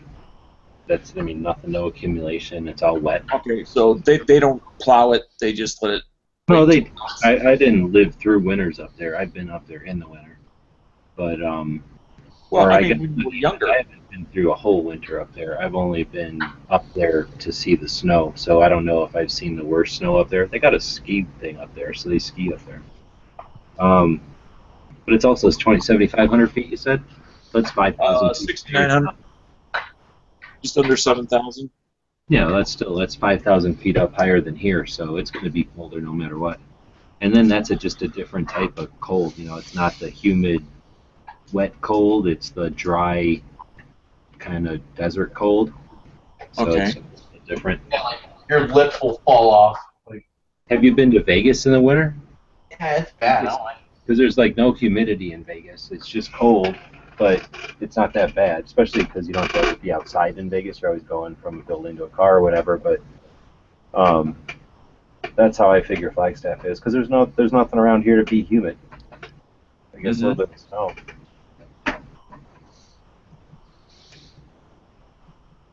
Have you guys ever tried the RIP rounds? I haven't. I only own them for pictures. I can't afford to shoot them. Yeah, it's just anything? I shot it with the tri-cars, or whatever they're called. No, they just have the crazy shape that rips apart into like a flower. Yeah, here, what they look like. Just a minute, let me adjust my bandwidth here. Yeah, that's what those things are called, those individual pieces. They're actually, the manufacturer gave them a name. What are they called? They're like tri-cards or something like that. Oh. Yeah, I've only seen the theoretical. I didn't ever pay attention. I just got them because they look cool in pictures. But they were like $37 for a box of 25 or something insane. Yeah, that's ridiculous. in California they were trying to ban them because they said they were more deadly than the regular ammunition. I've heard that if you just whisper the name of those bullets next to some people, it'll rip out their livers. It's true. Shock. Yeah.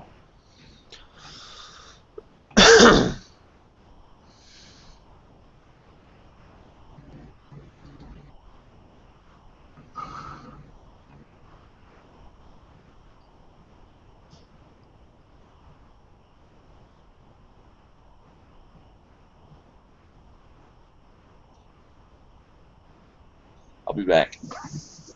So you're saying that the boss of this place is a Green Beret, then?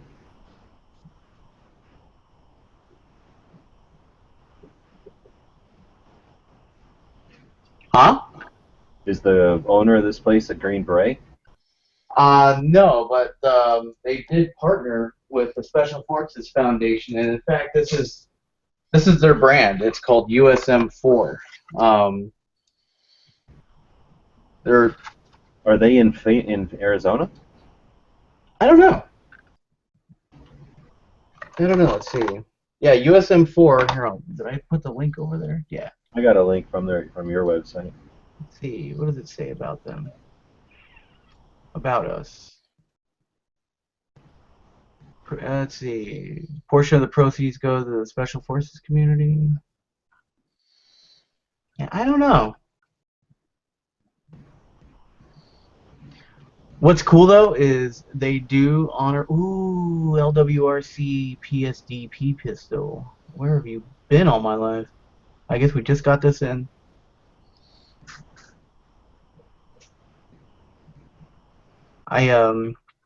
We do sometimes like price match what we have on our website. Yep, that's cool. Has anybody got any range reports from the new Ruger? Ruger what? The Ruger American or whatever it's called. It's like the brand new Ruger pistol that came out. Mac did a review on it and he said he liked it. The Ruger American pistol? Or no, that's not it. Flippy would know what it is. Where are you at, Flippy? Get in here. You had to go to bed already? Too late for him? Street lights on. Have you had anyone get the Ruger Precision Rifle? Yeah, we have those. We ordered a grip of them and now nobody's buying them. Are you serious? Yeah. I mean, for a while you couldn't find like any of them, and when you did, they were like twice the price. Well, that's the they'd be looking to ban. I'm sure. What was that? I don't think that's the type that they're considering banning. Well, no, like when they first come out, like it was kind of like a craze, and then a bunch of people bought them up, and you just couldn't find them. Especially the 6.5 Creedmoors.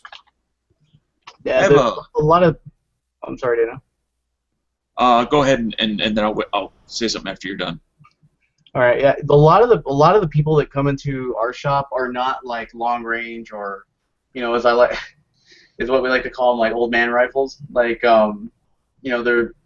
we sell a lot of black rifles and tack guns and all that stuff. Like we rarely get somebody that comes in like, yeah, can I get like a Macmillan, whatever, this and that, and like some long range, reach out and touch another country. Like, we don't even, I think we carry one bolt action sniper rifle in there, and it's well, no, I'm sorry, we carry more than that. We carry all the Ruger super awesome, whatever it was. Forget the name of it. But yeah, like majority, we just got a Tavor in, which was cool. I told him we should order it, and it hasn't moved off the shelf yet. But yeah, no, we do not get a lot of like hunting rifle and stuff. Real quick, and then I'll let you talk, Dana. This guy came in. I'm a super animal lover. I love animals. Like, Dino donates animal rights, World Wildlife Foundation.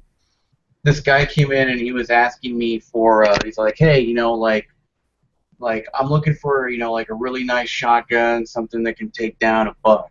And I was like, okay, any one of these will work, and he's all like, well, he's like, I want to make sure, that there ain't nothing left, man. And I was like, Don't you like eat them? He's like, oh no, no. He's like, I just get my limit and I go home.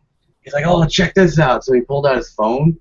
He had bobcats, mountain lions, like, you know, elk. He had like little bobcats, man, like little kitten bobcats. And then like he had like gazelle. He had like a picture of a lion and like all this stuff. And then like he had like a little picture of like a little goat, like thing probably no more up to his knee.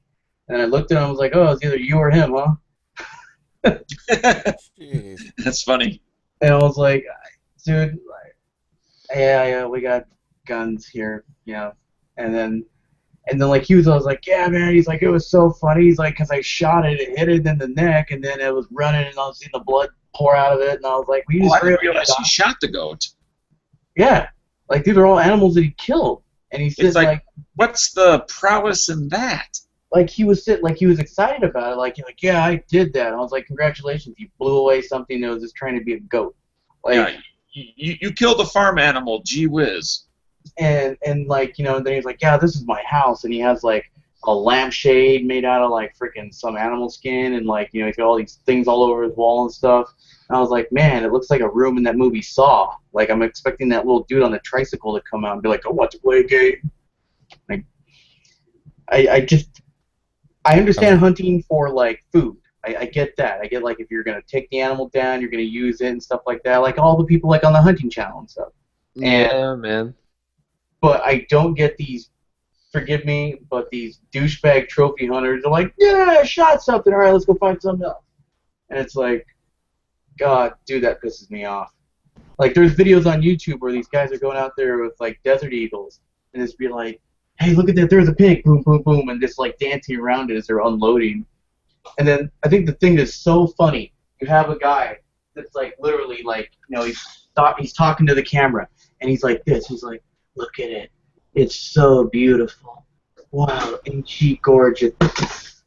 And then it's like split it in half. And I'm like, usually when you say something's beautiful, the last thing I would think of is like putting a freaking like 15 magnum through its skull. But maybe I'm weird. But that's my hunting rant. Go for it, Dan. Yeah, go ahead. Okay, slightly different subject, but I'm going to turn on my camera for a second. But I got some 223 ammo. I bought a box of 20. It's Tula, head stamped. I don't have the box anymore, unfortunately. And it's steel cased. But I want to show you this bullet that's in it. Yeah. If that comes on. I don't know if it'll show it. It's actually Oh, wow. silver. Yeah, it's got like a... Now, it's actually more than silver. It's reflective. So it's not like lead. Where'd you get that at?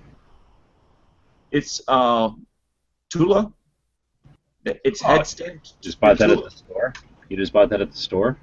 Yes, at a Walmart. That's weird. Huh. I've just never seen a reflective projectile like that. Well, it's chromed. Yeah, I would think that would be the cheapest way to do it, but... Well, what they're doing is they're sending it to Ballistic, and he's doing it in his toaster oven for him. With the silver powder coat. Yeah, it's really strange. Yeah, because it does, you know... And big money for a parade bullet like that. Damn it. I mean, it was inexpensive stuff. It wasn't like it was premium stuff, but it was strange. I would definitely be interested in a bullet or two in an empty box. If you're shooting it and you have a couple empty boxes, save me a bullet or something and put it in there. Sure. I'll pull a couple aside, because I only had 20 of them, and I was actually going to shoot them, but I'll pull them 2 out right now for... Or 1 is plenty. I just say 2 in case I want to trade it with somebody, but 1 is plenty. Exactly. I mean, I don't care about 2 rounds. But yeah, it was different. They must have been experimenting or something at the factory. Alternative materials or something. I got a round I want to show you guys. Can you identify this for me? It's a 9mm, but look at this jacket. It's an FMJ, but it's black. Hollow point? No, it's not hollow point. See? Yeah, it's just a powder-coated lead round then? Guy at a gun store looked at it. He said that's one of those Teflons. Nah, it's probably powder-coated, dude. Yeah. What ballistic and them do, they take lead and they put a powder coat on it and they bake it, and then that way it doesn't foul up their barrel so bad when they're shooting a lot of reloads. At least that's what it looks like a lot. I can't imagine why they would Teflon ball. But you can get a powder coat that looks exactly like that in black. Where is that out of? I found it at the range. I'll bet that's what it's done, a reload, and somebody either left it or it was a dud or something, I bet. I actually find this crap all over the place, like it's the Blazer. Yeah. I would never shoot this through my pistol. Yo, I got some 22 shot shells, CCI, I believe. There's a range at your place too, across the street from, or across the way from the other place. That's a range. Oh no! What we'll do for an excuse to take a lunch and test guns is we'll get our demo paper, and we'll go next door just to fire the automatics. Because we have the owner of the store has a bunch of demos. He's got like P90s, M4s, Colt Commandos, like M60s. So we'll be like, oh yeah, we're going to go demo a gun. So we'll get the paper and we'll just go next door on our lunch breaks and just like. They just let you in there all the time, or do you gotta go over there every time, or do you gotta pay every time? Oh no, they're really cool. Like Scottsdale Gun Club, like I know like most of the staff that work there, and I have a membership. It's what they gave me when I was working for them. Yeah, they're really cool. And one of the girls that works there, like she's like, oh hi Penny, hi. Free. I actually tried to get girls to model for me, like when I first started doing tactical images, and I even said like I will pay you like $500, to come and like do like pictures and stuff. And I said, I went into detail what everything was about. Nobody answered my ad. Nobody wanted to do it. Really? Yeah. I was thinking about setting it up at like the U of A, setting up a thing for like models wanted. But I don't have. That's when I was gonna do T-shirts. I was gonna have a bunch of like skinny chicks with big tits to take the pictures of, or wear the T-shirts for pictures. Dude, that sells. I'm telling you. Like. Well, you got to take pictures of something. You can't leave a T-shirt laying there. It's stupid looking. Oh yeah, that'd be awesome. I'd buy those T-shirts. That's like if you ever go to Instagram and you look at like all the freaking gun bunnies on there, like especially like dude, like Gun Channels has like a love for Leia Speed. Like I've never seen. She's got like. Huh? Does she go into your place all the time? I've seen her there a couple times yet. But who's really awesome? What is her name? Oh my God, it was on the tip of my tongue. What'd she look like? Dangerous Ray. She's awesome. She goes and you like her better? What's up? You like her better? Oh, she's awesome. She's a cool chick. Like we talk back and forth. She lives in Phoenix also? Yeah. Oh. Yeah, she's really, really nice. Like, I mean, I hate to say it, but like, there's just a couple people on there, and I'm not gonna call them out or anything, but they really think they're like, yeah, I got all my boyfriend's tactical gear, so therefore I feel I am operator. This one that I typed in there, that one? Yeah. Yeah, exactly. I met her one time too, and I'm like, that was pointless because she's good looking, kinda, but then she's an idiot. Yep. That's good to hear about the other one. I figure a couple of them you can tell are good to go. Like they're not trying to just be hot; they just happen to also be hot. Yeah, they love the hobby. They love shooting. It's their job, and they're super humble. Yeah, Dangerous Ray, super humble, awesome person to talk to. Loves the industry, loves shooting. Is really into it. They're not just one of. Huh? You know what her real job is, or does she say? I don't know. She said that her and her husband started the whole like photography thing, like the whole pinup gun thing, like roughly over 4 years ago. I guess he said like from according to her, she said that he's like one day he came up and he said, here, hold this, take that piece of clothing off. So then she just went like this. And he's like, I have an idea. and it just kicked off from there. And I guess they're pretty successful now, and they started their own little company. No, she's super nice though. She's really awesome to talk to, and because we were talking about SHOT Show, and I said like, wow, you're like really awesome to talk to. Like, you know, good for you. I'm glad you're humble. And she's like, yeah, there's a lot of people that say that they're into the industry, but these were her words. She's like, just because they're blonde and have big tits, like they feel that that's all they need. And I said, oh, for some people that's all they want, but it's really nice to talk to somebody who has brains. And I don't know what it does for them though, except to like feel good about themselves because they're not adding anything, they're not contributing anything, they're just taking fucking pictures. Oh, they're not sending freaking letters to Congress. They're not writing. They're not encouraging anybody to do anything. They're just literally taking dumb pictures, and the pictures look really bad after a while. Like they're not good. Yeah, like who was it? DB that was telling me. DB told me that there's this Instagram account called like Gun Bunnies, and it's literally pictures. It has a picture of this girl who's taking a picture of herself holding a gun in a backyard up against a fence, and then she's like earning them SHOT Show tickets. But it's like, I mean, like, I get that people, they want to be noticed, they want to be like, into that stuff, but it's like, look, like, don't make it so you're a black eye, don't be humble about it. It's like, I hate when people think like their shit don't stink and they're the coolest thing since sliced bread.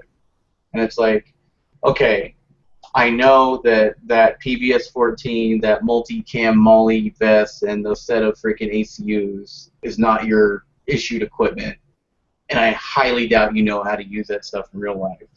Like, but if it just looks so ridiculous to the point of like, that's fake. No, that's what I mean. It looks bad. It's like even the Magpul ones. Is the the Cry ones, the multicam ones. Those the posters. I mean, those chicks are really attractive. I've met them. They're nice girls and everything. They're like English or whatever, so they talk funny. But they're nice and everything. They're just like models, so that's just one of their many jobs that they'll have throughout the year. But when they're getting paid by multicam, they're nice about it and they like soldiers and shit. But they look stupid. Like they're little hot. Like little uniforms and shit. I just don't like the way they photograph them. Then there's a couple of these chicks that are veterans or whatever that like actually have been over there and came back, or that served, and they know how to wear a fucking uniform. Look at Scoozy. When she wears a uniform, she knows how to fucking wear a uniform because she fucking wore that uniform for many years. It's not like the first time she's putting that pair of pants on. She doesn't roll it all up like a freaking prostitute, trying to make it look like her ankles are there or whatever. She just wears the fucking pants and she looks 1,000 times hotter than those. Oh yeah, Scoozy's gorgeous. She's definitely once that song "I'm Sexy" and "Know It." She knows her shit though. She knows her shit. I'll give her that. You saw the one a while back where she was like did like a handstand or whatever you call it, somersault, and then like came down into the splits and shot. Yes, yeah. At indoor range. Like, name one gun bunny who could do that shit. Maybe Tacticula or whatever. That's about the one. Oh yeah. She's a police officer, isn't she? Yeah, she's a cop and she shoots competitively, so she could probably do all that. And then there's probably a couple that do yoga and stuff, but I don't know if they'd have the coordination and the skills to freaking do what Scoozy just did right there. That's really interesting too, because yoga is like, and I'm stereotyping here, of course, but yoga is like kind of like a liberal thing, like a namaste, like. Because every girl that I've met that does yoga hates guns.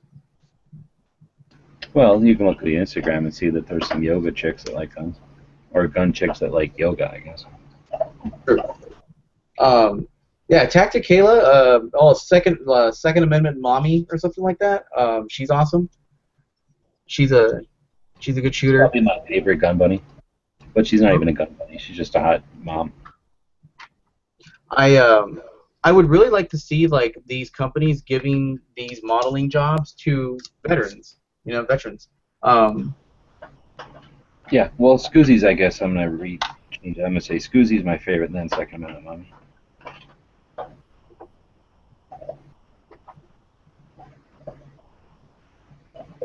But I don't watch that many. I just follow a few that I've met or whatever. Because every time I've seen one back in when I first started on the Instagram, I followed more of the gun bunnies just because why not, right? But then I went to that Shockwave in the Desert a few years back now over at Ghost Town, south of Ben Avery. Huh? It's over there in at Ben Avery? Well, south of Ben Avery there at Ghost Town. It was over there once. I can tell you off air about the story of that thing. Or I'm thinking I might come up to your store tomorrow, but I'll tell you that. Yeah, man. But when it was up there, I saw a Speedstress. You know her, the one with the SIG. I thought she had a neat Instagram page because she would take like a picture of herself, like going to work, like with her clothes, like in a mirror, like a selfie or whatever. But then she would do another one where she's showing the gun she was wearing in the first one that you didn't see. So sometimes it would just be like a picture of the side of her or the front of her or butt or whatever. And then it would be like the next picture would be her lifting up her shirt and you'd see where she has her gun on. And I thought that was cool just because it's more like, I would think, goes further with the ladies, right? Where they're wearing different kind of clothes all the time and worrying about how to carry their gun with all these different clothes. It seemed like she was doing a service, or at least getting the word out that it wasn't like there's one option to carry a gun, so ladies have to figure out one way of carrying a gun for their whole life. Instead, there's like all these different ways to wear their guns. But then I seen her in real life, and I was like, I like literally picked up my phone and like unsubbed her. She like closes her eyes and just like squeezes the trigger. And if you looked at her through Instagram, you'd be like, wow, this is somebody who's really got their shit together. They're sponsored by SIG, and like, they really know how to shoot and stuff. And then it was like, wow, this is one step away from like that girl you bring to the range the first time, and she's giggling the whole time, and like she's just kind of not taking it seriously at all, and just wants to leave but is afraid to say it, and she's trying to act like she knows more than she does. It was just like the worst example, and I was like, wow, that was a big difference between still images and then somebody walking around in real life. Yeah, I mean, it's because like nobody ever calls out any of these people, so. Well, they're not doing anything important. They're just taking pictures, but I figured why support them, So when there's people like Scoozy, she was an MP in real life, and then she got out and she was like a bartender, whatever she did, and now she works for Glock, and she's running around winning all kinds of shooting competitions, just being cool in general. And, if I got to follow a chick on the internet, it's going to be that chick. Oh, for sure.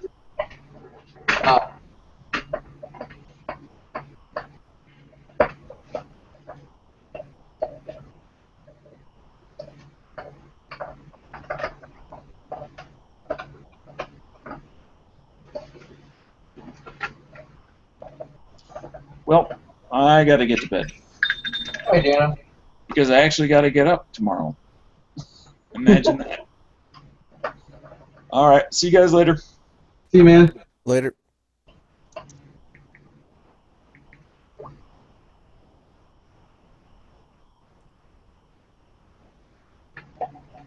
Yeah, I'm thinking I want to get in practice for driving around and checking out shops. So I was just, for some reason, I thought there was a lot fewer shops in Phoenix. I don't know what I was thinking. Maybe I've just never been to that many of them. So I think I'm just going to head up and kind of scoot around stores tomorrow. Yeah, there's another another store that opened up. I haven't been to it. They have like weird off hours. It's called like American Spirit. Down, let's see, I think it's like on Greenway. There's a bunch. They're like kind of, they're like little tucked away in the middle of nowhere. Adam Lawson says, tell G-Webs and Dano, I think I found Tula is actually a zinc bullet. Found some info online. Right on. Well, that makes more sense. Well, I've heard of zinc cases, but not zinc projectiles.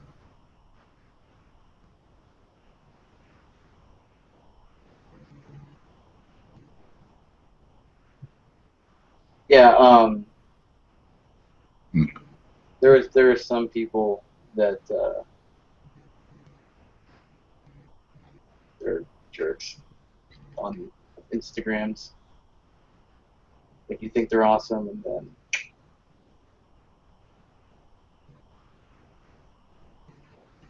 Have you ever been to Glockmeister's store? oh, I want to go. Is it cool? I've never been there. I didn't know it was a store, really. I know he sets up the gun shows, but I didn't know he had an actual storefront. Just saw it now for the first time. There's no pictures of it, though.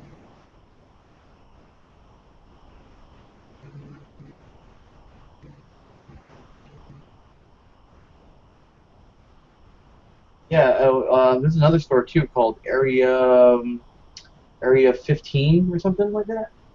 I got that on my list already. Huh? I do have that one on my list. Yeah, I want to go there. Yeah, you know what we should do, man? Someday, like, we should just dedicate a day to go and like look at different gun shops. I'm down. I don't know if I could. You can't do all of Phoenix in a day. There's no way.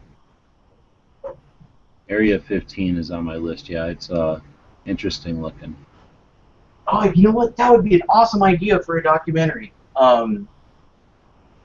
I mean, yeah, some of them may say no, they don't want any filming or anything, but we could go, like, call it the gun shop tour or something like that. I don't know. Well, that's what I'm doing, dude. The Gun Show Loophole Tour is just driving around looking at gun shops. Oh. So anytime you want, dude, really what I'm trying to do is get people who know what to do with a camera to do the camera work, and then so that is like a collaborative thing. So that would work out really well. Actually, I don't even know why I didn't think of it before. But yeah, anytime you're interested, let me know. Like I say, I'm probably going to drive up there and whenever we got done bullshitting here, and then I'm driving up during the winter during the dark when it's nice out, and then I'll be driving around through the shops for most of the day. So I'll be inside most of the day, and then drive back when it's cool again. Yeah. Let's see. We've got. That was the problem. What's up? Oh, I don't want to bring the dog. It's gonna be 100 something tomorrow. So maybe I'll drive the cop car. And I'll have AC and shit. So what happened with California G-Webs about like the Ninth Circus or something like that? The Ninth Circuit said that there's no right to own a firearm. Or wait, there's no right to carry a firearm. Jeez. That flew, huh? Yeah, so that means it goes to the Supreme Court if it's pushed, and if it goes to the Supreme Court and they're 50-50, then it's a gamble, and if it goes to the Supreme Court and it's one of their judges, it's sunk, and we don't have a Second Amendment anymore. And if it's not taken to the Supreme Court in enough time, it becomes law. At least I think that's how I understand it. Jeez. Yeah, and they had to go way back to like the Middle Ages in BC just to find sources to back up their ruling. God, really? I don't know if they had to, but they chose to.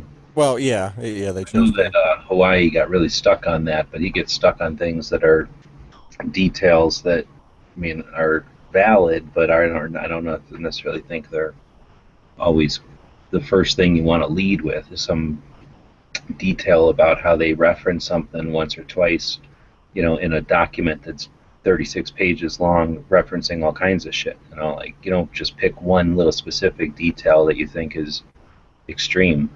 Find major flaws in the logic, or do what Firearms Policy Coalition is doing, and make them. Don't offer the bill in a vacuum. Make them offer information about how they're going to pay for the implementation of their fucking bullshit policy.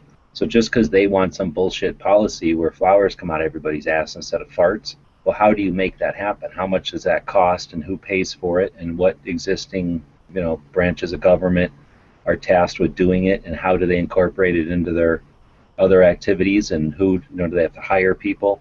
And once you start implementing all this fucking pie in the sky shit, it turns into like, oh yeah, we can't do any of that. And then you kill the bill before it even gets voted on. True.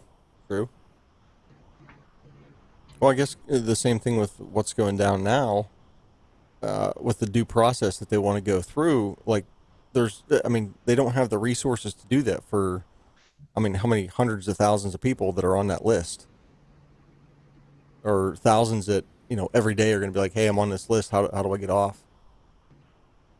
Yeah, like I say, they don't care, because what do they care? I mean, for them, it's win-win. Like, if we have a problem with the implementation of it, what do they care?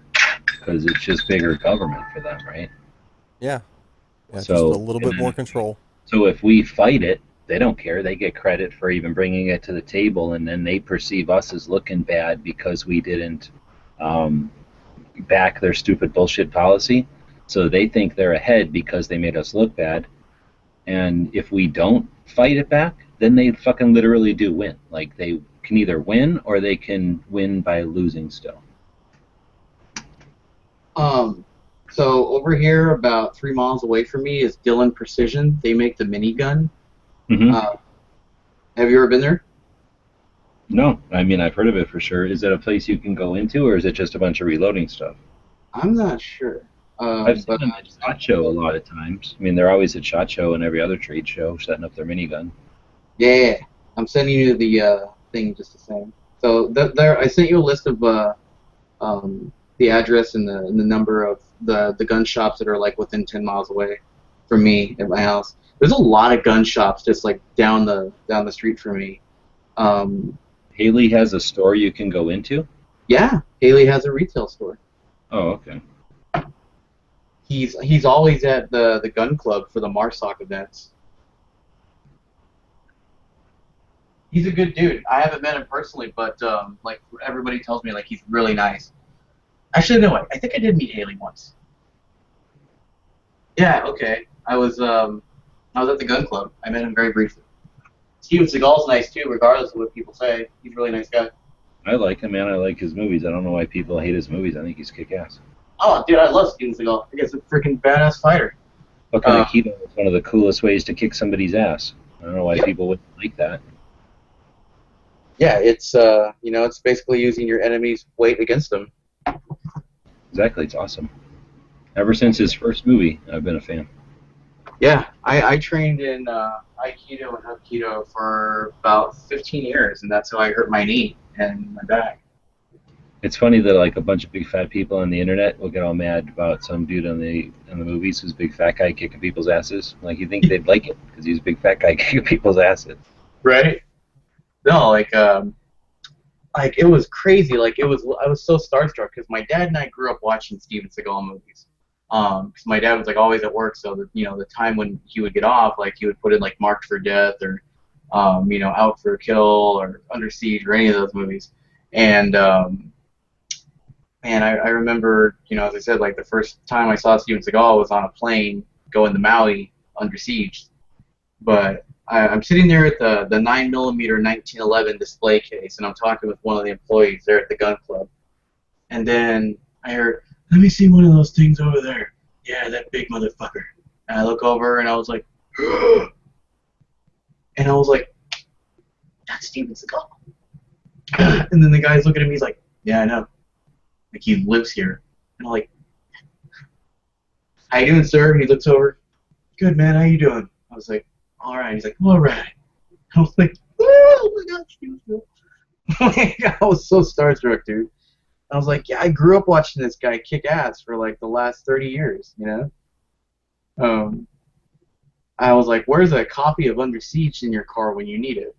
But from what I know, from what the guys told me there at work, they said like he has a couple houses out here in Maricopa. He's on Sheriff Joe's posse. He was gonna run for governor. He's well aware of the border problem, just like everybody else. Like, he's super pro Second Amendment. He's one of the few actors in Hollywood that actually believes in the right to bear arms. I've seen him a few times at SHOT Show, but I didn't like say hi or nothing. I just seen him. It's kind of neat to see. Like, I've seen Lou Ferrigno, and I forget all the people that are just out there, just doing their thing. Yeah, I saw Lou Ferrigno too, and my girlfriend didn't know like who was that, and then she's like, Lou, who? And you're like, what the fuck? Why does that guy seem familiar? Why does it seem like I know that guy when I don't know that guy? And then you're like, oh shit. Especially him, because he looks all way better shape than he was. Yeah. Him being super old. Yeah, Lou Ferrigno's in really good shape, man. I love it when he was in I Love You, Man. He's all like, what did you do to him? I put him in the T-Bucks. There's only one person I would say that I haven't met yet that I still want to meet, and that's Glock. Everybody else I've seen, or at least seen. Who? In the room. The Glock, Gadsden Glock. Oh, is he alive? Oh yeah, he still goes to America. They keep saying that he doesn't go to America, but I'm pretty sure he's been at all the Glock parties. So I think he still comes here for SHOT Show. He just doesn't come out and talk to anybody because he has no interest in doing that or reason to do. They told me. Back in the day, he was just walking around. You could have met him and said hey to him. They told me that when Glock was first developing his pistol, he would use his left hand to do all the testing, so that way if he blew it up, he could still use his right. Yep, he would go down in his basement and use his left hand to try prototypes out. That's dedication. Yeah. For the longest time, I didn't like Glocks. I thought it was probably one of the most uncomfortable, inaccurate pistols ever to fire.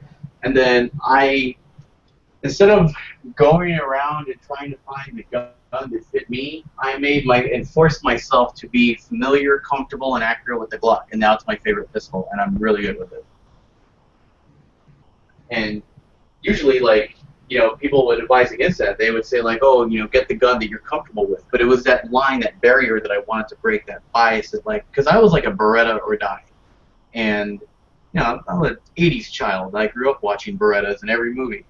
So, I just got over it, and I was like, fuck it. I love Glocks now, and I own, 4 of them. Which is a lot for me. But have you read the book? Which one? Glock, The Rise of America's Gun. I know, G-Webs, you did a video interviewing the author one time, didn't you?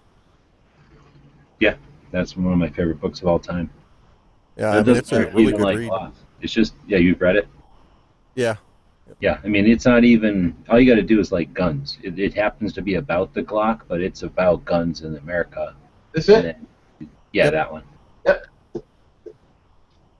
Haven't read it yet, but what's it about? It's the Glock, but it's about how the Glock touches guns in the United States. So it's really about guns in the United States, but kind of like with the Glock is the thread. So it's not going to talk about Kentucky rifles or something, but it's going to talk about everything from movies to gangs to crime to attitudes on guns to laws to crazy cause and effects, where Glock used to, in one of their business strategies, it's all about business too. It's all about the phenomenon of government sales and manufacturers who supply governments and stuff.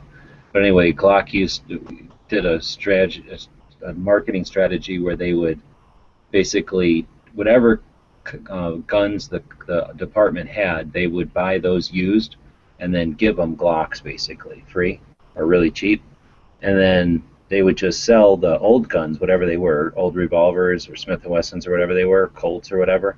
They would just sell those, and then that would pay for the Glocks that they gave them for free. So they got, they were basically getting paid to give these Glocks away for free because the departments gave them in trade their old guns, right? So that got all their old guns out of the departments and got them all onto Glocks. So that was an interesting facet and whatever, an interesting business strategy or whatever, and fairly successful.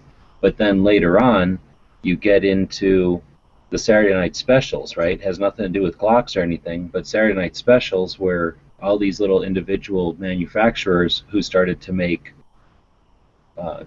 inexpensive, pocket-sized, low-caliber semi-autos to feed the demand that was created when the 1968 Gun Control Act stopped the importation of those guns from overseas.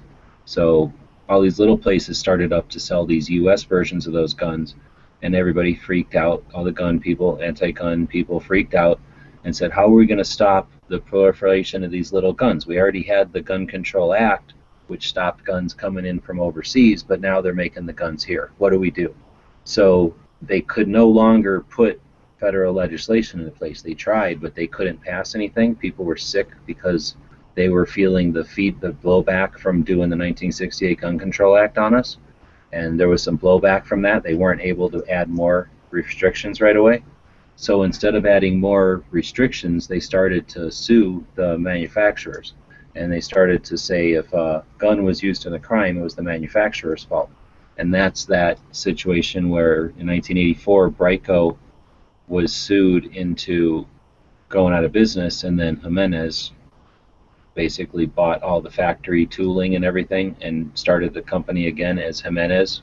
So that's that facet of it, where the antis tried to sue these Saturday Night Special companies, well, the Ring of Fire companies, out of existence, and then they went after Glock. They're like, okay, that worked. We put a company out of business by suing them because a babysitter played with a gun that was left out, shot a kid accidentally, and we were able to sue the company who made the gun because of that action, right? So talk about dangerous precedent. They sued the gun company for $4 million. The gun company went out of business. So then they went after Glock.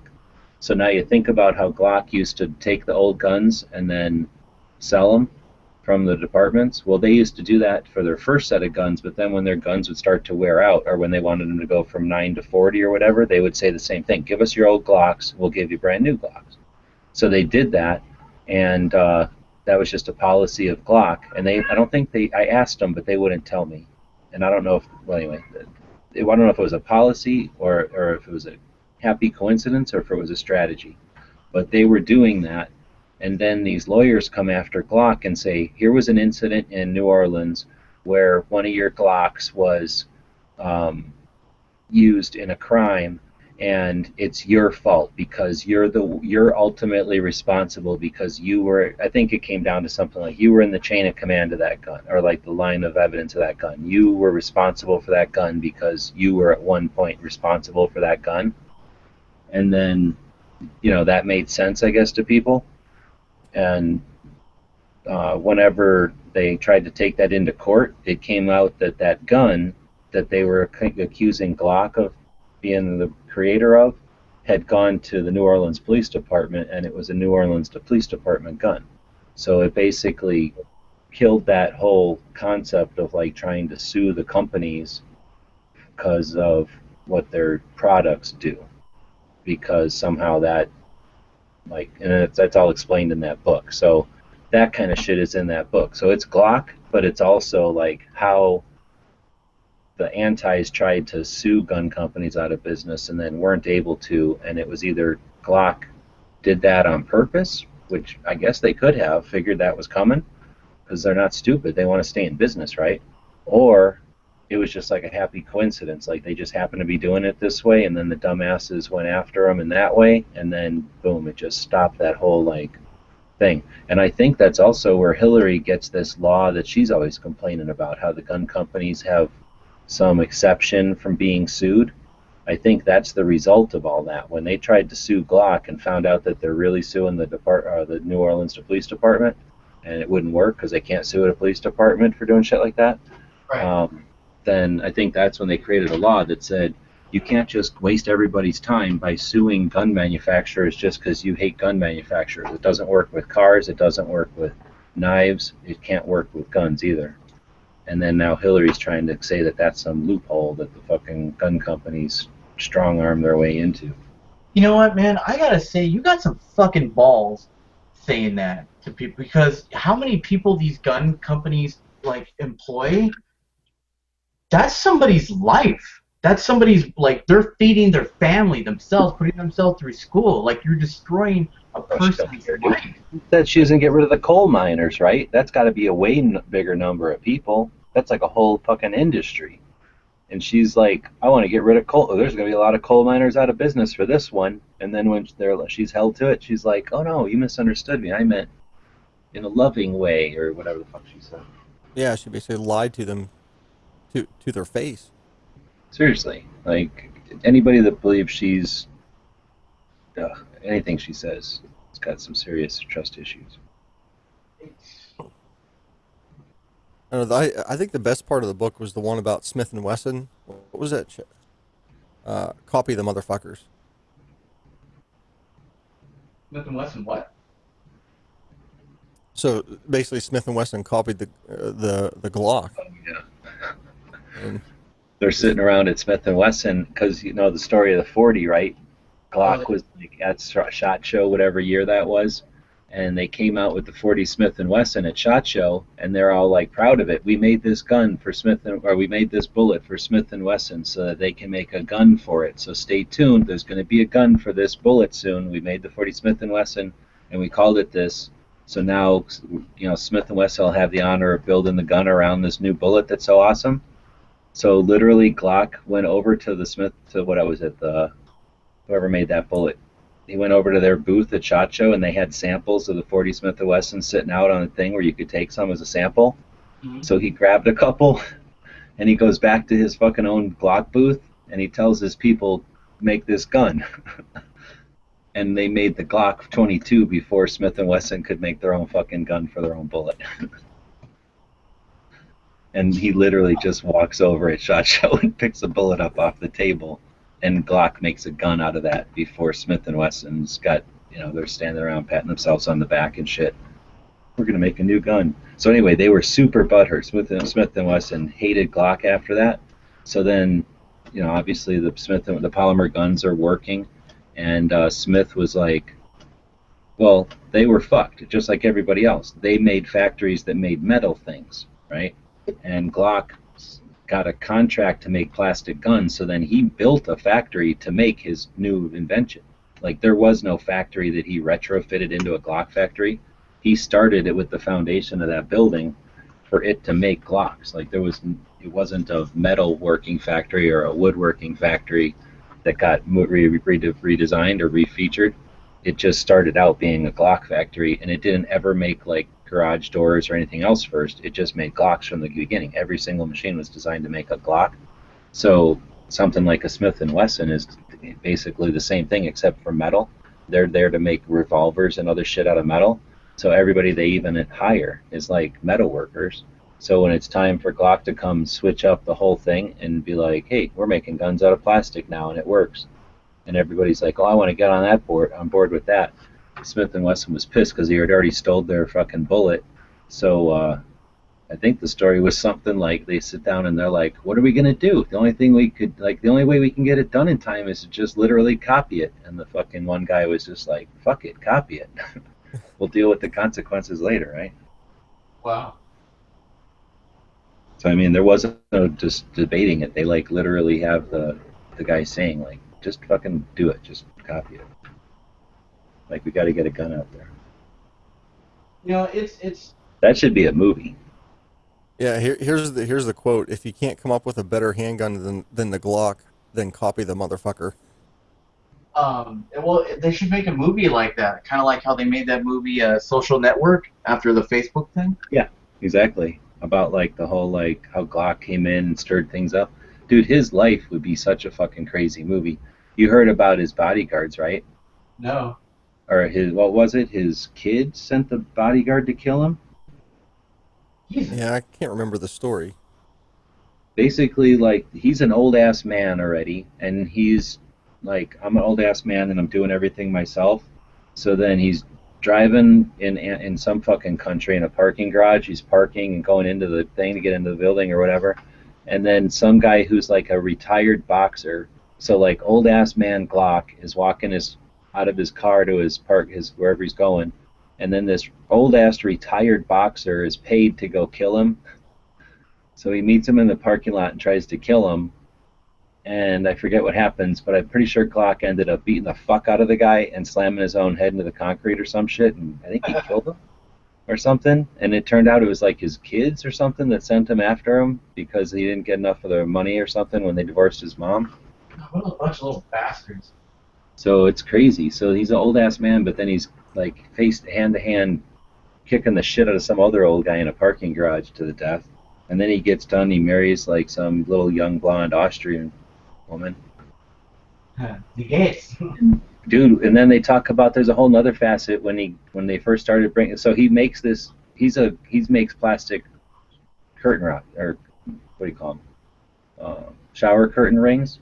That's what he made. And then he made like the bayonets for the army, and he made tools like trench, the shovel and shit. He made some various tools for the military, so he knew what a military contract was all about.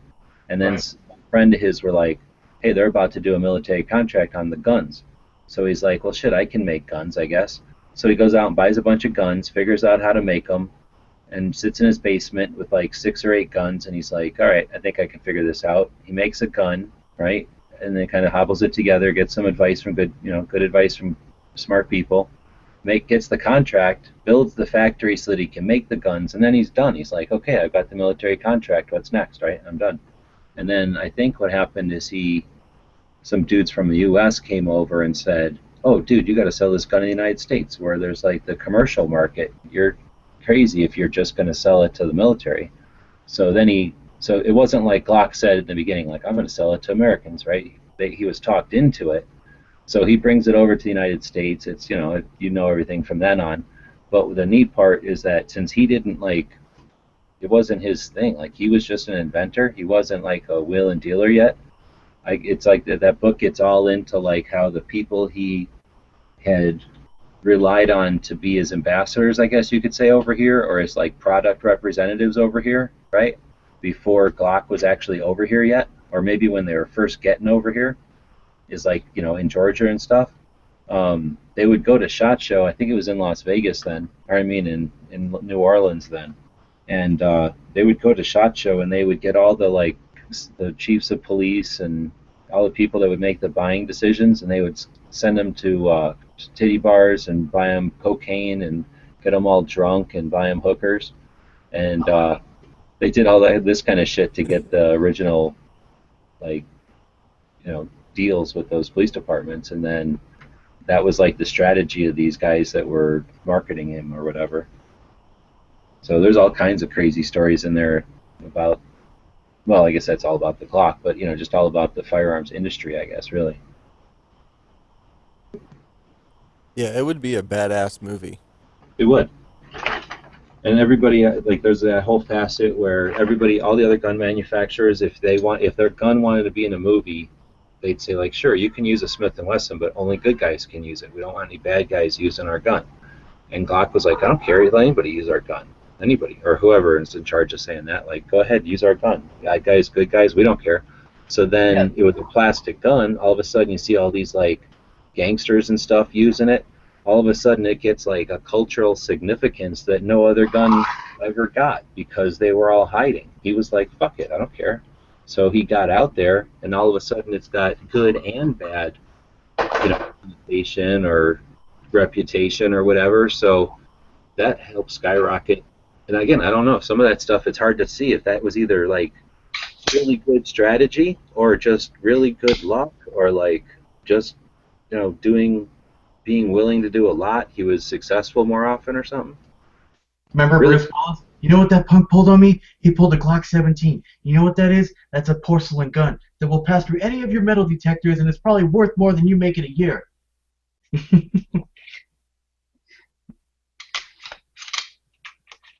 Remember when he said it was a porcelain gun? Oh yeah, the Glock 7. Sorry, G, I didn't mean to cut you off. It just reminded me of the Glock references in movies. Yeah, the first time I saw a Glock in a movie was Boys in the Hood.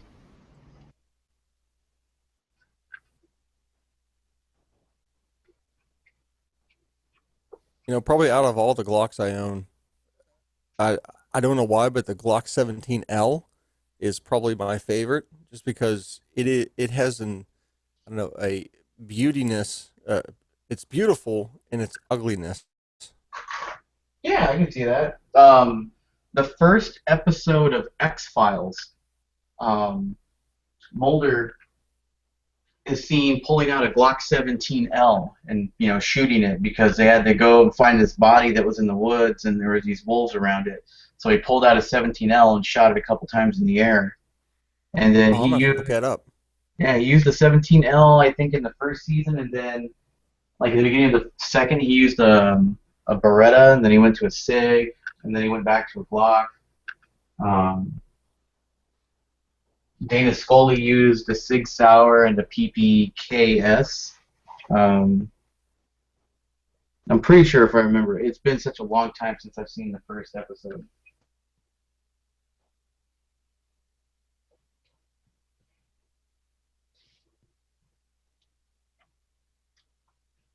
No, Glocks are amazing guns, and you know there is some discrepancy of like, is that a gun that you customize? Is that a gun that you're gonna pay $1,200 for? Because like Salient, they have their tier 1 Glock that's like, I think it's like $1,400. I don't know if I would ever pay that much for a Glock, but I wouldn't rule it out. No, the only thing that I guess I've paid a little bit extra for is I bought one of those ones that Lipsy's had, the deal. It was full flat dark earth, but that was about it. Yep, there you go. Yeah, this is the 43. Awesome. They call this bronze because it's got like a bronze kind of tint to it. I don't That's know. pretty cool though. It's nice, man. I like it. This is the first 43 I've ever bought. I never even fired it before. I took a leap of faith, and I bought it, and then I went to the range and shot it, and I said, "Man, I did a good purchase." Yeah, I like it. Do you have the Terran Tactical? Yeah, it's nice. It adds 2 more rounds. Yep. See, that's the thing is people were comparing that to the Shield. I owned a Shield for a little while and sold it, but I don't know. I didn't really see much of a difference. I mean, I didn't have the Shield to compare it to directly, but as soon as you put those extensions on it, it's not any bigger than the Shield, and it's a Glock. What were your feelings on the Shield? I liked it for the most part. I mean, I think it was a good gun. It was solid. I will say that I did have a couple. I think they were failure to eject. And the trigger. I mean, a trigger's something you just kind of got to get used to, I guess. But I don't know. I mean, I kind of liked it, but I don't know. It still felt weird just because every other carry gun that I own is a Glock. So I just had to shoot it a lot to get used to it. Do you have one? A Shield? Yeah. Yeah. Well, I had one. Like, I had it probably for about 6 months. I shot it maybe 4 or 5 times. But what's different I noticed about the Glock is when you put the pinky extender on there, it shoots way better than the Shield, in my opinion. The Shield, what I didn't like about it is that the butt was way too long. Like, it was thin, but it was long. And I got really small hands, so for me to get my fingers all the way around there, I liked it, don't get me wrong, and I liked its slim profile. It's easy for me to conceal. I brought it everywhere with me, but it was just a little. I didn't enjoy shooting it like I enjoy shooting the 43. Yeah, I would have to agree. I just wish I would have had the Shield a little bit longer so I could have compared them kind of side by side.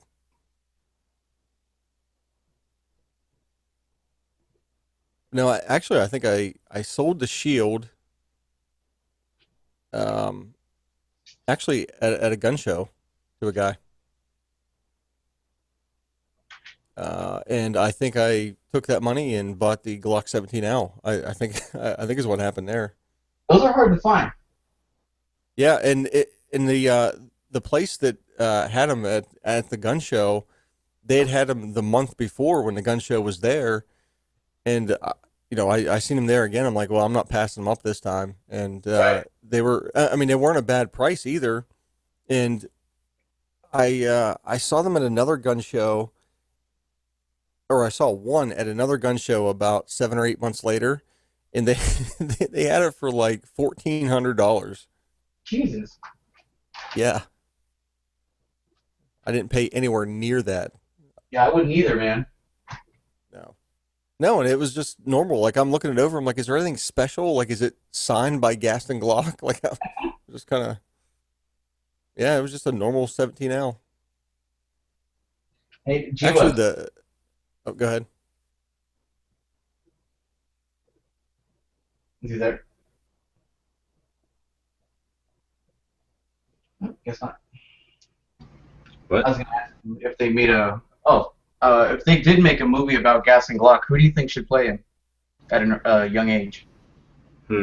That's a really good question, huh? Right? I've only ever seen pictures. I think I might have seen like a video or something of him walking around, so I don't really know his mannerisms. I don't think I've just seen pictures of him.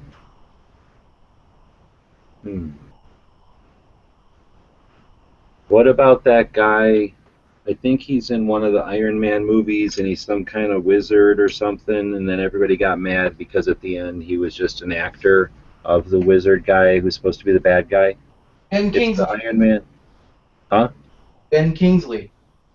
That might be him. He's been, I don't know what his other movies are, but I think that guy would kind of look like him, right? Is he too young?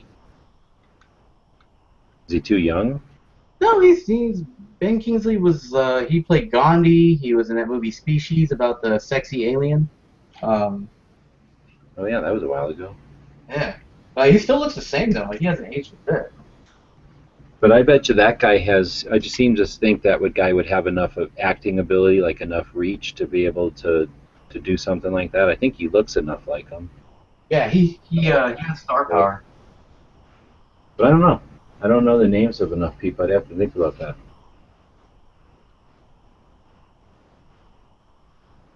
Thing is, you could make a cool movie without even having it be about Glock. You know what I mean? It could be like one of those documentary type of movies that just talks about all the stuff that Glock has touched, like all the different things, and like maybe one of these movies that's like about corn or the topsoil, or like how if we got enough electric cars, or these kind of documentaries where they just talk about some facet. Right. It could be that kind of movie, not like a drama so much. The problem is like making a movie about any sort of like gun stuff. It's so hard to get people to pick it up. Like, did you ever see that movie? It was like Assault on Our Civil Rights. No, that was the name of it. That was the name of it. Hold on, let me. But you're right. If it was too much just about like pro gun or pro something good, then people would think it was just propaganda, and they wouldn't watch it. But if it was all anti-gun, it'd be made in 2 months. Then it would be government funded research, right? That's not a documentary. Oh, yeah. It's beyond a documentary. And Katie Kirk is going to direct it. She's going to edit it. Yeah.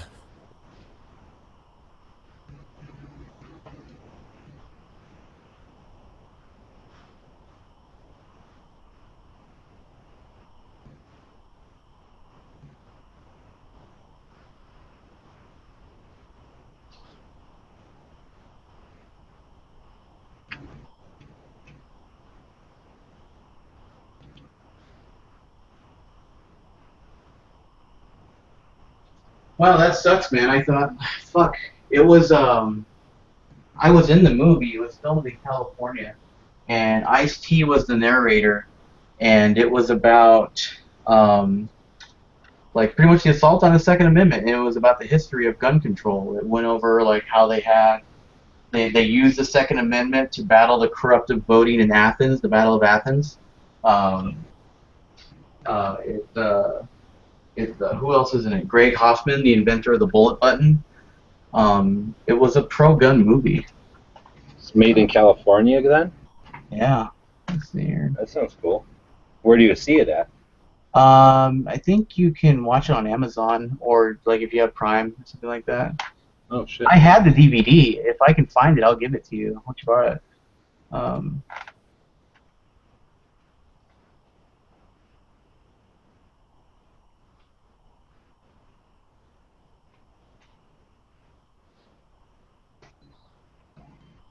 So, yeah, Assaulted Civil Right. Here it is. Assaulted Civil Rights? Yeah. Oh, wow, you can watch it on YouTube. All right, let me share it.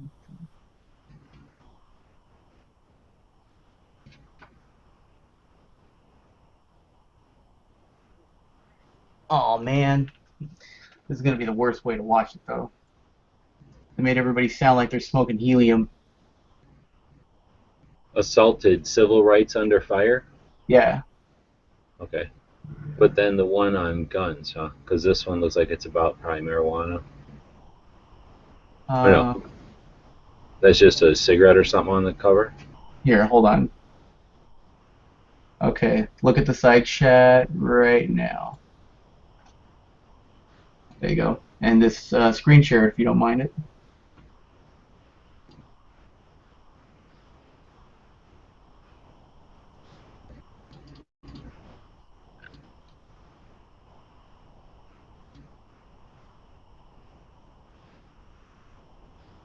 There's been a shooting at a school down the police.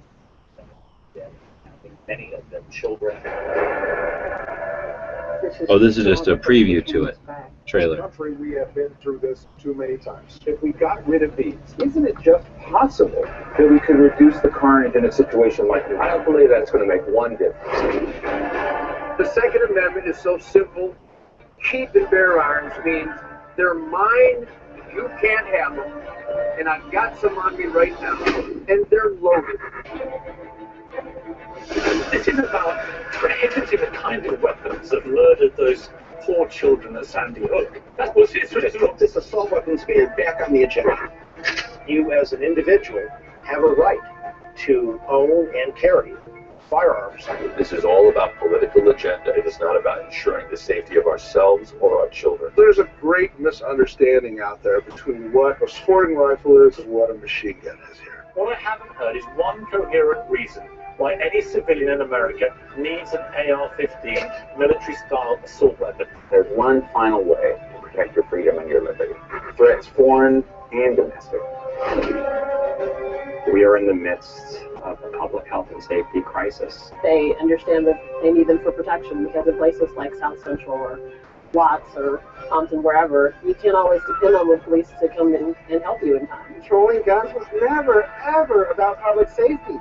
It's always been about controlling groups that were politically inconvenient. Every year, 30,000 people are killed with guns. The question isn't so much how do we get rid of guns, it's how do we prevent people from committing crime in the first place. God gave us a constitutionally guaranteed individual right to keep and bear arms, defending our life from evil.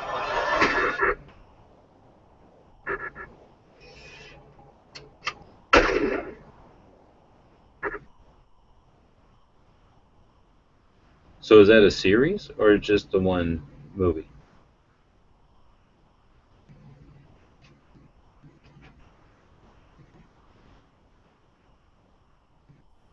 It's just the one movie.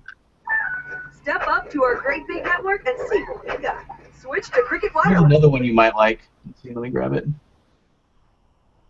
There's an hour 8 version of it, so this must be the whole thing.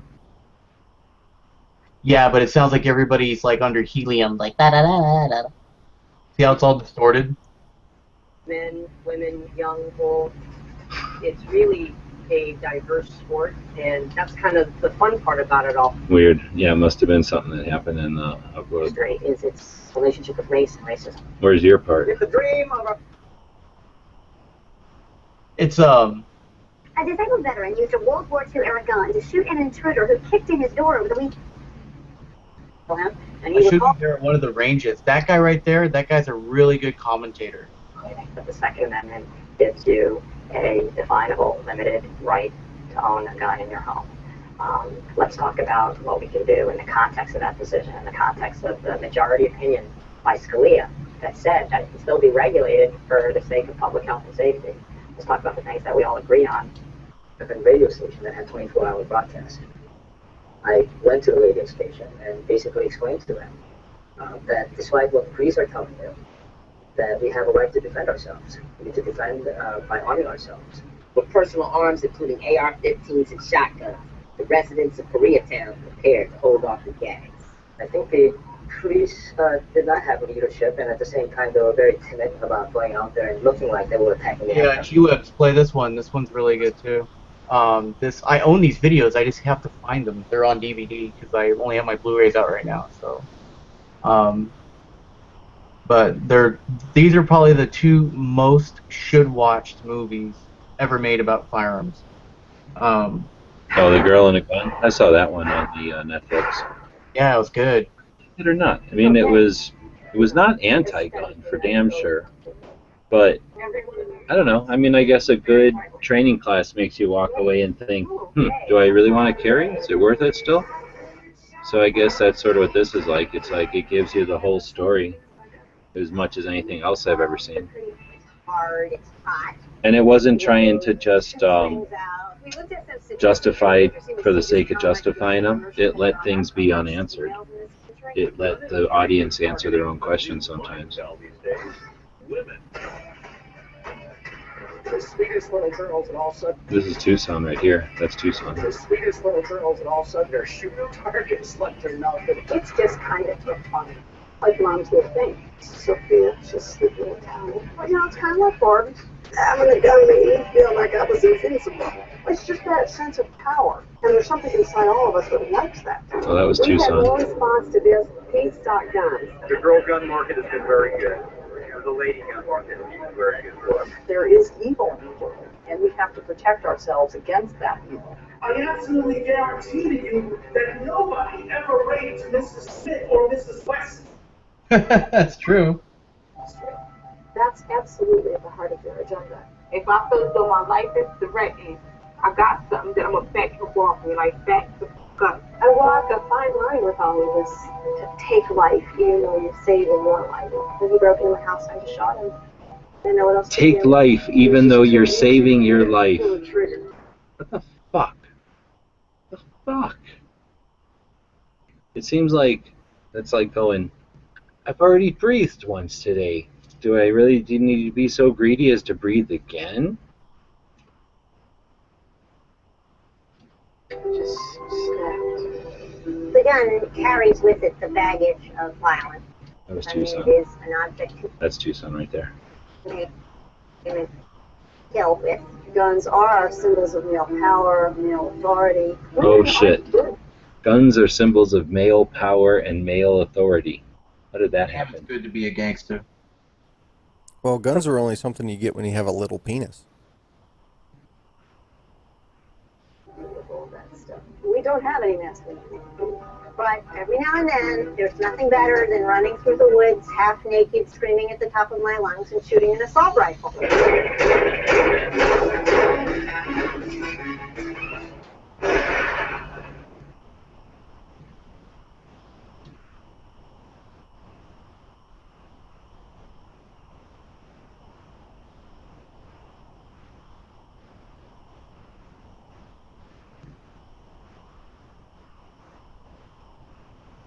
All right, well, I might see you tomorrow, man. I'm going to take off now, though. All right, brother. All right, see you. Take it easy.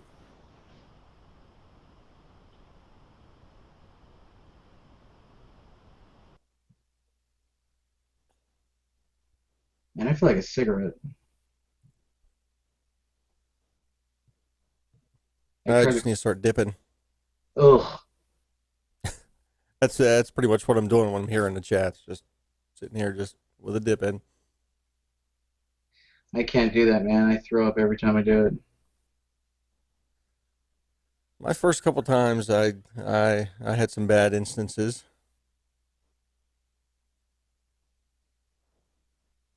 But if you can do it, more power to you. It did take me a little while to learn not to do it while I was drunk. That'll make you throw up for sure. Yep. But I have a buddy who he'll get one or two drinks in him, put one in, and he'll keep drinking with it in. That's like when you're smoking weed and drinking. That's not a good combo. I have never smoked weed. Had plenty of chances. You're not really missing out. I did it in high school. You're not missing out at all. Okay, imagine drinking like 4 glasses of wine and being really tired, but everything's really funny. Huh. That's it.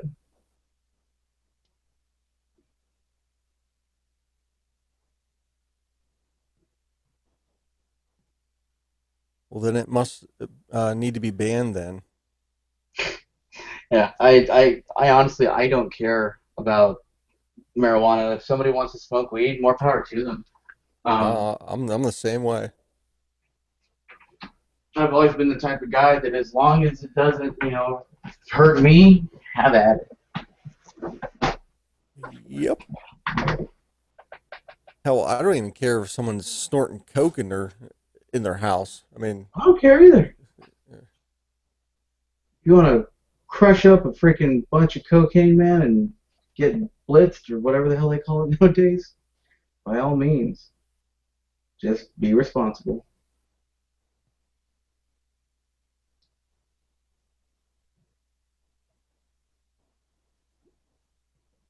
hashtag hookers and blow. Right? Where's Flippy when you need him? Yeah.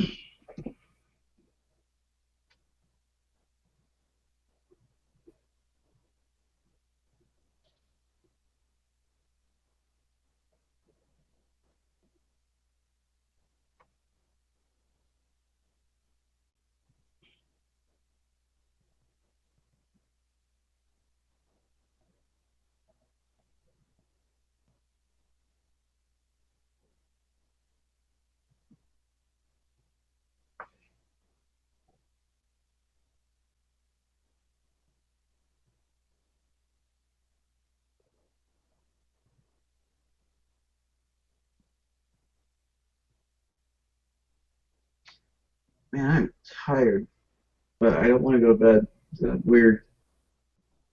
I get the same way.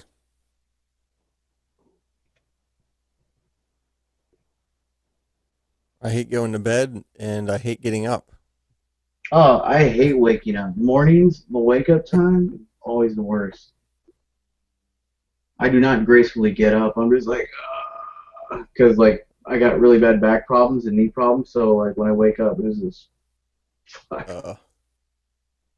like it literally takes me about 10 minutes to get out of bed, because like when I'm laying down all night, like my back is just like all messed up, and so when I wake up, it hurts.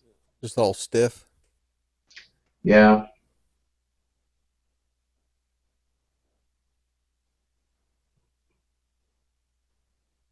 It usually takes me, I don't know,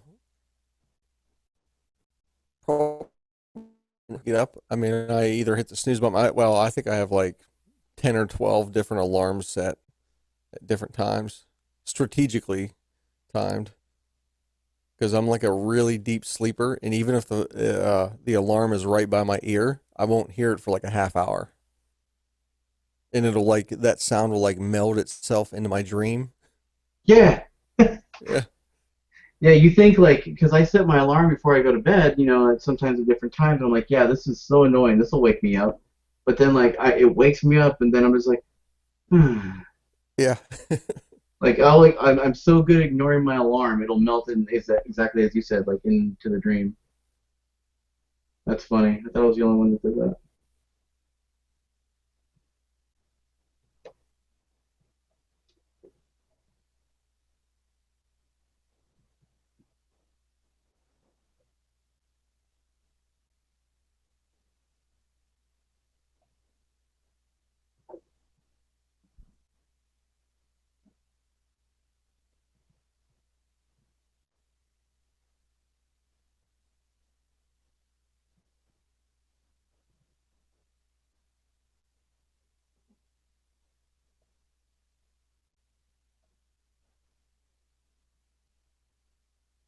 Probably one of my favorite anti-gun memes that I found today.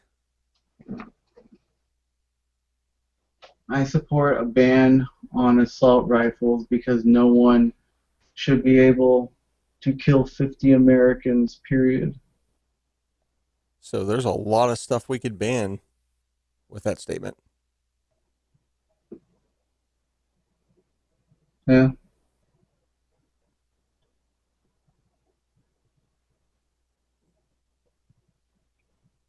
I think there was another one. No mass shooting has ever been stopped by an armed citizen. That's kind of that's always one they like to lie about. Yeah, no, that's actually not true.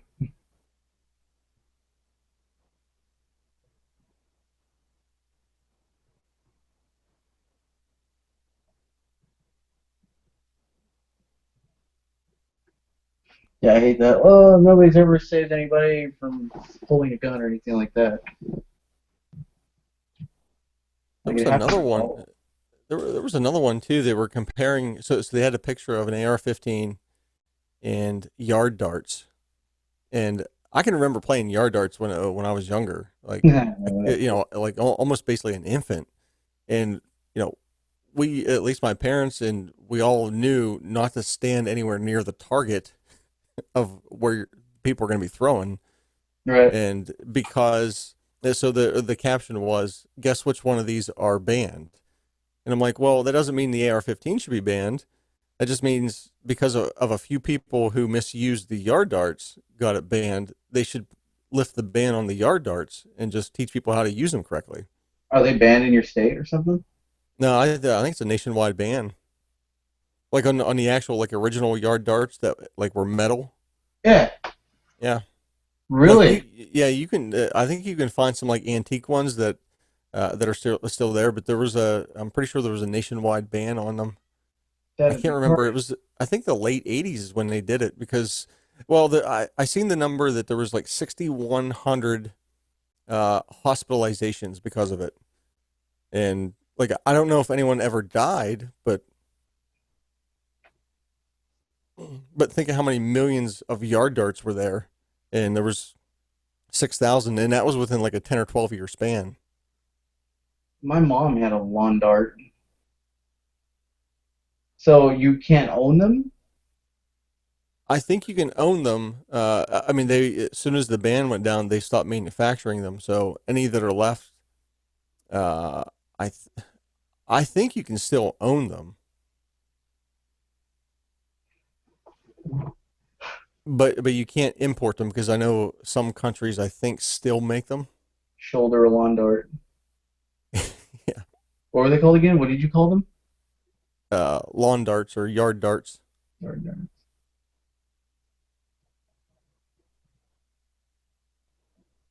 Yeah, all the ones I'm looking on eBay are like the stupid, like, foamy craps. Yeah. Well, let me see. I think I posted it on my Twitter account. Let me see.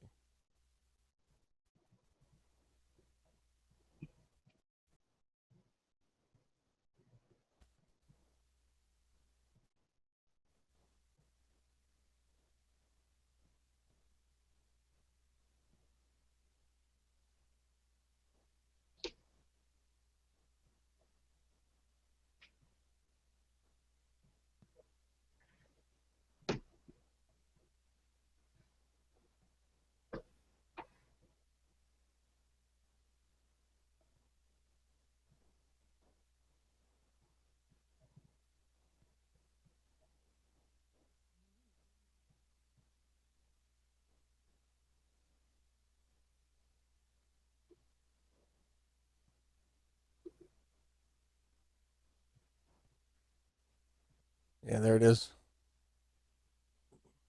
Oh, yeah, my mom had one of those. Yeah, I mean they were fun. But like you wouldn't stand right by that circle. Like you would get, some feet away. I mean, that's like going down range and hold up a target, be like, all right, I'll tell you where you're hitting, with the Right. AR. Like you just wouldn't do that. Just be smart about it. And most people did that. Yeah, I don't know anybody that freaking. You gotta be some stupid little kid to get hit by one of those things. Well, and I think that's what it was. Parents were just getting mad that their kids were getting stuck with them. And it's like, well, teach them how to use them, and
Oh man, I'm falling asleep in my chair.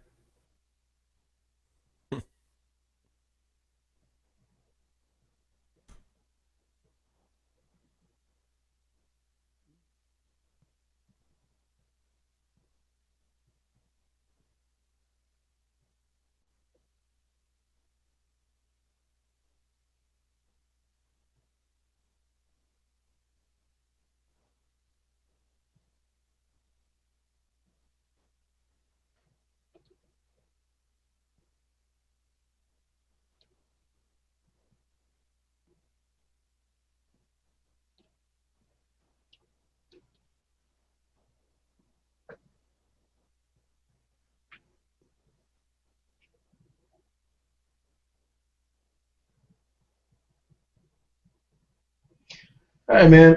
I'm gonna pass out. All right, brother. Have a good one, dude. Yep, you too. See ya. Later. Later. See you, Night Strike.